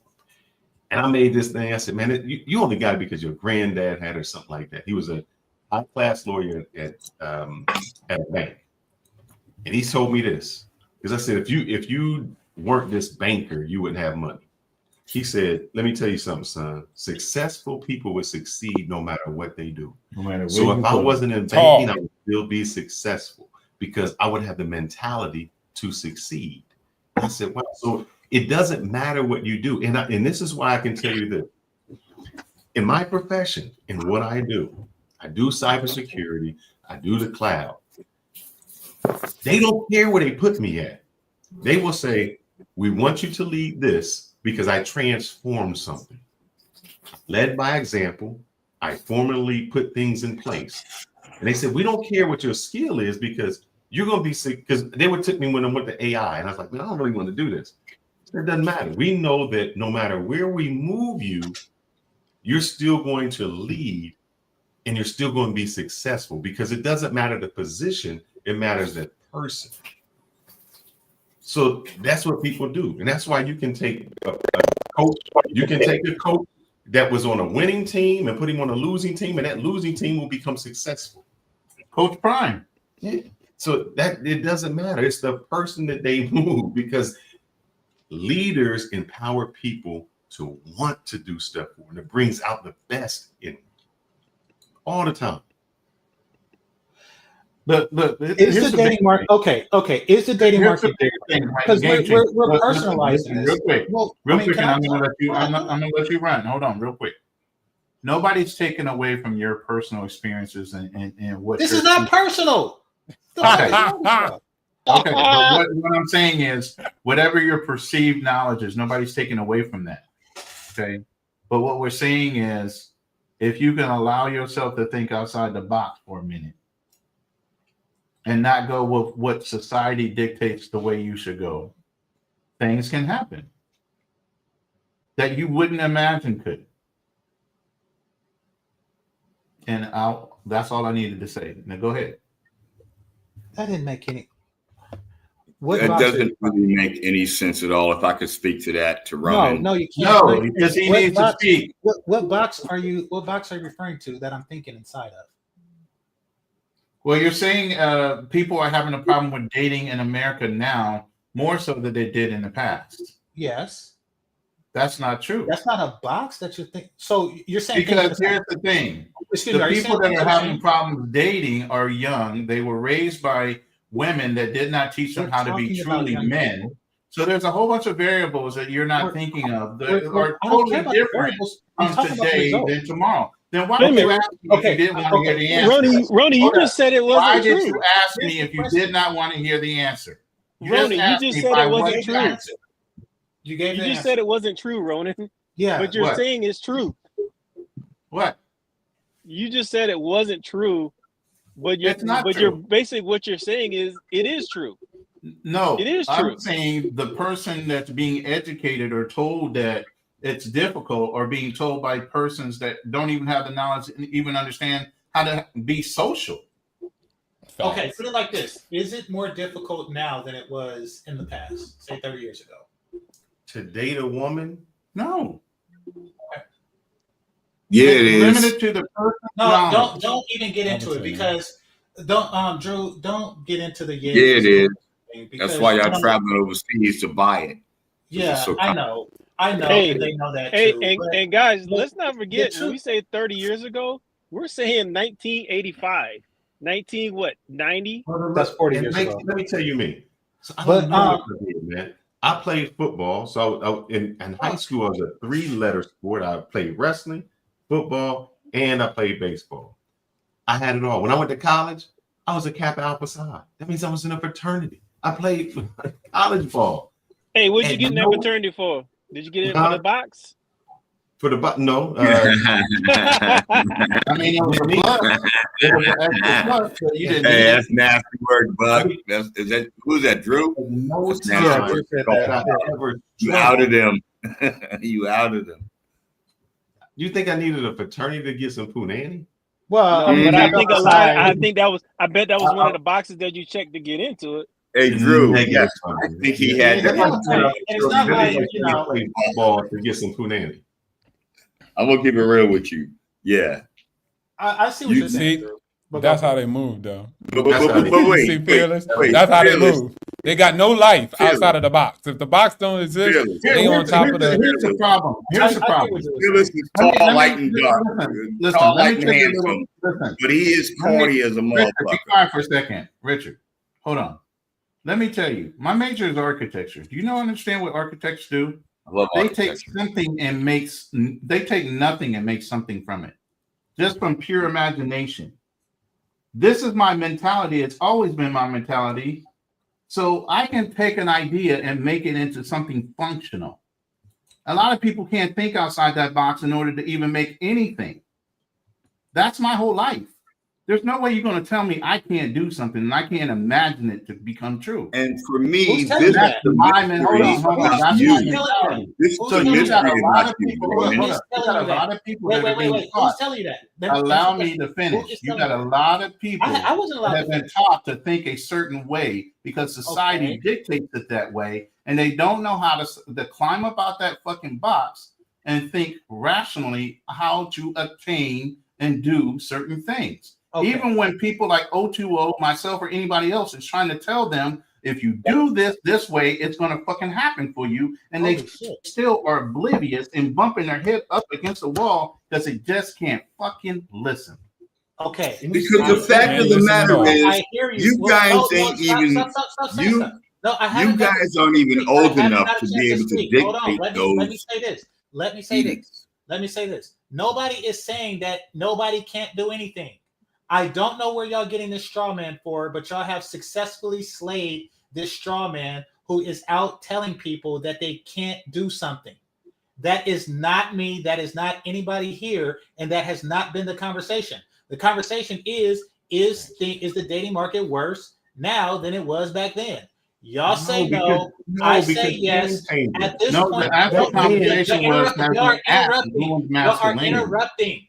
One thing, what y'all were just saying, had nothing to do with what I'm saying. I'm saying that things are worse, that the dating market for everyone is worse than it is now. I'm dating someone who Y'all can agree to disagree.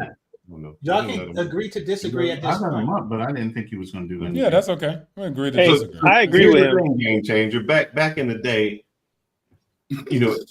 there's certain things you had to do. You had to kind of take them out, you kind of court, you do that. In today's age, you don't have to do nothing. Nothing. Okay. I can Netflix and chill. Meaning I don't got to take them to the movies. I don't have to spend. I ain't got to meet their mammy, their daddy. Look, I'm gonna tell you how good this dating is. I would even own that online. This will be girls online for you. I wouldn't even admit to that. I can't even believe you would admit that online in a live stream. Girls, I've talked to them, text them. I never had a name in the phone. I hit it without never really remembering their name. Yeah. But you guys, I think one thing too, we're all men that are either in some type of relationship or have graduated outside of relationships. If you're like your brother there in Thailand, he's not dating anybody. But you gotta think, we're saying it's difficult. It's more difficult now. Last year we seen like how many crash outs with guys that are dating. That you had the Cheesecake Factory chick from last year. You had the chick that went out and ate all the oysters from last year. Guys are having a difficult time with the dating in this generation, in my opinion. Back when we were in the 90s, guy that picked that chick to take her out. Correct. Doesn't matter who he picked. What I'm saying is that there was a crash out. That was a crash out. No matter who he picked. Yeah. A lot of people are crashing out. This generation is crashing out. It's much difficult for them to date in this generation than it was for ours. Yeah, but Drew, you were saying that because you see that. Back when I was growing up, I used to know girls, and this is what they would do. They go out with some of the guys I knew. And as soon as they would go out, they say, girl, at this time, I'm going to hit the phone. You're going to call me. And when you call me, that means I got an emergency. Yep, that was the plot. That was the plot. They would go get their food. And because they knew that they was getting the food, they had already set the dude up that they was going to sleep with him. And then the girl would call, I gotta go. And they call the venue because they ain't had no cell phones. They would call the actual establishment. Girl, we going to this place. And then they would bring her. Yup, bro. So it's just like, Drew, Drew, I get what you're saying. Don't act like I don't. What I'm just saying is it's always been difficult for men, period. What you're thinking is probably Hollywood and got you thinking that it was extremely more easier. You could just get a stock factory issued wife. It would be like government issued. That's because y'all suckers. Y'all suckers. Y'all suckers. What do you mean y'all suckers? Who's y'all? Y'all suckers. That's because y'all suck. I think you've been drinking, right? Yeah, of course. Then what you Of talking course. about? Because you said I've y'all. been What you mean drinking y'all and suckers? smoking You wanted to speak. too. You haven't spoke for a while, so go ahead. Go ahead. So, but okay, O2O, with all due respect, not y'all, not you, not Ronan Yeah, and go ahead. Fearless, no one on the panel, right? But you know, men play themselves as suckers. There's a reason hoes and pimps call people participants. They call them Johns and tricks. Tricks. There's a reason, bro. Come on, let's keep it real. There was What's the an reason? argument. There was a narrative that I was pushing earlier before you came on about the fact that there's a supply and demand issue when it comes to OnlyFans, porn, strip club, and corn. I'm sorry, and 304s. That's a supply and demand issue. People sit back and wonder why fentanyl is killing Americans. Well, it's because of the demand, and the reason we have so many simps. Marcus Ortega, you're sitting in the back. I need you to cam up so I know you're real. Marks, Johns, tricks. The reason we have that is because of the demand. And O2, I'm so glad you joined us today, because I'd like you to speak to that, because your boots on the ground right here, where it's really live and active. Yeah, that is facts on the street. But what I Come would on, say is man. Uncle Guns made a good joint. He said weak males have tons of trouble with women, guys. And then when we come up here and tell you, because like we said, remember, oh yeah, it was easier back then. You're extrapolating the fact that dudes were masculine.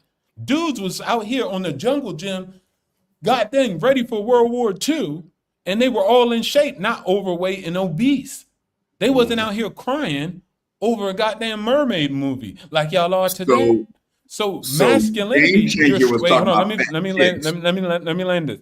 So Now you you're talking guys are about extrapolating that. So net, I'm coming through trying to tell you, hey guys, level up. This is what you can do. What you'll rather do is crash out on me, call me names, call me selfish, you conceited, and you think you better than everybody, and all this other stuff. And it's like, bro, calm down. Just learn how to take counsel.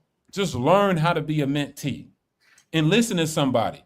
It's so easy. Wow, you're really getting women. Yo, how do you do it? All right, shut up. You look, first of all, your beard look dingy. Why you out of shape? Get your six pack right. Okay, how much are you making? Okay, what you been through in life? Go get some battle experiences. Okay, what you doing? Pillow talking and dirty macking? Oh, no, you got to stop doing that. This is how you guys need to develop yourself. But instead, you want to do that. You want to come through with your Google application and say, I got hired by Google. Give me the punani, because I believe that I'm the same equivalent of the men in the past, and they could get girls easily because the dating market was easy. Tinder and Instagram destroyed everything from me. No, it did not. You just have to move differently. And instead of just being humble and shutting up and listening to somebody who's like, yo, he get boxed, fearless, he know what he's talking about. Let me just do what he's saying. You want to argue and show him statistics, and you're forgetting you have to develop. You the problem. The reason you ain't living the life you want is because of you. That's it. It ain't nothing else in the way, because I'm telling you, once you do that, women will respond in kindly, regardless of what hemisphere and what feminism has told them. Once that masculinity hit them, then they'll just, oh, interesting. Because it ain't even out on the marketplace like that. But of course, I'm gloating. But I've led men into combat, on and off the battlefield, sacrificed my life for other men. But I'm just a gloater. That's what somebody else say, don't even show their face on the cam.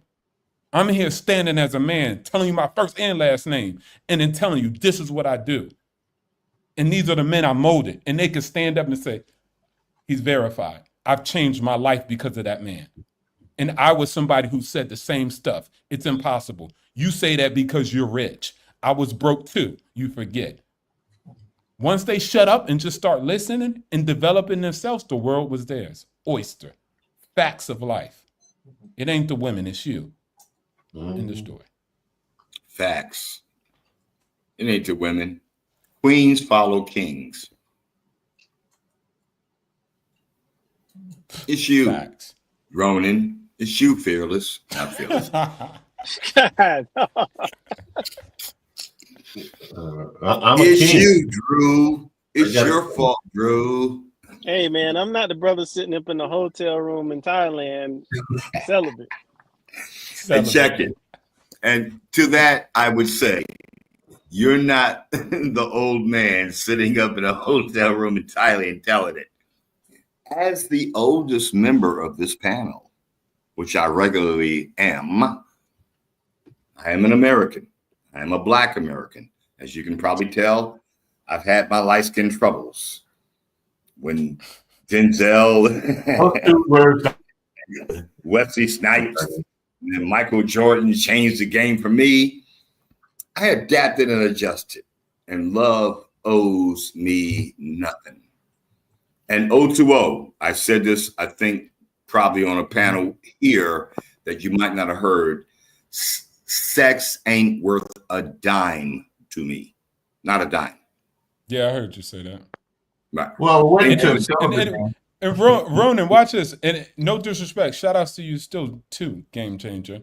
But if I set a woman down and she listened in and heard our two conversations, shit, I could turn off the cam because she might just get me because the cam's on. But let's turn off the cam.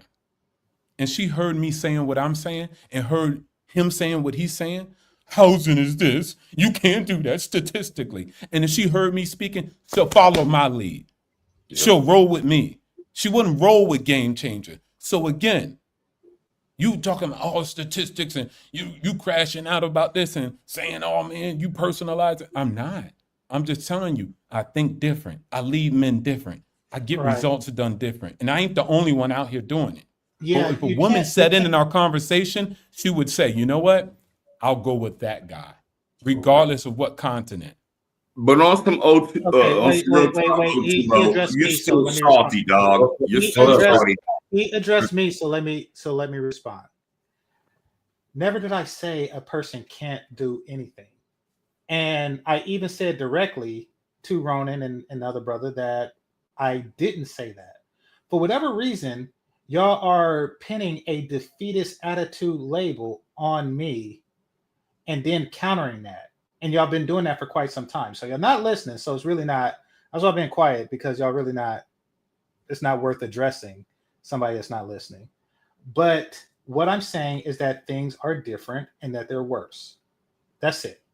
So now, maybe I don't really care. I don't really care, you know, because I'm not here for pussy. I don't really care how a woman would respond sexually to what I said. I truly don't give a shit about that. Game changer. Let me ask you this. So we're asking the wrong question. Go for it. Why is it more difficult now for someone like you? Why do y'all keep personalizing it? Okay, you stated, all right, why is it more difficult for men in this age? Well, the original topic was, has dating apps made it more difficult? And I explained. We're just saying dating. Right quick. We're talking about dating. He was just on But Fearless, he is staying on track, though. He is staying on exactly. Okay, but let's clarify. Listen. Okay, hold on. Richard, please stop interjecting, because you're not even staying on topic. Yeah, now, let's clear this up. On topic. If you look at hold on, Game Changer. Let's clear this up. If you look at the title, it says, are the dating apps ruining masculinity? Mm-hmm. Right, but it's a little bit different than dating. No, that's the title. But when obstacles and opportunity came up, he made the assertion that things are the same as they were. I was talking about that. Yeah, and I countered with things are different. Everything else was pinned on me. And y'all kept making it personal. You're like, is it different for you? Listen, brother. Can I finish? I will let you finish. But the reason I said masculinity before you jump back in is, if you are a masculine man, any edict for a woman that respects masculinity is they're going to be drawn to it. So the app is the distraction. The masculinity overwhelms the app, and the women will be attracted to you based on your masculinity, regardless if the app was there. Thank you for sharing that. Okay. What I stated was that dating is different now than it has been in the past. Y'all disagree with that, and that's fine. Everything else is dating is different. Okay, well, dating is worse now. Every generation dating is all right. So now let's go. I agree with him. Worse. Fair enough. That's all that's being asserted. Now, Yeah, every I got time you. I do this, y'all say you have a defeatist attitude and you're telling brothers that they can't win. Nobody is doing that. I'm saying that dating is worse now than it is. Doesn't mean that you can't date, and it doesn't mean that you can't have a dating life, and it doesn't mean that you can't Netflix and chill, and it doesn't mean anything about me personally or you guys personally. Every time I do this, y'all say, "Oh, well, I get mine because I," and if you don't, I do. The That's what question y'all are goes doing. back I'm to not saying why you, is right dating worse? quick. I'm not saying you or I. I am No, talking about why is dating worse? I don't think you've ever established that. So Why what is he's asking for is your Yeah, opinion. What is yeah. your opinion? Why is dating worse? No, I get it. And once again, now since we're on topic, I'll go back to what I was saying. Dating has become worse as a result of dating apps. And I've explained why. I said that the mentality, the abundance mentality that Ronan agreed with, the what is it called? The paradox of choice or something like that. Choice paralysis, things like that, has affected the mentality of a lot of women, making dating a lot more difficult for the men who attempt to date them. Now, it could be masculinity could be a factor as well. I'm not, excluding that. That's all I said. But I would still go back. So you're saying that? Let me see. He's saying that dating is just more difficult, and No, we ask for dating parameters. is worse because the guys are chasing the women on the apps. But guys have No, been that's chasing not women what he whether said. they want to app. Okay, so where am I missing it? Because we're validating the women. Again, the question is: has dating apps made dating worse? And the answer is yes. My answer is yes. Okay. And why is it again that it's worse? I want to make sure because maybe I'm getting a disconnect. Okay, once again, one of the many reasons that I just stated was choice paralysis. Too many options. Yes. Okay. I mean, I heard him say that. And you've solidified that several times over when you said, how easy it was for granddad to find grandma when it was only 10 people in town. Mm-hmm. I'm saying the same thing, but y'all was arguing with me for like 45 minutes and then personalizing it. But I'm saying it from the man's perspective that dating isn't worse. We have way more options. Oh, God. No, you don't. Fearless, what are you doing, man? No, you don't. No, wait. He's saying that. He's saying because there's so many options, analysis paralysis allows them not to. Wait. Hold up. That's not me. That's dating. They're saying the Fearless, why are you saying we have more options? You're not dating. In any time, if I ever want to turn on a dating app, it would never be an issue. Even in real life. Here we go, personalizing it. Wait. That's what happened. Everything started getting personalized on him. No. Watch this. And I did. This is my approach to it. This is why it's just different too. This is what I do. I realize the reality. It's always going to be hard for most people. Most people are not financially literate. Mm-hmm. So I don't look in a vacuum like most people do. We'll say, everybody ain't rich in America. America must be effed up. No, that's not true. You're not taking the human into account. What is the human doing? What are the choices they're making with their money? Do they save? Do they budget? Are they financially literate? I have to dig through all these details in order to figure out, is the problem America or is the problem the individual person? And so when you look at a large group, a sample of men, and just say, they all can't get coochie, and it's terrible out here, and the West is declining, we have to ask ourselves, okay, are we looking at those individual people and saying, what are they doing? What are they doing in the sexual marketplace, right? Are they the same type of men that you're comparing them to? The answer was resounding no. Everybody agreed that men are not as masculine today as they were back then. So it's not the same. You can't measure them up. They're two different men. So, of course, men in the past would have got more shorties, allegedly, if they're more masculine than men today. Okay, well, put it like this. Then the statement would still stand. It's just the reasoning behind the statement would fall. Meaning that it is more difficult for men to get it because they're less masculine. Fair statement.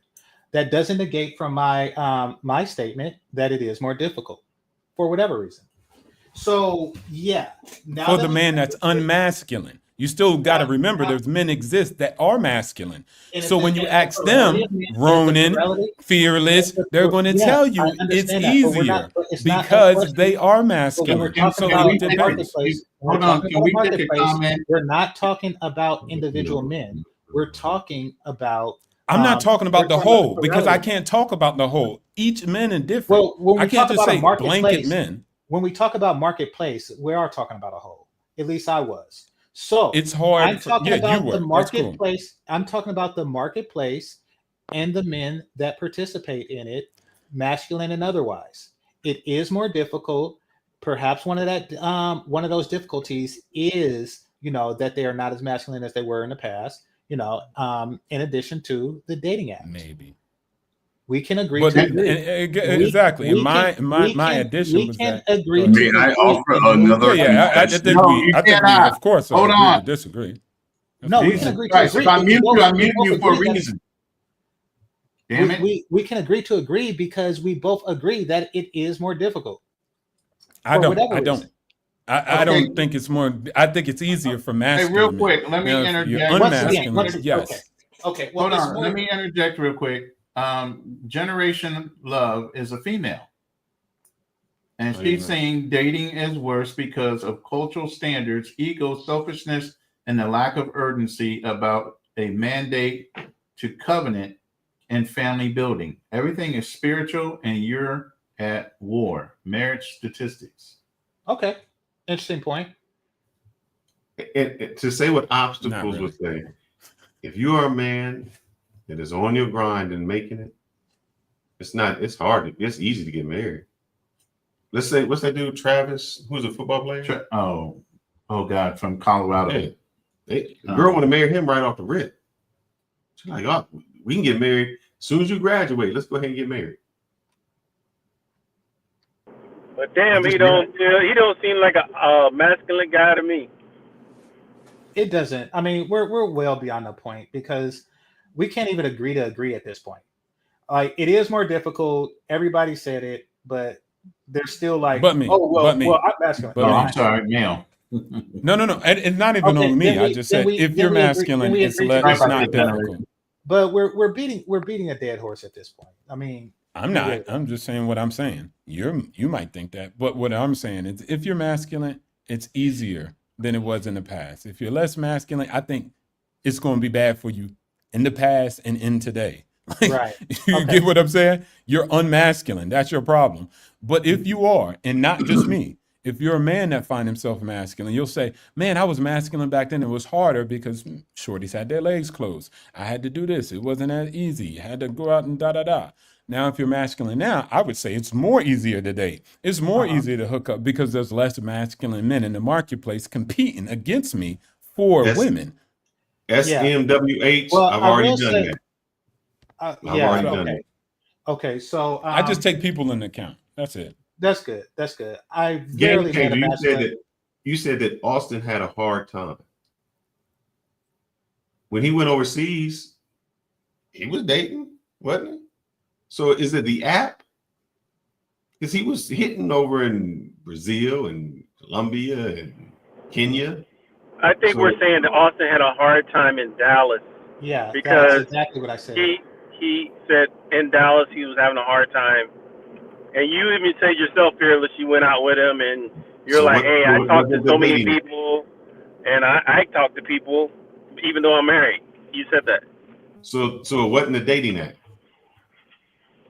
Because if it's I don't know, he was using an app in Dallas. I don't know if he was using an app in Dallas. His result would be the same no matter where he was at. Okay. No, I believe that Austin Holloman just closed his options. I believe that he was so focused on just going abroad, having. Okay, so when I made the statement about things being worse, I was talking about in the States because brothers wasn't really going to Kenya like that 30 years ago. So I'm talking about in the States, things are worse than they were in the past. I guess we can't see it that way because of our ages. Maybe that's what it is. No, but you have family members who are your age. I have sons that are you guys' ages. Not my I have grandsons that are younger. Right, but Yeah, I mean, my brother, he's younger than me and he killing it. But he a masculine man, so he don't got those problems. I understand. That's all. I understand. Nevertheless, you do have a perception of what's going on in the market now. We wouldn't have this conversation if it didn't. I mean, like the question lose. The question wouldn't have came up if that wasn't the case. No, the question came up because what they were showing were it was a lot of men that were checking out. A lot of men had become feminized. A lot of men were raised by single women not to be masculine. So they opt out. And that's why women today say, well, how many kids you got? I got 2. The one I birthed and the one I'm taking care of. She equates her man to another child. That's not masculine. So the problem isn't the man, it's how they were raised and all of that. The men who are at the top are not having any issues. There's no problem. Okay. Actually, all the women are changing those. Okay. I don't know why you two insist on steering this conversation to one of masculinity, especially when I agree. I don't know why y'all insist on steering this conversation into a conversation about masculinity. Because that's the topic. Okay, and that's what women are attracted to. Right, I understand. Women like masculinity. I get it. I don't know. Why are you telling me this? Let's start there. Because what you're saying is anytime during history, it's always going to be a flip. There's kings had a lot of women. Peasants didn't have any. Didn't have none. Nobody. It's always been this throughout history. It's not that it's gotten difficult. It's always been the same. If you strive, if you were the gladiator, if you were, the finance person, you always had a choice. The people who struggled never had the same option. No matter if it was the 1800s, 1900s, or the 2000s. The same people. Hey, game changer. I know this is difficult for you to reconcile through your logic with these guys. But that's part of the conundrum of these conversations. This is why I come up, try to poke the bears, see how. Next. No, let him talk. Yeah, wrong. Let him talk. We got you all. So okay. So I love these guys. I love these guys. They censor me. They mute me. I get it. I know where you're coming from. I totally agree with you. It's our fault. Bottom line. Okay. If you don't got no game and you can't meet a girl, and here I am at this latter phase of my life in the final rounds, I could go get a girl. I know what it is. I know what it was from day one. The first girl I ever got, I bought her shoes and a ring and some clothes when I was in my early teens, my early mid-teens. I actually have a video on my channel called All Men Are Simps. Because all that has been talked about this entire show is pussy, pussy, pussy, and how to get it. It's pretty fascinating to me as an older man to sit back and watch men so desperately pursue the most fundamental, the most banal part of life. And when I come up, I kind of throw these, what I call flashbangs into the room to make them think. You have one flashbang ever since you come up here. You can't even answer a decent question. And you dance around with your comments to where they don't make any kind of sense, any kind of knowledge whatsoever. So, game, my flashbangs blow up in my hand every time. But all y'all have talked about is how to get to Punani. I have not said anything about getting birds. You are the one bringing up the word, goddammit. And then the concept of masculinity, like you don't know what you are. You know what you are. When you know what you were born. You're a man. You don't know what you are.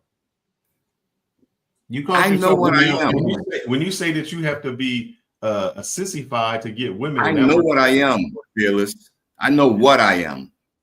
Okay. My genealogy makes me challenge who I am because how much blood has been polluted into my veins based off my parents being ADOS. But I know what I am. And I really struggle to try to understand, I guess it's for clicks and giggles, why you guys keep talking about this concept of masculinity. Because the men have become so feminized that women no longer want it. When a woman has, like you said, when men have stepped down, what did women do? They became more masculine and hyper masculine. That's sad. So what you're saying, the reason we talk about masculinity, fellas, as the oldest man on this panel, I would suggest to you stop worrying just about because you're older does not mean you're wiser. Shut the fuck up for a second. So the reason we yes, talk it about does. masculinity Absolutely, it does. Is because today the men are not. The men don't try to be. They don't try to lead. They don't try to care. None of that. They want to be more feminine. By the men, you mean y'all? Do you mean you and Ronan? By the men, don't Here's the problem. Generation X has been quiet so long, and we let you baby boomers and the generation after us start running shit to where it's running to a hole. That's why you see so many 50-somethings all of a sudden coming out the fucking woodwork trying to correct the fucking negativity and all the bullshit that's happened because we've been quiet too long.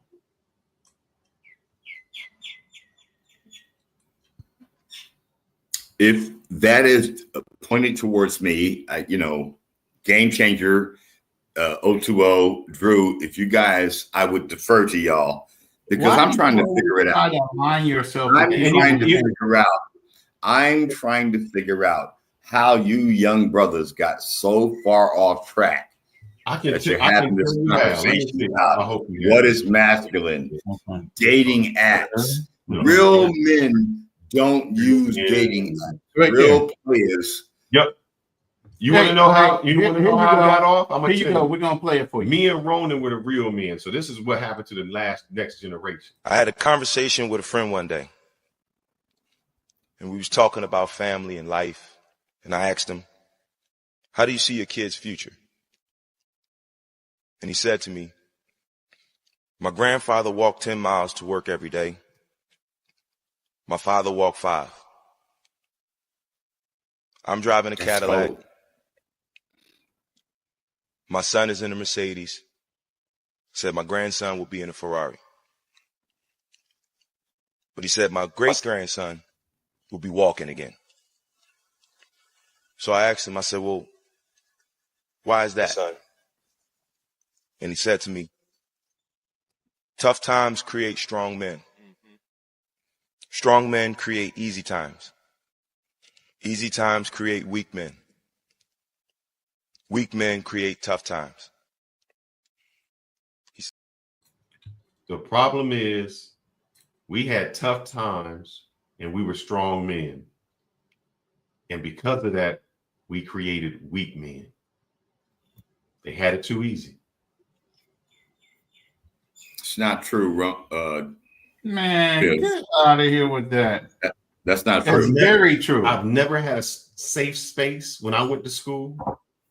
I've never called a guy, a girl, unless I was joking. I never went to a restroom that wasn't a man restroom. What do you mean? May I offer you a song by Gil Scott Heron called "Pieces of a Man"? Go look the song up. Why? And listen to the words of that song. Gil Scott Heron was. I stayed outside as long as I could until the lights came on because that was the rule. There was no cell phone to catch up with me. There was get and go. What the fuck is I silly drank water activities? from the garden hose. Which kids now they gotta have Avion water. Huh? Yeah, we made them much easier. It's once again, I might suggest to you go look up the song by Gil Scott I'm Heron not called. going to read no song lyrics and relate it to life. Just listen to it. I'm It'll telling be very you what I important to live. you, I'm telling you Ronan, what I because- live. I'm telling you what we experience. I'm telling you how we set our children up to say, I want our children to do better than we did. But then Ronan, the your next experience is not generation the after world. that, it's gotten so easy that some of these dudes don't know how to fucking get their fucking hands dirty and do what the fuck they need to do. They whine I know and you're mad complain. about that. I know you're angry about that. I feel that. They You whine and always talk complain. about That's that. what they're doing right now. They're whining That's and fine. complaining about what's so hard about life when they have so many other advantages we never had when we were growing up. Now it's too much. Now it's too much. It's overwhelming. We got too many choices. When I say dating was hard, bruh, if I lived in Dallas and I met a chick in Houston, that was a long distance phone call. You wasn't no free phone call. Man, now you can go anywhere in the world and make a phone call and talk to anybody. Back then you couldn't. Shit, you meet her and you're like, yeah, let me write you. You could be my pen pal. That's it. Wasn't no email.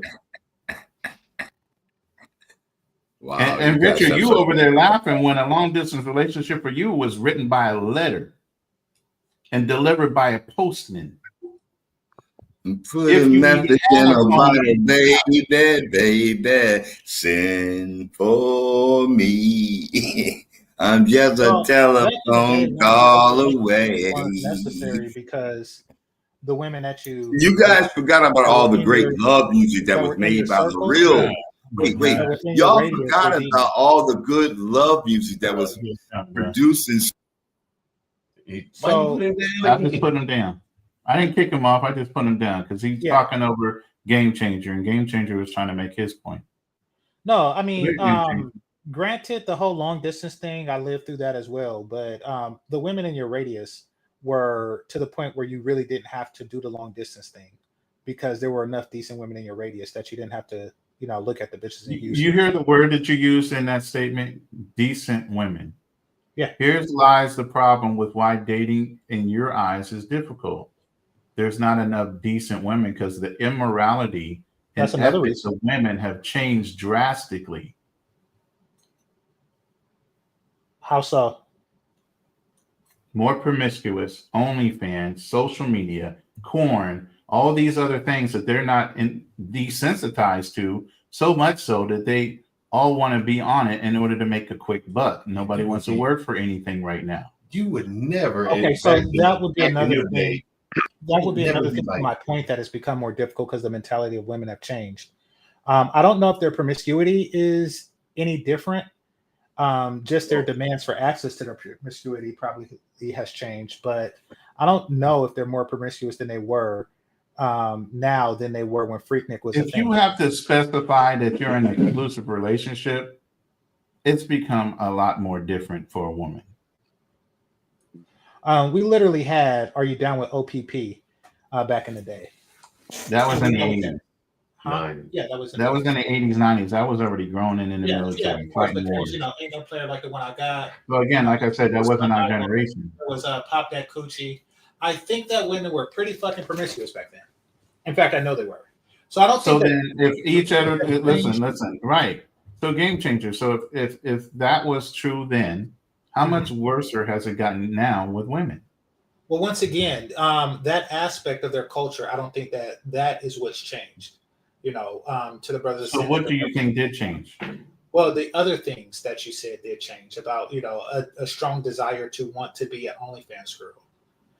That aspect of it, which is not, the action of promiscuity. That's just the monetization of digital promiscuity. That doesn't really benefit a man that much. So that is an aspect that changed of dating. Of their mentality, I should say. I mean, I use OnlyFans as one. I think it's social media as a whole. IG. So TikTok, then we can agree once again with my original statement that dating has become more difficult, and it's because of dating apps, which is part of social media. I don't make it difficult though. I don't know why it makes it difficult. Let me put it this way. You said analysis paralysis by having too many choices. Right. My vision is now you can eliminate the holes straight off the bat because they're already telling you that they're fucking holes. Yeah. So then you can get to the ones that actually mean something to you to get to the one that actually matters to you. See, back in my day, if a chick went to North High School and she was a whore, and then she went to South High School, you didn't even know she was a whore anymore. She could change it all up.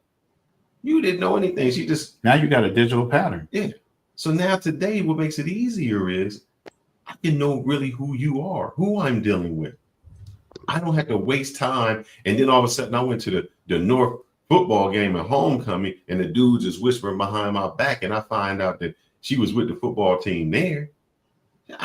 I know heads up now. It's easier. So if she's on there, see, the difference was back then the girls were discreet. If she was sucking on ding ding and she was doing all this, you didn't know about it because they was quiet. And you think you was getting you a good girl. You thought you was getting you a good virgin girl. Good wholesome. Because she could change up the game. Now you know exactly what you get. You see her twerking, you see her in this suit, you see all of that. So you can eliminate all of that. The dating apps help because if you go on a dating app and you look at the pic, you can at least say, oh, she already, I know she for the streets. Nope. And she's telling you because she's got an OnlyFans link. Correct. She got the link there. And I like to do this and I've been here. So I know. No, we didn't kick you off, Richard. I know it makes it so much easier because now they self-eliminate. Okay, so basically you're saying that the dating market is better because they're honest hoes. Got it. Well, no, they're obviously that you can identify them quicker, so you eliminate them as opportunities. Correct. So you can vet quicker. Yes. You're saying that they're more prone to being hoes, and that Not more prone. No, I didn't say more prone. Well, that's what the brother was saying. No. He said that back they then, gravitate toward the OnlyFans chicks more, would that do makes it something, and it That's was the done. mentality. They were doing it in silence. Now they just not I doing it. I get it. So right. Okay. Well, I don't know. I don't run background checks, but you don't need to run no background check. You see, you just said that there with a phone. That's a background check. If you go to her IG page, you looking at it because you met her on IG. Background. So and I get it. I'm saying I don't really do that because I'm on social media like that. Perhaps I should. But that's what I'm saying. If brothers are smarter about what they're doing, here's the thing: technology is there for a reason. You can either use it to abuse it, or you can use it to make it an advantage. Mm-hmm. So what I'm telling you is, you guys are taking it as a negative that you have so many options. I'm telling you, it's a quicker way for you to eliminate the ones that you already know. Once again, way too many people are trying to talk to that one chick. Right. If you see a chick with 500,000 fucking viewers or followers, that's not one chick you should be going after. Okay, you're saying one. All right, yeah, I get you. All right, so you're saying one chick. Are you saying you guys? This is not a personal thing because I don't online date at all. I'm saying in general. We're talking to a masses. Yeah, man. We're not talking. We're talking with you, but we're talking in general to everybody who's listening to us. Kind of like when you put your messages up. You know what I'm saying? So you're talking in general to everybody else that's listening. If a man is there, it's not a personal attack on you, Game Changer. Don't ever take it like that. Yeah. No, we're talking in generalities to people. Okay, I get it. Okay. I'm going to disagree because this conversation has went on way too long to, really, this is something that's very obvious. But you keep saying obvious, and then when we tell you something different, because it can't. If it was obvious, everyone would see it and everyone would know. So it can't be obvious. I'll be honest. I think that y'all do see it and that y'all do know, but every time there's a point on that to where we can agree about the differences, y'all pull back. And the way that y'all pull back is kind of insightful on the reason why you're doing this. And y'all always pull back where I'm masculine. So I don't know that this problem exists because I'm masculine. So it's almost like you're pulling back to convince yourself and others that you're masculine. I'm like, okay, you can be masculine and understand that dating is different for the worse. Did either one of us say that? He keeps saying this. You keep saying the same thing when I say why? Because the women. You keep telling me that it's because we're validating the women. I don't understand that. Doesn't mean anything to me. Well, I did say that, but I don't keep saying that. I haven't said that in quite some time. But maybe it is difficult for you. The men that are in my circle have not found it difficult. Yeah, I get that. Why? So it's very difficult for, like, when people say it's hard out here, and I say, well, no, it's hard out here for people who are not doing things. And you know why I can say it's hard for people? It's not the people. No, I'm sorry. It's not the hard. It's the people. Yeah, I get. I do consultation. I do consultations. So we see the circle here, and we're going to go back. I do consultations. I'm saying let's change the subject because once again we're like, oh, it's not me or the people in my circle. I'm like, okay, so I get it. It's not you. I'm explaining something to you. Problem doesn't exist because it doesn't exist. Let me explain something to you. So I do let's stop cutting me off, brother. Let me talk for 1 second. I do consultations with these guys. I have a whole whiteboard over here where people call me and say, I'd like to get into the cloud. I want to be six figures. I make six figures. I work for a company where I make a lot of money. I do. And I tell the guys, I'm going to give you the path. I said, and the first thing I say is, do not say that my consultation is bad if you don't succeed, because I'm going to lay everything out for you. Oh, not only that, I ask them, when is it that you would like to get certified? At what date? Some of them saying 4 months. At the end of that conversation, I got a whole layout, a whole syllabus that all they need to do, half an hour a day. This time, I set up the test form. Here goes this practice test. Here goes this, what you need to do. I'm going to give you exam topics. Not only exam topics so you can study for the test. I'm going to give you the sandbox. I give you all that. And then I tell them, all you have to do, the money that you paid me for this consultation, I will return that money as soon as you pass your test. 1 month from that time, I call them. And know what I say? Where are you at? Because you should be 1/3 through. You know what I hear? I started and I stopped and I can't do this. So people can do it. It's the same that don't want to do it. That's the same when we say masculinity in women. My circle, and I say my circle because I always say, if you can't change the people around you, change the people around you. So I don't deal with the people who say they can't. I don't deal with the people that say it's impossible. I say it's possible. So I can't talk about the other circle because I eliminated those people from my life because I don't want to do the negativity. So when you keep saying it's difficult, yes, it's difficult for me to understand because I try to bring people to the water. But just like you, they keep making excuses why they can't do it. What the fuck? I haven't made any excuses why anybody can't do anything. You're making excuses for the men who can't. You just said no. You just said no. Rewind it, brother. You said just like you making excuses. Stop saying you. I'm not doing that. I am you. Fuck you. All right. You meaning plural, my brother. I told you it's not personal. We're talking in generalities to people that are listening. Game changer. When you say just like you're not talking in pluralities, but go you plurality. Crashing out. When you say just like you, that's a singular thing. People just like people. Here's the thing, game changer. Said y'all. You don't listen. Let me explain something. You just said you're talking in generalities based on what you know about people around you, right? Yes. Okay. Not you personally, because you don't have the problem, right? Huh? So when he's saying you, he's saying your people, the people that are around you that you're reflecting. Like my sons have a difficult time dating right now. You know, when I talk in generalities, I'm talking to my sons for a reason because I know what they're dealing with. I'm not talking about my issue or anybody else's. We're talking in generalities because that's the audience that we speak to. So when he's saying you, he's not saying you personally. You know that you don't have a problem. It shouldn't bother you. But you're trying to get the message out to the people that are listening to you that might have come in on the stream behind you because you went live, whatever it is. We're all trying to work together to get a certain message out, right? So it's not personal when he's saying you or me, unless you're taking it that way. He's talking you guys that are listening. All right. I know what he meant. And I'll just So there's a group of people that no matter what you do for them, they are mentally not going to do that. Mhm. I can't. What does that have to do with what we were talking about? Because for those people, making six figures is hard. For those people, getting a girl on a dating app is hard. For those people, finding a woman is hard.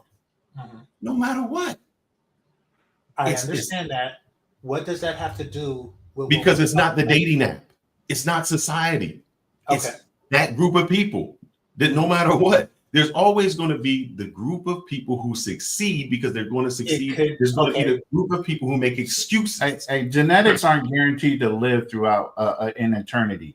You're either going to step up and do what you need to do in order to take on your lineage, or you're not. You're going to just die off. Your family lineage will die off, and life will fucking continue. We can only tell people what they need to do. If they follow it, then they follow it. If they don't, then that generation and that fucking lineage gets to die off, and only the strong fucking survive. Why can not people die off and let the strong survive? Fuck it if you can't catch on to it. I guess that'll be the interview. If they can't catch on. If they can't get it, yeah. That means you come on in. Welcome to the panel, brother. I know you've been listening while walking the dog or whatever you've been doing over there. Nice seeing you on the panel. What's going on, bro?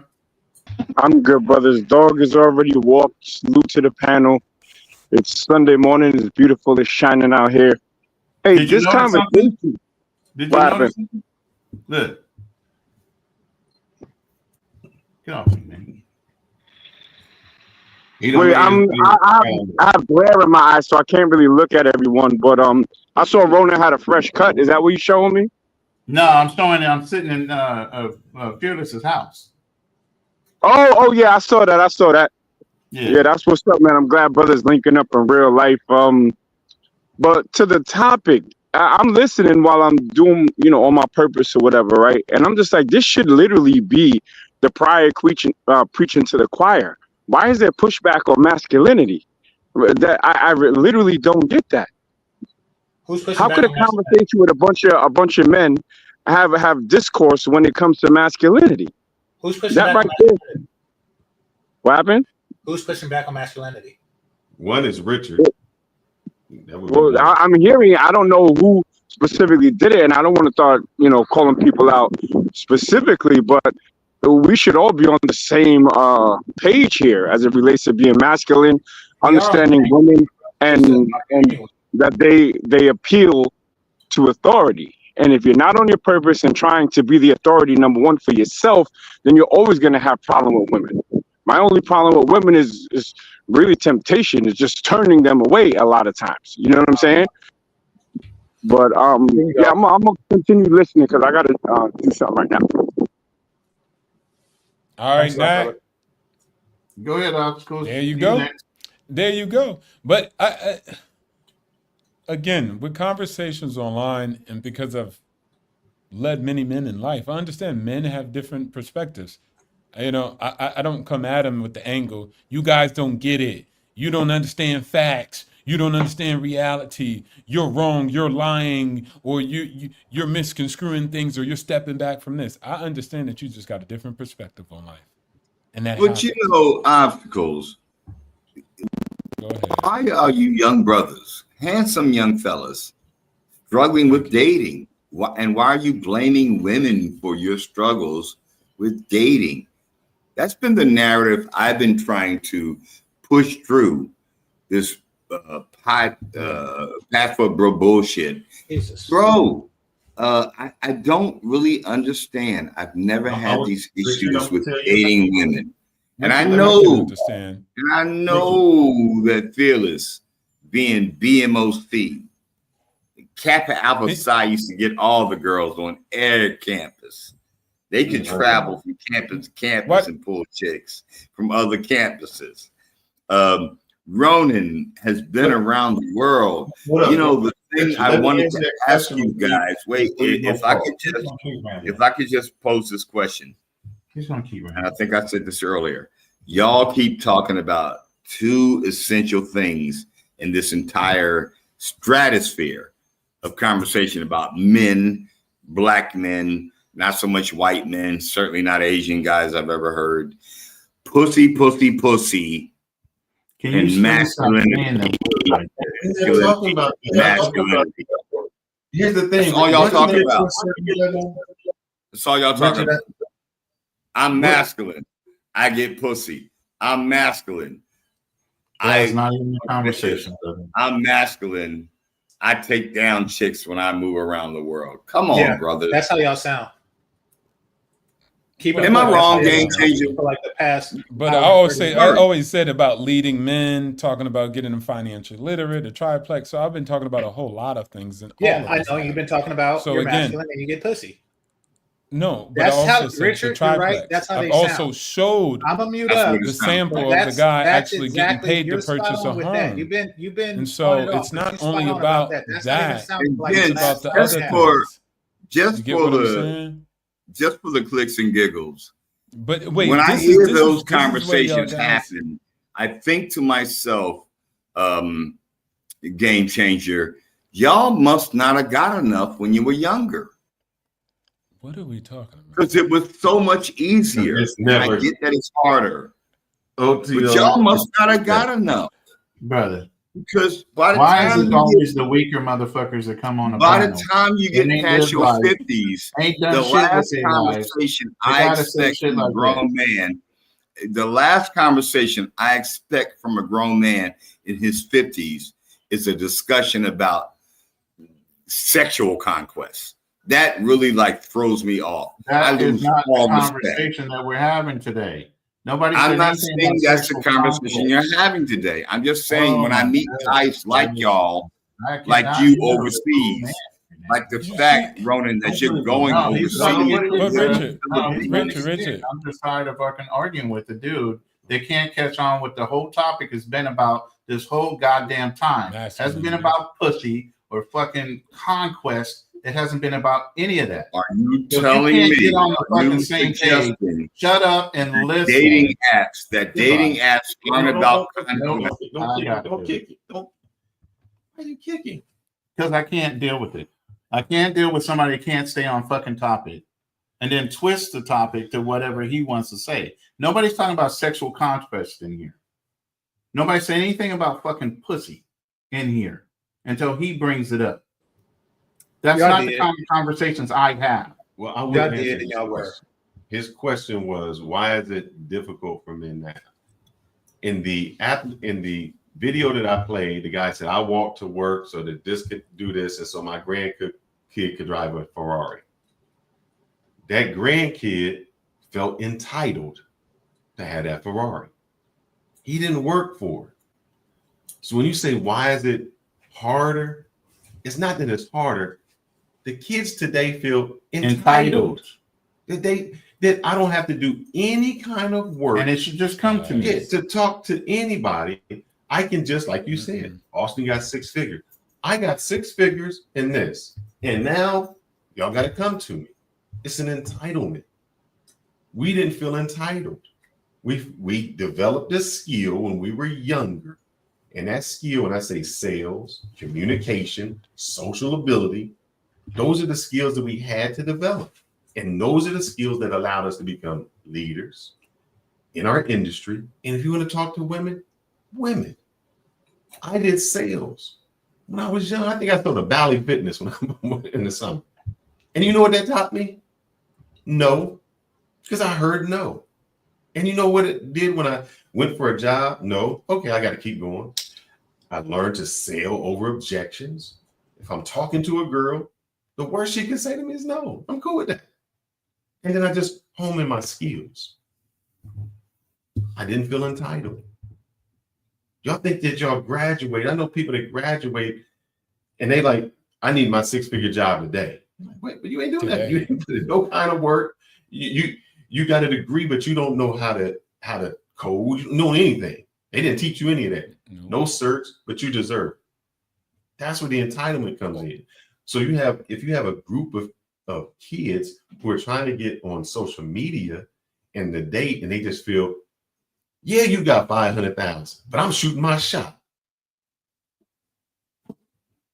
Or if you're a female that says, I just showed you my booty hole. It's an entitlement. That's where the problem comes in. It's not that. A real person who worked through it, that don't feel entitled, the energy that they put out there attracts. The energy that they say somebody's going after. Whenever you walk into a room, and obstacles, you may notice. You ever walk into a room and the whole energy, they know who the boss is, they know who to talk to. Walk into a room with women and they look at you, you ain't said one word. They respect that. That ain't about getting hoes. That's just how it rolls. Even men respect it. Yeah. I remember how my wife used to say, and I didn't even know I would do it. She's like, it's how you, she said, you're intimidating. I'm like, why? She said, you see how you walk? Because when I walk up. I look up. Not your head down. Nope. I shake somebody's hand. I talk with a deep voice. And I talk directly. And that fears. But it makes people respect. And when I do that, they already understand there are words that don't even need to be said. That's what masculinity does. And that attracts them. So much so that even if I'm with my wife and I don't notice, she'll be like, that girl's looking at you. That girl's checking you out. If I go to the bathroom and she's seen somebody walk in, what that girl say? Because they try to stop me and they can see if they can get in.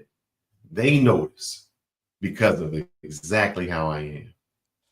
That's what we're talking about. But there's people out there who have not, they got entitled or they thought they have money.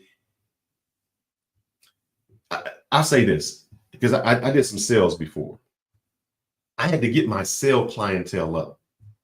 So I understood objection. I got this, there were people who came in and they got a portfolio of already sales. So they were making money, but they couldn't sell anybody new. They didn't know anything. So they were entitled to it, but they really never developed the skills. Now, we'll say that is what is wrong with some of the generation today. If I want to pay for play, it's because I don't have time. If they want to pay for play, it's because they don't have game. That's two different things. Yep. They options right now. Yeah. So that's what we're talking about. And that's been life. And masculinity, guys, it's the cornerstone. It's the cornerstone of it all. Like I can't keep iterating. I'm gonna keep doubling down on that because it's not even just about us or Ronan or Fearless. It's just you guys got to go out here. Competence creates confidence. Confidence works itself out very well in the marketplace. Any marketplace globally. You take your Google job from America to Thailand, girls are going to run game and run over you, period, and leave no scraps. And guess what? The country going to double down too. Like, yeah, you put the property in her name because we told you we can't buy property here. So there's no court. There's no judge, right? You just done from day one. So it's not like I'm going to get on the plane and solve all my problems and shorties is going to be receptive differently. No, you have to develop yourself. As much as I used to wear the MAGA hat, the difference from my philosophy is to make Americans great again. Americans have to make themselves great. Not about the country, not about what somebody else can do. It's about you having the financial literacy, you being able to understand what your position is and how to leverage it, how to buy this home and receive $1,000 for the triplex. Like the game plan is there. Unlike my great grandfather, who I don't even know how he figured out how to buy a deed. But for me, I could ask ChatGPT to walk me through A to Z on how to do it. I don't even need a mentor no more. You get me? You ever seen the movie The Banker, where the kid had to ear hustle in order to figure out how the banks were purchasing property and assets? That is a great boy, movie. stop listening on. It's a great movie, right? But now you guys got it in your hand. But as Fearless said, entitled. So I will say this. I was wrong. I'm reading what it says. Are dating apps ruining masculinity? Masculinity. Yes. And you know why? Because the guys on the dating apps feel that they don't even have to be masculine to get the girls. They feel they don't have to do anything but swipe right and say WYD when they text them. So it ruined them because it's ruined them. WYD. Yeah. What you doing? It ruined masculinity because it's making the men not even have to be masculine. Did they just think if I swipe, I'm entitled to get that girl? That's it. I'm not putting no work in. The chick don't have to put no work in. Y'all just think y'all get it. But that's for this level. There's a different level up here that you just might not be privy to. And that's where the issue comes in. And then I always say fearless, and this is what Andrew Tate had said at one time. It's one of the biggest issues we got is arrogance. Arrogance is, I would say, if it's a camp of stupid, meaning people are just stupid, I don't think most people follow under that. And he also said, I don't think people follow even under lazy. A lot of people get up and go to work, and work hard, but it's arrogance. The moment you'll lay down the blueprint, and they'll look at you and say, this is what happens. Oh, okay, you got the girl, you got cars, you got options. I'm going to chastise you. Some group of men do that, right? Oh, as we saw happen on this panel. Oh, yeah, you get all the B's. Yeah, we hear it. La, la, la, la, la. You don't understand. You don't understand my struggles. You got that camp. Then you got another camp where you'll show them the road. And you, like you said, the syllabus. You're laying out the syllabus, saying, hey, what do you want? 4 months, 6 months, a year? Okay, point to point. Here you go. They look at it. Nah. Yeah. Nah, I don't agree with it. Or, I just ain't get around to it. You see what I'm saying? So you gave them the roadmap to success, and they still won't even get there. They'll walk off into the distance and say, you know what? Statistics say I got no shot anyways. All these girls are 304s, and they're all the good, clean Christian girls like before where no one gave up no box. Yeah, they're all gone. And then they just walk off. And you're like, okay. And that's always been people like that throughout history. So it's nothing new. You guys have not discovered anything new. We're just trying to say, hey, it's a little bit easier because you have these apps. Once you mechanize yourself and develop it, you can leverage these apps. Because some guys that did the work, they're leveraging these apps and slaughtering the game as far as meeting people, not only just in dating, they're doing it in business. That's why I said I'm never like swiping left and right on Tinder. I was swiping left and right on lenders. I was using technology and social networking to connect with the bankers, the lenders, the mortgage brokers. So again, the technology is neutral. Technology don't come in and destroy people. It depends on what people decide to do with the technology. And you could use it for your benefit or, as Ronan said, your destruction. Period. Let me add to that real quick. Let me give us 10 seconds. Okay, go ahead. And here's y'all saying the dating apps. You know what the chicks are doing? They say, forget the dating apps. I'm on to Afro Tech because I know that's where they at. I know that them dudes at Afro Tech are making the money that I want, and I'm willing to pay the whatever entrance fee to get in and do it.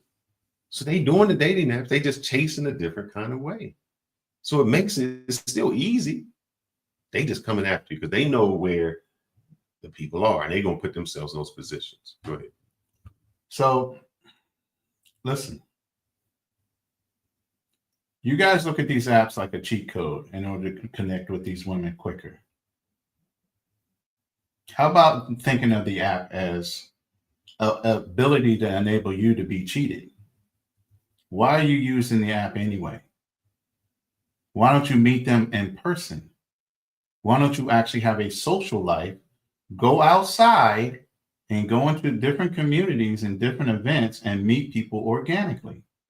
You're using a cheat code by using the app and being cheated, and then have the audacity to say it's harder to find somebody, when all you have to do is simply go outside and start being social to meet the person you want to meet. Be in those events, be in the places that you like. You're going to find somebody that you have something in common with if you do those things. You don't need a fucking app at all. But again, everybody wants something easier, so they use an app. And then they're amazed that it's so much difficult to use an app in order to find something they want when they only have to simply walk the fuck outside and go do something that you're interested in. And by the way, you're going to meet somebody that's interested in the same thing you are. So how much easier is it to strike up a conversation with a woman that's interested in the same thing that you are? But nope, I want to try to cheat my way into finding a relationship, and I'm going to use this app. And how dare this app cheat me out of an opportunity to meet a woman? You're cheating already by using that. I'm not going to be able to find it fast. So make it make sense. Why the fuck are you using the app? Why don't you go outside? Why don't you meet people organically, strike up conversations, develop a circle of friends, and those friends might have a girl or a woman that they might think that you would be interested in. But no, y'all want to continue to use apps. And then you complain because it's so much harder to find somebody. When again, like I said, you can turn that app into an aggressive way of eliminating and vetting women right off the top. Do your background research. I don't have an open Facebook page. You got to ask me to be a friend on my Facebook page. Guess what I do before I accept the person on my page? I go and look at their page. I go and see what they're about. I go see what they're talking about before I put them on my page. Why don't you do that even if you're using an app? Go click on that person's link.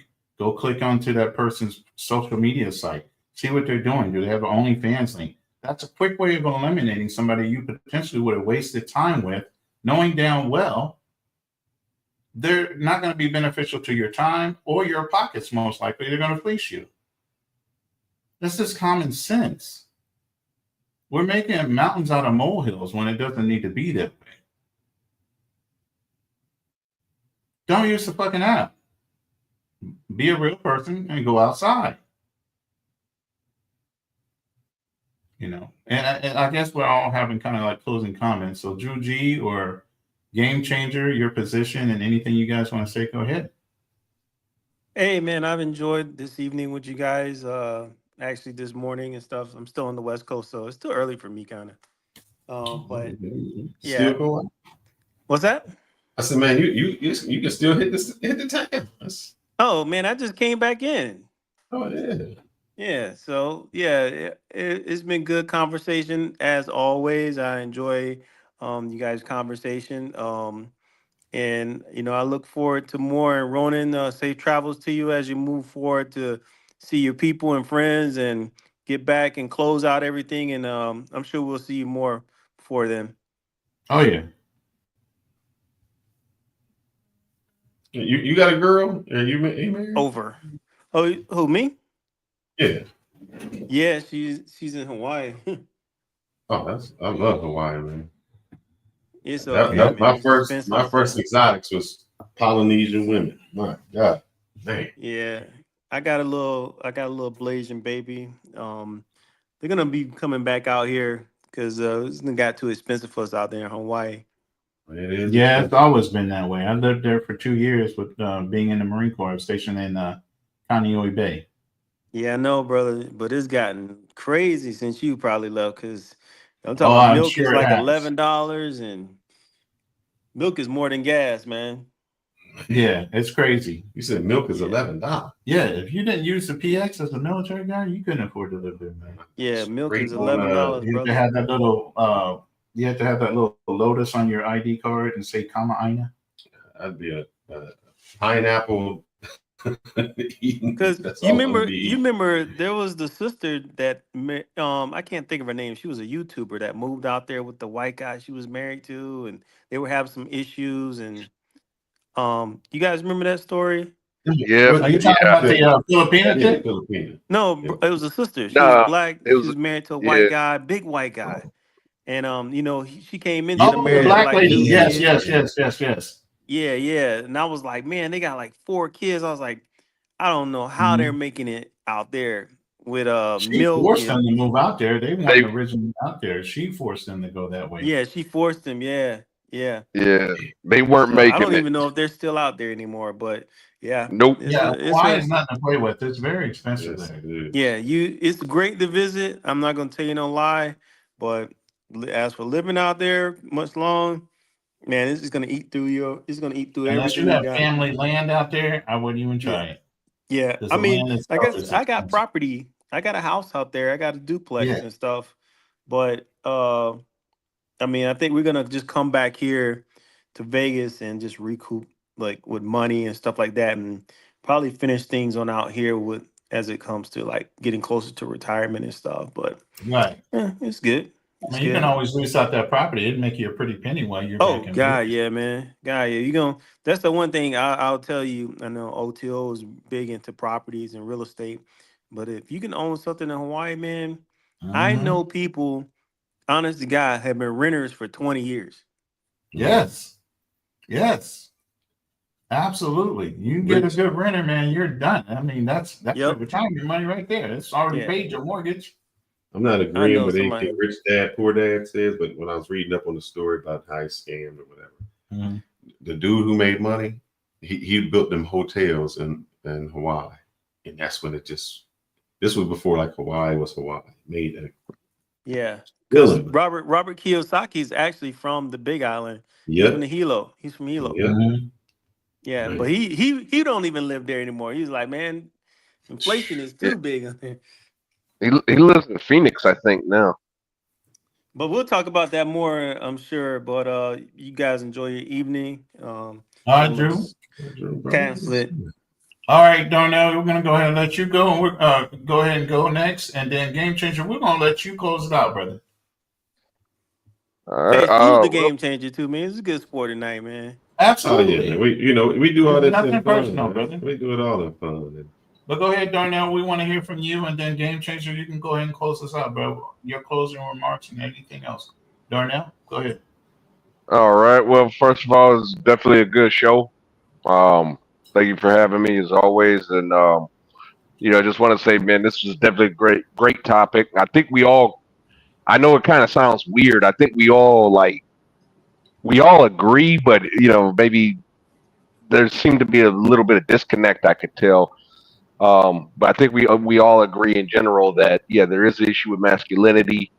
I personally don't think it's necessarily dating apps. I think it's I think dating apps and social media are it's just the media. It is like it is a problem. Don't get me wrong, but I think the problem was even before then. One of the things that I wanted to bring up that just didn't have time to bring up, but you got to remember the cultural shift, and not to get too political here, but you got to remember the time during Obama, for example, when they were pushing all this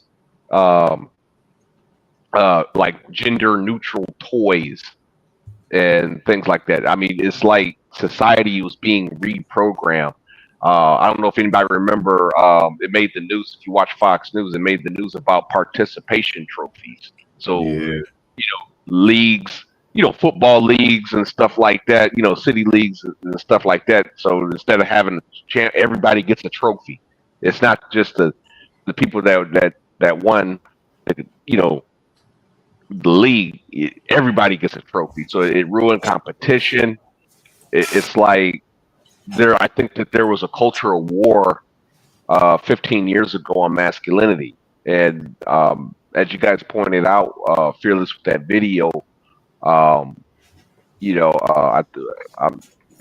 going to slaughter what you said, but good times create weak men, and I know I just slaughtered it, and I think that's exactly what happened. So as far as social media goes and things of that nature, yes, I do feel that it is harder to date. I have spoken at length on my own dating issues. The majority of it, keep in mind, is years ago. But the thing is that I think the data speaks for itself. 2/3 of men. You can't tell me 2/3 of men in this country are losers. You can't tell me 1/3 of men are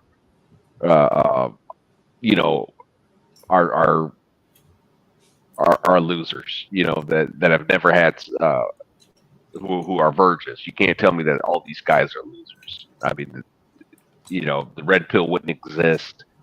I don't even think we would be talking. We would even be. You guys wouldn't even have this show. And I land So my I'm gonna plane ask with you a that. question though. Do you think in 1800, that 2/3 of the men in whatever age group were also virgins? No, but at the same time, you also had parents were more involved in getting married. Like back then, it wasn't uncommon for you. I mean, you weren't even 20 years old; you were already married.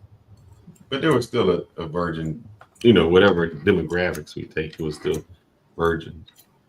And I only say that because things are hard, but it's hard for the person who was making what's that called? Wheels for horse carriages. It was hard for them when the car came around. Well, I mean, again, though, you also had parents too. So, like dating choices, for example, women couldn't. Well, back then they had saloons, but women couldn't just walk into a saloon, and go date. Parents were more involved. So and so is interested in a girl, had to talk to the parents. Parents were instrumental, in the matchmaking process. Well, let's let obstacles go because it look like he getting ready. Let's let him go, and then we'll let Game Changer is closing. Yeah, I'm about to go be a toxic man. No, about to hit the gym. Hey, how about them tariffs? Sorry. I'm sorry, I had to. Yeah, no. That's all good, man. Damn them tariffs. We focus on the goal. But shout outs to everybody, man. As far as the dating apps, my opinion around it, and of course, I know there's many different people who are going to have different opinions, and that's okay. I'm used to other men existing and having a different opinion and seeing the world differently. That's called life. Everybody's not going to see this the same way. We could all look at the same statistic and step away with a different perspective about it. So in this conversation, it's way more complicated than 1 + 1 = 2. And so when it comes down to dating apps ruining masculinity, I would just say, at the end of the day, we have to continue just to push the ball forward. You get, masculinity is not going to be dead until we decide it's dead. As far as it, last time I checked, God told me I'm in command. I'm in control of everything here on earth. So I don't believe in doomsday. I don't believe it's hell on earth. I believe I'm in the Garden of Eden because I created it. I'm a soldier of God, been like that since I served the Marine Corps and put my life on the line for the country. And I continue to move in that. A mission is first. Being the ruler that God allowed me to be on this earth is my first imperative priority, and nothing else shall prosper. In the conversation, there's always been devils, even against God. It's supposed to be easier for me. Negative. You on one side, I'm on the other. And his camera went out. So that's what happens when you ain't ready for the battle. The devil comes down. So just shout out to everybody, man. Keep pushing. And like I said, never let the culture take control of you. Keep pushing forward and getting it done. There's winners and losers. You're just gonna decide what you're gonna be in this world. We are Shout here, outs to honey. Darnell too, man. Stop hating on the Tars, man, little buster. Hey, I'm not. It went down 10%, brother. I'm just saying, in 2 days. Yeah, I just said that because they messing with the camera right now and they get that back on work. No, I'm out of battery. Yeah, battery. I was pointing at it because the battery was about to die. So that's why. Oh, okay. I thought y'all was we're trying to closing fix this it. All right, out. cool. That So, was it. Game Changer, you have the floor, my brother. Thank you for coming on the panel. Yeah, thanks for having me. It's nothing personal. It's always just a conversation. And I hope to have you on the channel more. But go ahead and the floor is yours to close it out however you want. Yeah, so it was a good conversation. I wouldn't have stayed up for as long as I did. If it wasn't, I didn't plan on being on that long, but it's always good to have these type of dialogues. Appreciate speaking to each of you brothers, and yeah, thanks a lot for having me. We appreciate it, man. It was a good conversation. Sometimes we have to throw opposing views out there. Sometimes we believe them, sometimes we don't, but it makes the dialogue go, man. It's great when other people have to defend their point of view. And I think if when you have to defend it, you actually get sharper, because then you have to think about what it is you're defending. So I agree. you stuck to your guns. Great. Appreciate that. It was a good line. And what a perfect display of masculinity. Everybody had strong appearance, went out there, butted heads, did whatever, and that's what I think this was a perfect example of masculinity tonight. Well, we did have one person that was kind of not masculine, but Richard, he'll learn. He loves that feminine side. Richard just don't want you talking about that ussy. Yeah, that ussy. Hey, how long you going to be down there, Ronan, over there? I'm leaving Dallas tomorrow. I'm headed to OKC. I'm gonna hang out there for a day, and then I'm going to Kansas City for a few weeks. Last few weeks of bonding with my mom, who just turned 81 on March 18th. So then I'll be heading. 81, god dang. 81, yes sir. Yo, what? That's wild. She like double, triple. Dang, come on. Yeah. So it would be kind of effed up if I was to leave and not spend some time with my mom and she was to pass away while I was gone. So I'm not doing that. I'm gonna spend it's a couple blessing weeks with too, her, man. 81. It's a blessing to keep her, and she does not look her age. To tell you that, I was about to say she's still moving very and humming too, right? In the gym in Dubai, does a lot of different in the things. gym. Usually, yes, she goes to the gym. 130 pound, 5'2" woman. That's amazing. So yeah, and then I'll be heading over to the Philippines full time. That's the whole process. Yes, sir. See you over here, brother. Yeah. We're gonna meet up definitely when I get settled in. You already talked about it. And Fearless, you got to come out too, man. Oh, he'll be out by July. Oh, yeah. June, July, something like that. Yeah, I'm gonna wait. You're in Thailand, right? Yeah, he's in Thailand. Yeah. But I'll come wherever y'all at. Yeah, I might head to the Philippines in June, and I'm trying to think about. I've been to Thailand before. I spent 6 weeks out there, so I'm just trying to see if it's gonna be it'll have to be a solo trip this summer, and maybe next year we'll make it a family event. Yeah, it's a family place too. So yeah, that's definitely dope. But yeah, I know you do what you want. So you move out with the family or whatever. So that's dope. Other dudes be like, man, I'll come out, but my wife told me I couldn't go. Like we try to enjoy life. We enjoy it. Exactly.